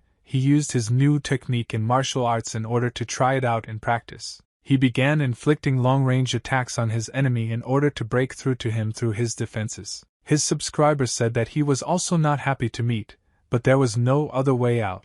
This should all end today. They understood that after this battle only one would come out alive, so they fought very desperately. Jinan, how can he break through this person's defense and deliver the right blow after which he will not be able to fight further? The man drew energy into his 2 blades and headed straight for his opponent. He struck a comet strike that pierced any defense after this strike.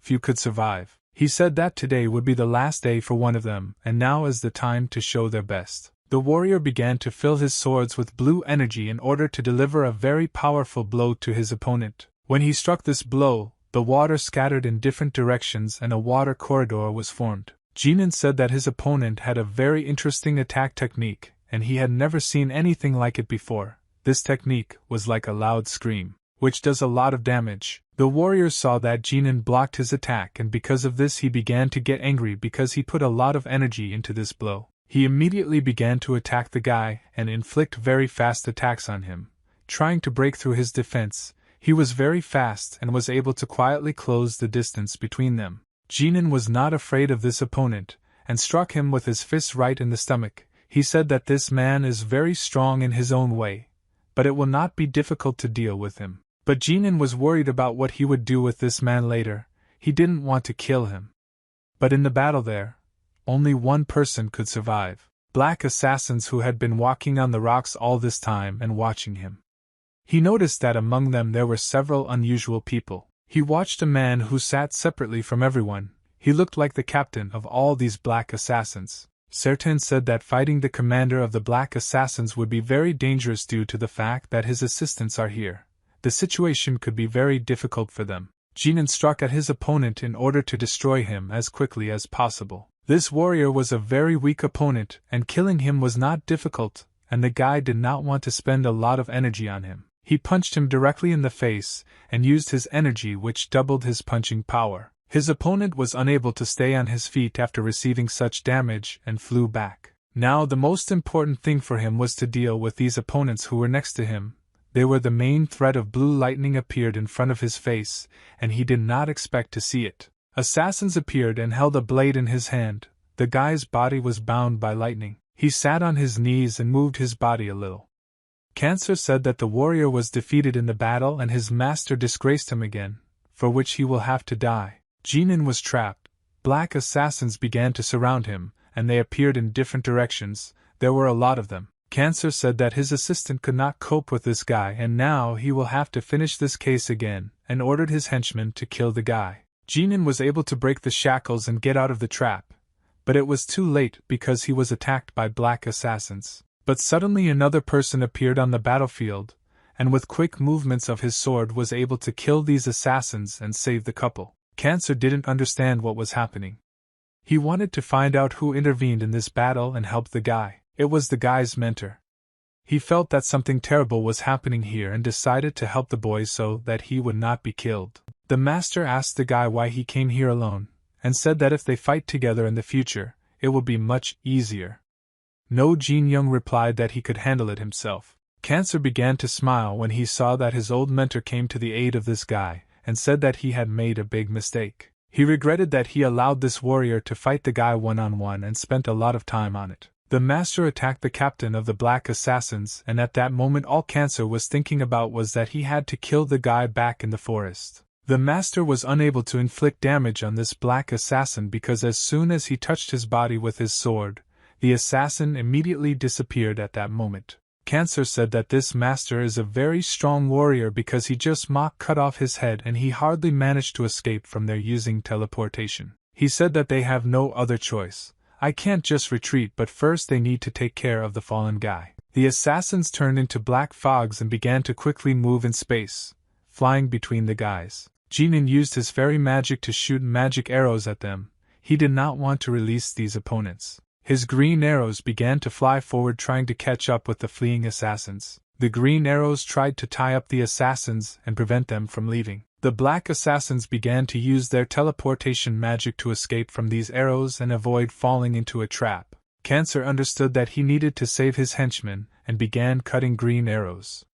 He tried to destroy these arrows so that they could no longer interfere with him and his assistants. Cancer said that this boy is much stronger than the stories he heard about this guy. He said that now they need to leave, but they will meet with him again later when the black assassin is better prepared for this meeting. He turned into black fog again and began to fly in the air like a flying snake. Jin Young said that the master came very on time and to the right place, to which the master answered him that he felt that the guy needed help and responded to this call. He said that this call for help was so weak that it was difficult to notice, and this time it was just luck that the master was able to find it. Jin Young said that he didn't need to come here and it was a bad idea, but he felt excited and decided to play with these guys as if it was just a game. He wanted to catch at least one person from their gang and find out who they were.